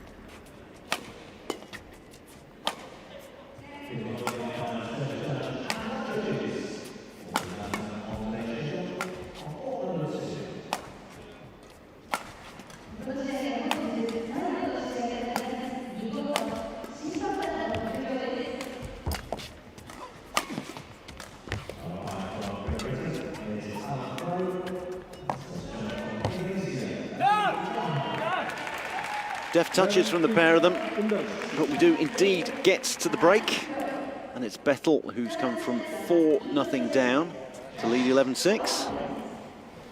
To the delight and almost disbelief of his coach, shaking his head, saying, that's one heck of a turnaround.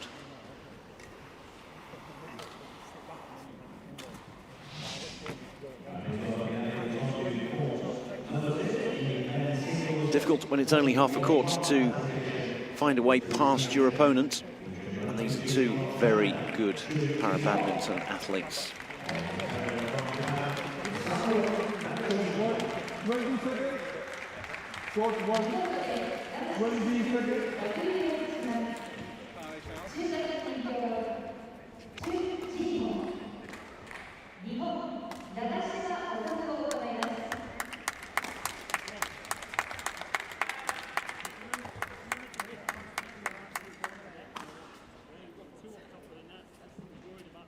Eleven, 6. Play.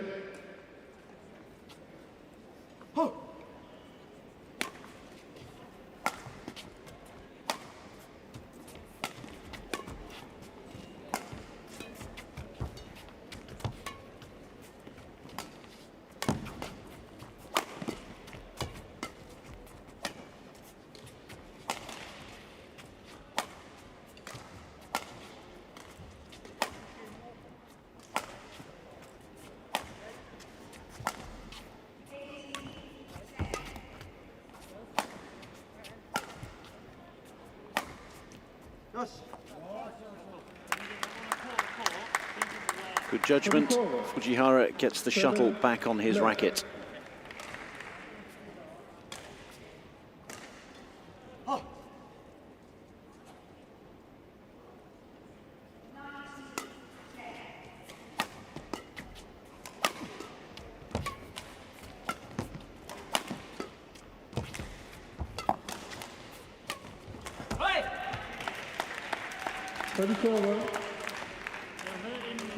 And promptly gives it up. I say promptly, there's been some rallies in this contest thus far. Plenty of them.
Service over. 8-13. No one able to get on a roll since the break. The real run of points has been Bethel's.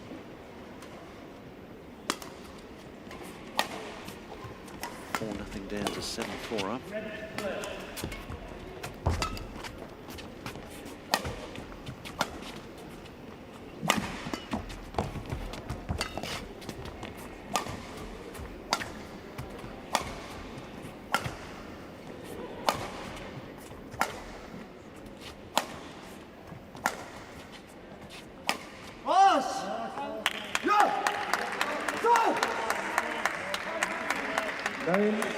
Fujihara again celebrating every point that comes his way.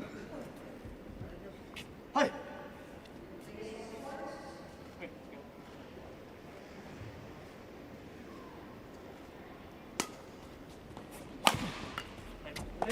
Service over. 14-9. Yeah. Keep your speed up, control your margin.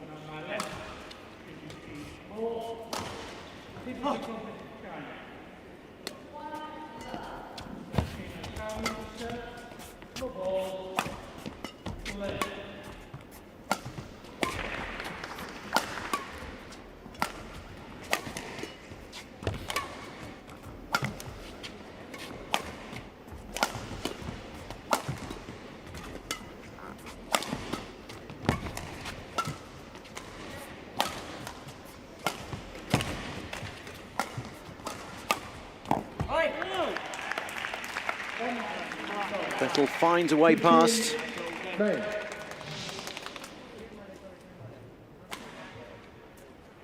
is an incredibly tough category of para-badminton. Narrowness of the court. And you can see from the fact that they're now onto their third shuttle. And we're some way away from the end of the first game. And the sweat that's pouring off Fujihara.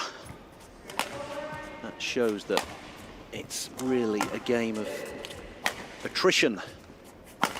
Trying to find your way past the opponent. That's one way of doing it. They're to creep over the net. 16-9.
Bethel going on a roll again now.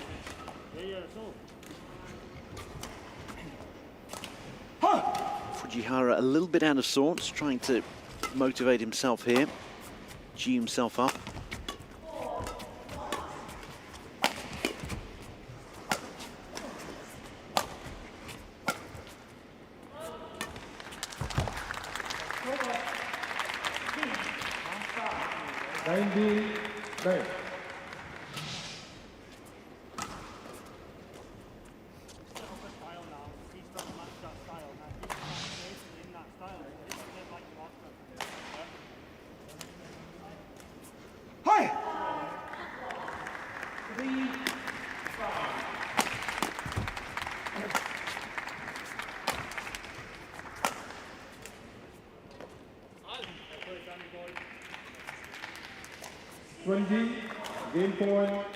Well done, Danny Boy, says his coach. 11 game points. Clever stuff from Fujihara. Staying alive. There's the first game point saved.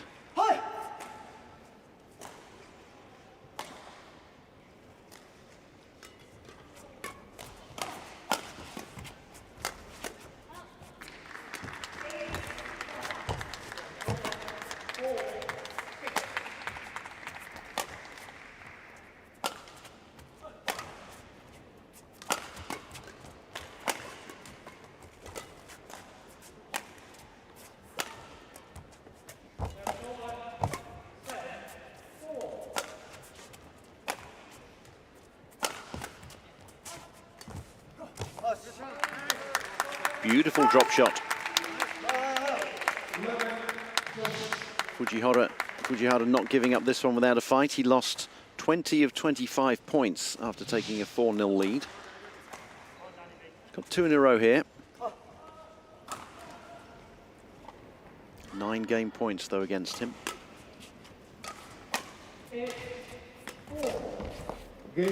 And there we go, third time's the charm. Bethel wins the first game, 21-11. As is to be expected in the category that we're in, SL3, it's going to be a war of attrition. A war of attrition that's very pleasant to watch though. Great skill from these two.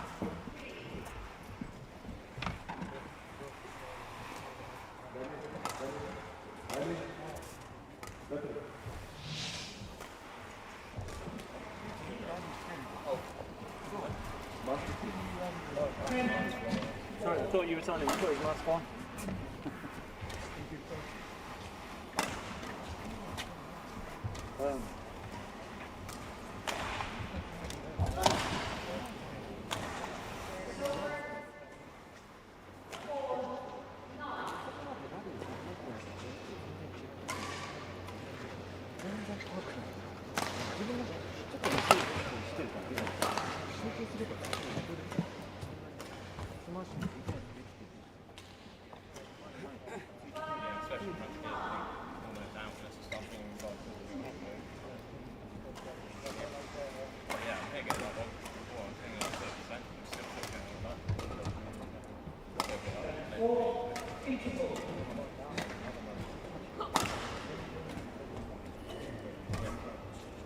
Coaches allowed to come down and impart their words of wisdom during the 2-minute changeover at the end of each set.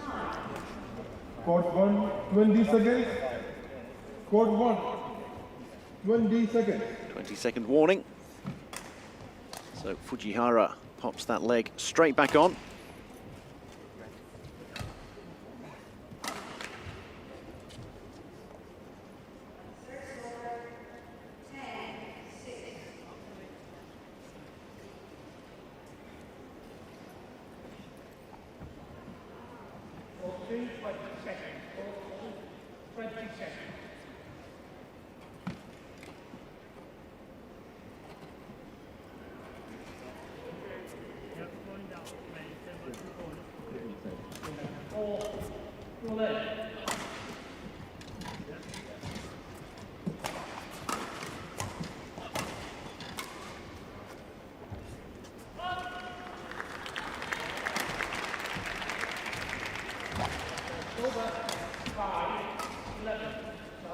Second game. Double play.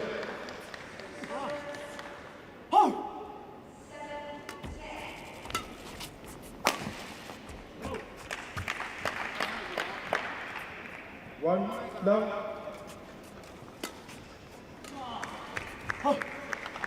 Whoever wins the first game gets to keep the shuttle for the second. So Bethel gets us underway and opens the scoring.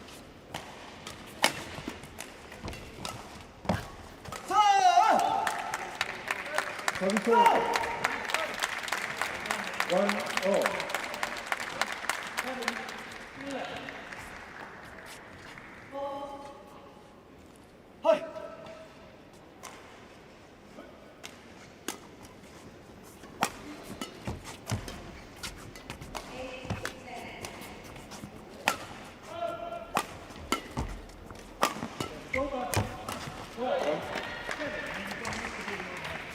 It's over. 2-1. Fujihara gets the shuttle back and then gives it straight back to Bethel.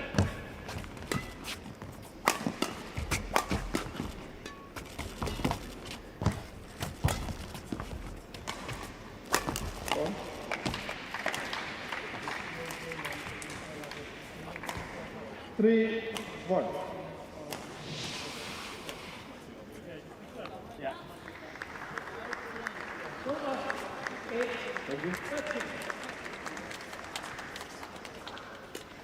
Tries desperately to get that one back, Fujihara.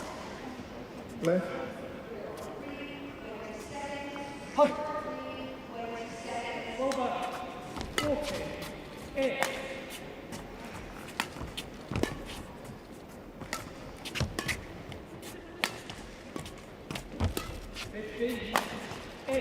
Great variety of strokes from these two. Bethel really getting into his own now, though.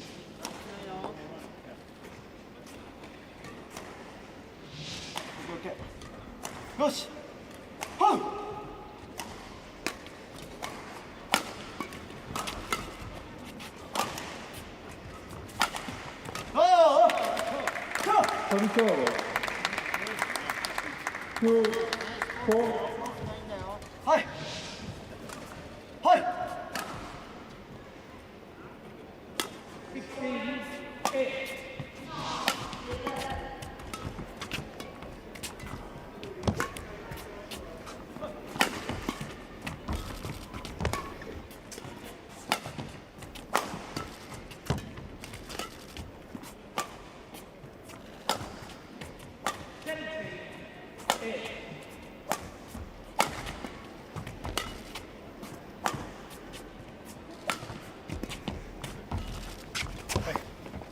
Service over.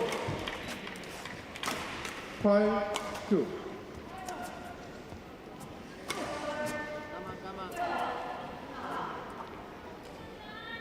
Yet another shuttle taken, the fourth one, even though we're only 7 points into the second game.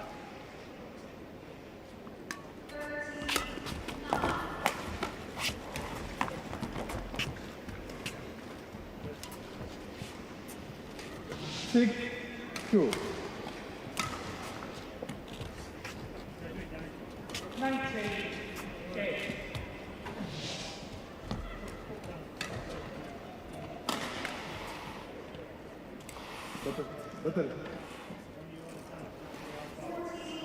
Fujihara down again. He's going to adjust that prosthetic limb of his.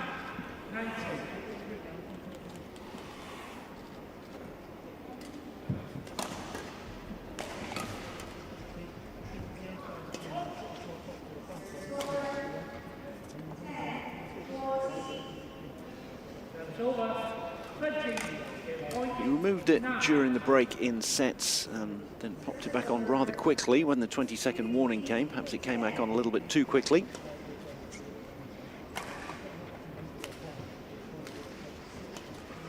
Button. Game.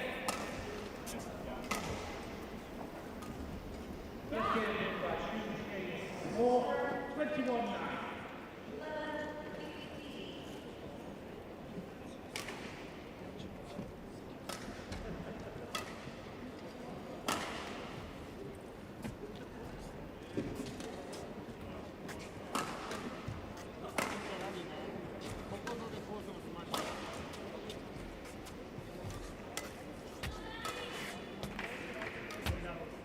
Six, 2.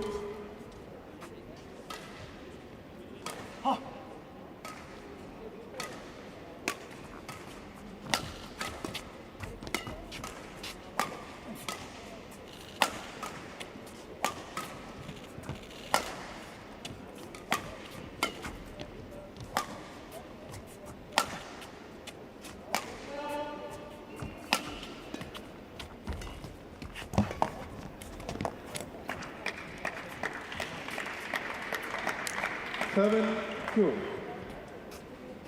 Fujihara.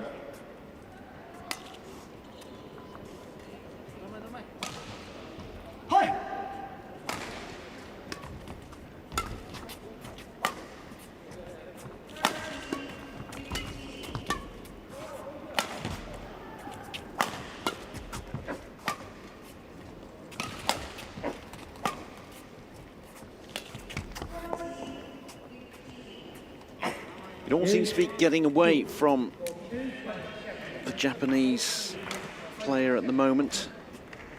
Fujihara's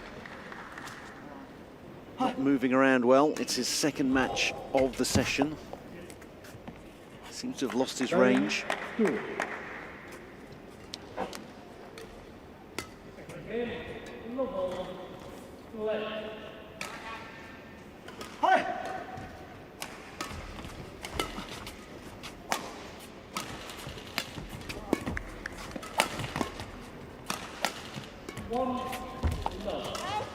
Just lands out.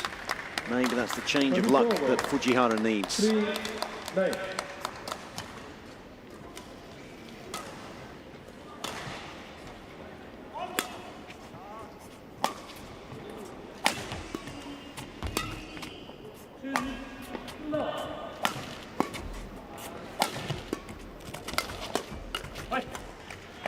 Service over. 10. Well, it was the briefest of changes in luck.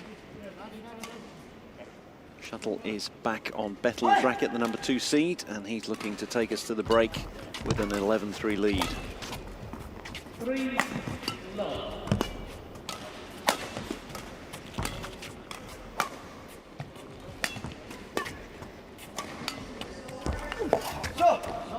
Service over. Not quite. Pump of the fists. 10. 1-3.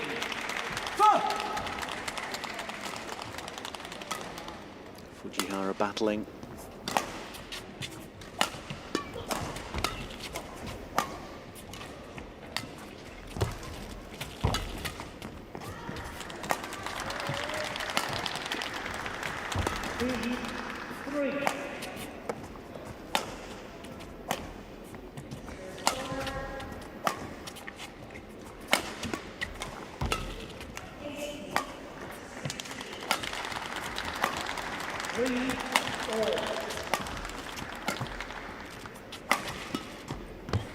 Service over. 11-4. Service over, and that indeed is the halfway mark, or might not be the halfway mark, but it's the leader getting us to 11. Dan Bethel, the number 2 seed, 3-time European champion. And he leads 11-4, having taken the first set 21-11. He's 10 points away from putting this match to bed and putting the session to bed.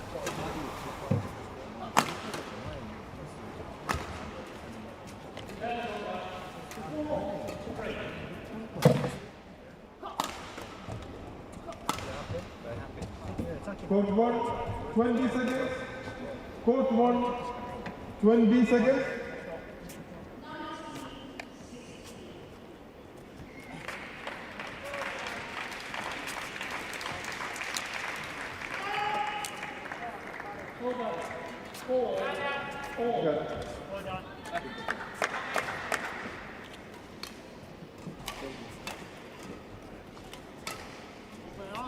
Hi. 11-4, play.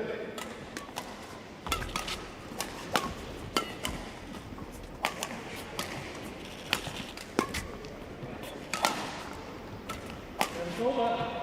5-4.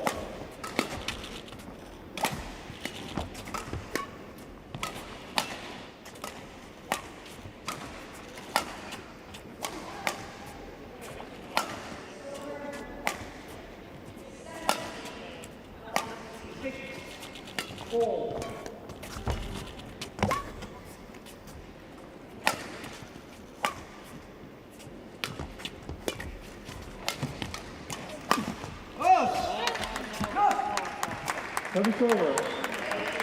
5-11. All the break has done him some good.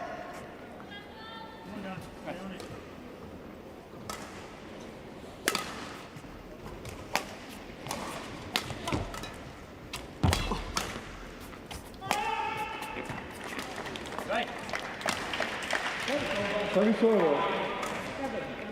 1-5.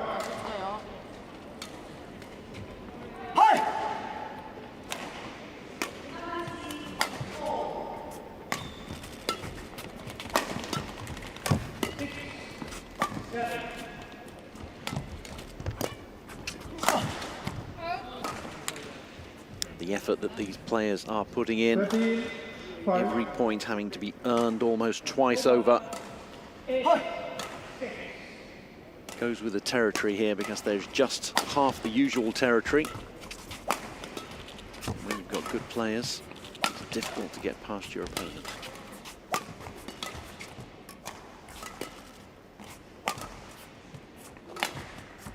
Over. 7-8.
into the net. Was that the longest rally of the match? We had one that was 64 strokes in game one. 13.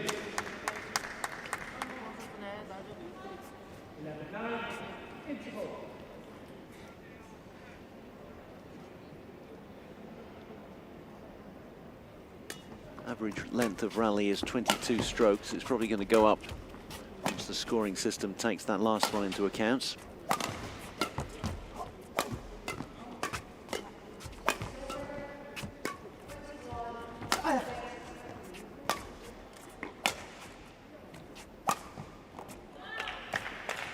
Service over.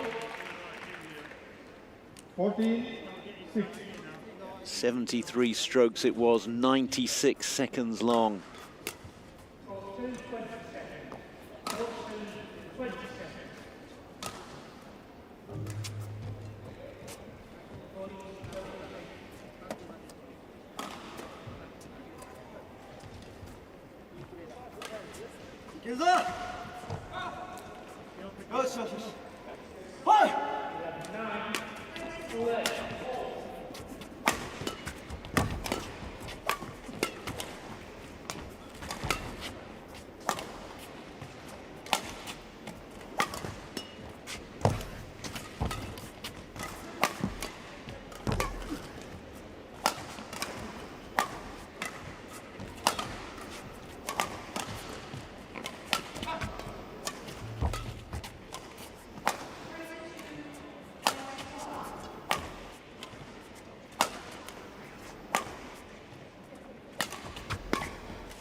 Usually it's high, which is Japanese for yes, but that was an actual yes. 14.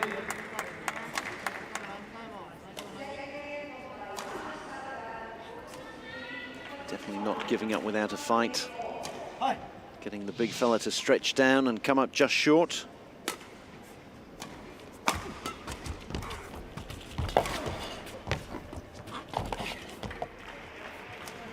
Service over. 15-7.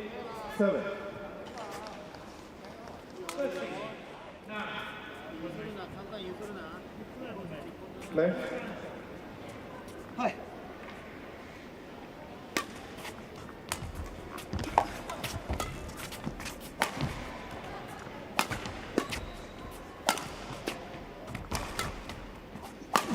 Hey. 16-7.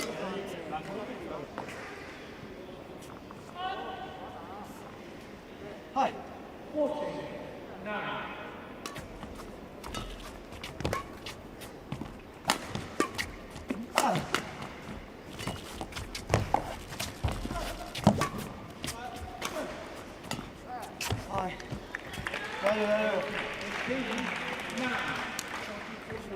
Well, he's still saying hi after almost every point.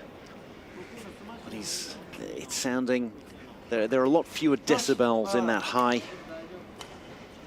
17-7 to Bethel, 4 points away from victory.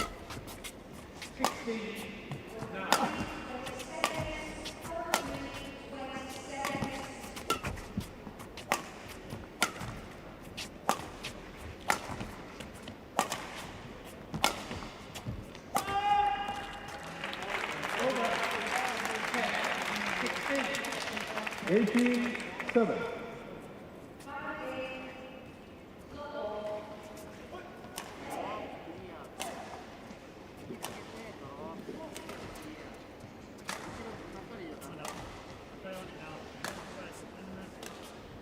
Over 17-10.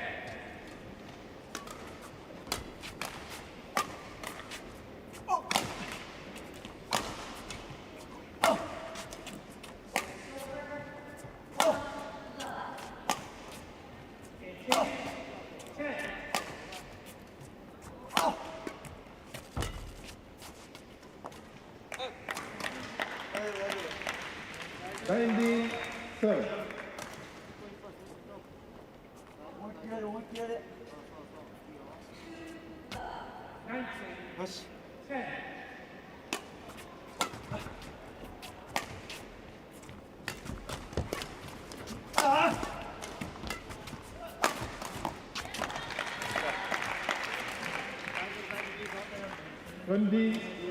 point 7. 13 match points for Bethel.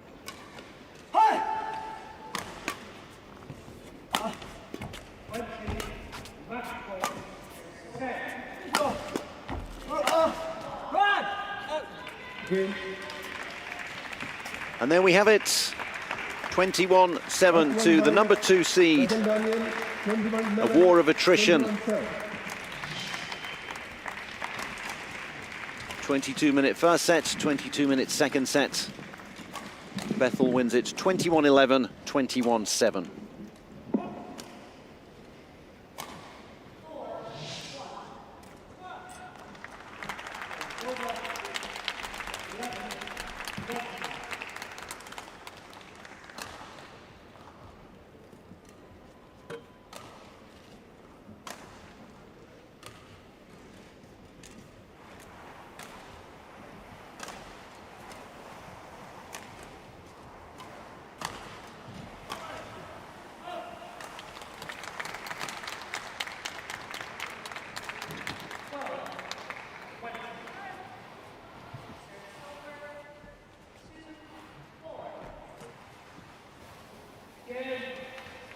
And that is the end of the first session ever in the history of Paralympic badminton. It ends with Dan Bethel, the number 2 seed,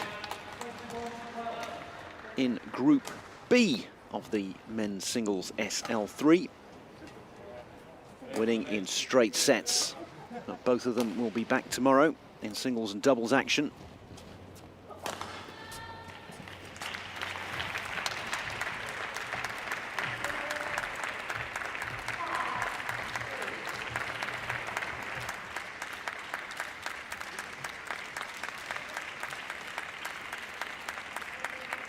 Fujihara not managing to string together more than 3 points in a row. That was the main issue for him. The longest rally, 73 strokes, went through 3 shuttles. I think that was 3 new shuttles. I reckon there were 4 used there.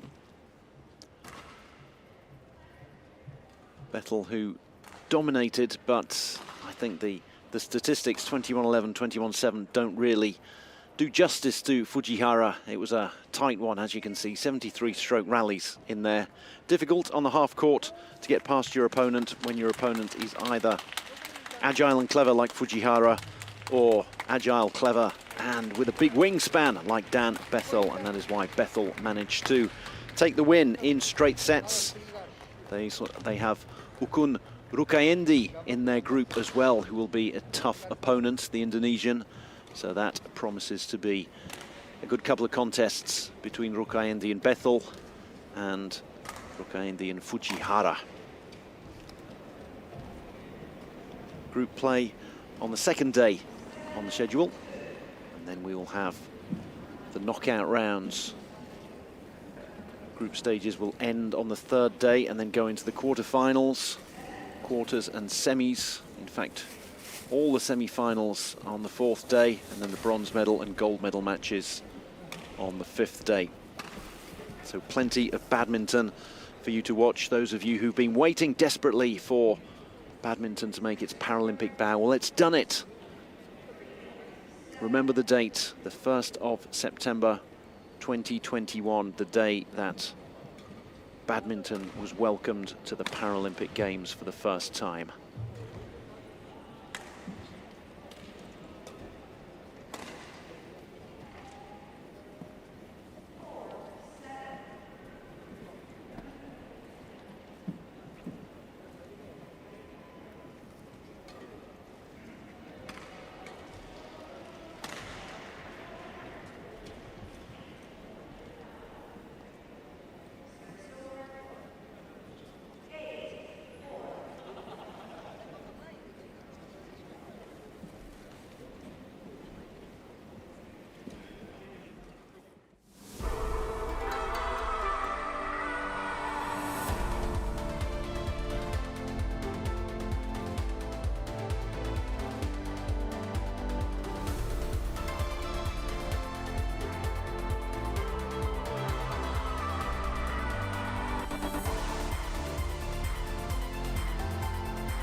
Well, it's been an historic day here at Tokyo 2020, the Paralympic Games, as well as Taekwondo in the Masakari Messe Hall.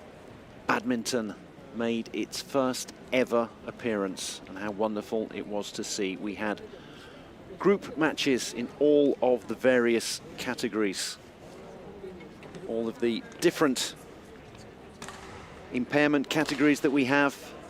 SU3, SL5, doubles, singles, mixed doubles. It's been a wonderful day to get things underway in the group stages. Those will continue on day 2 and day 3 before going into quarterfinals, semi-finals and gold and bronze medal matches. Thank you for being with us today as we made history here at the Tokyo 2020 Paralympic Games.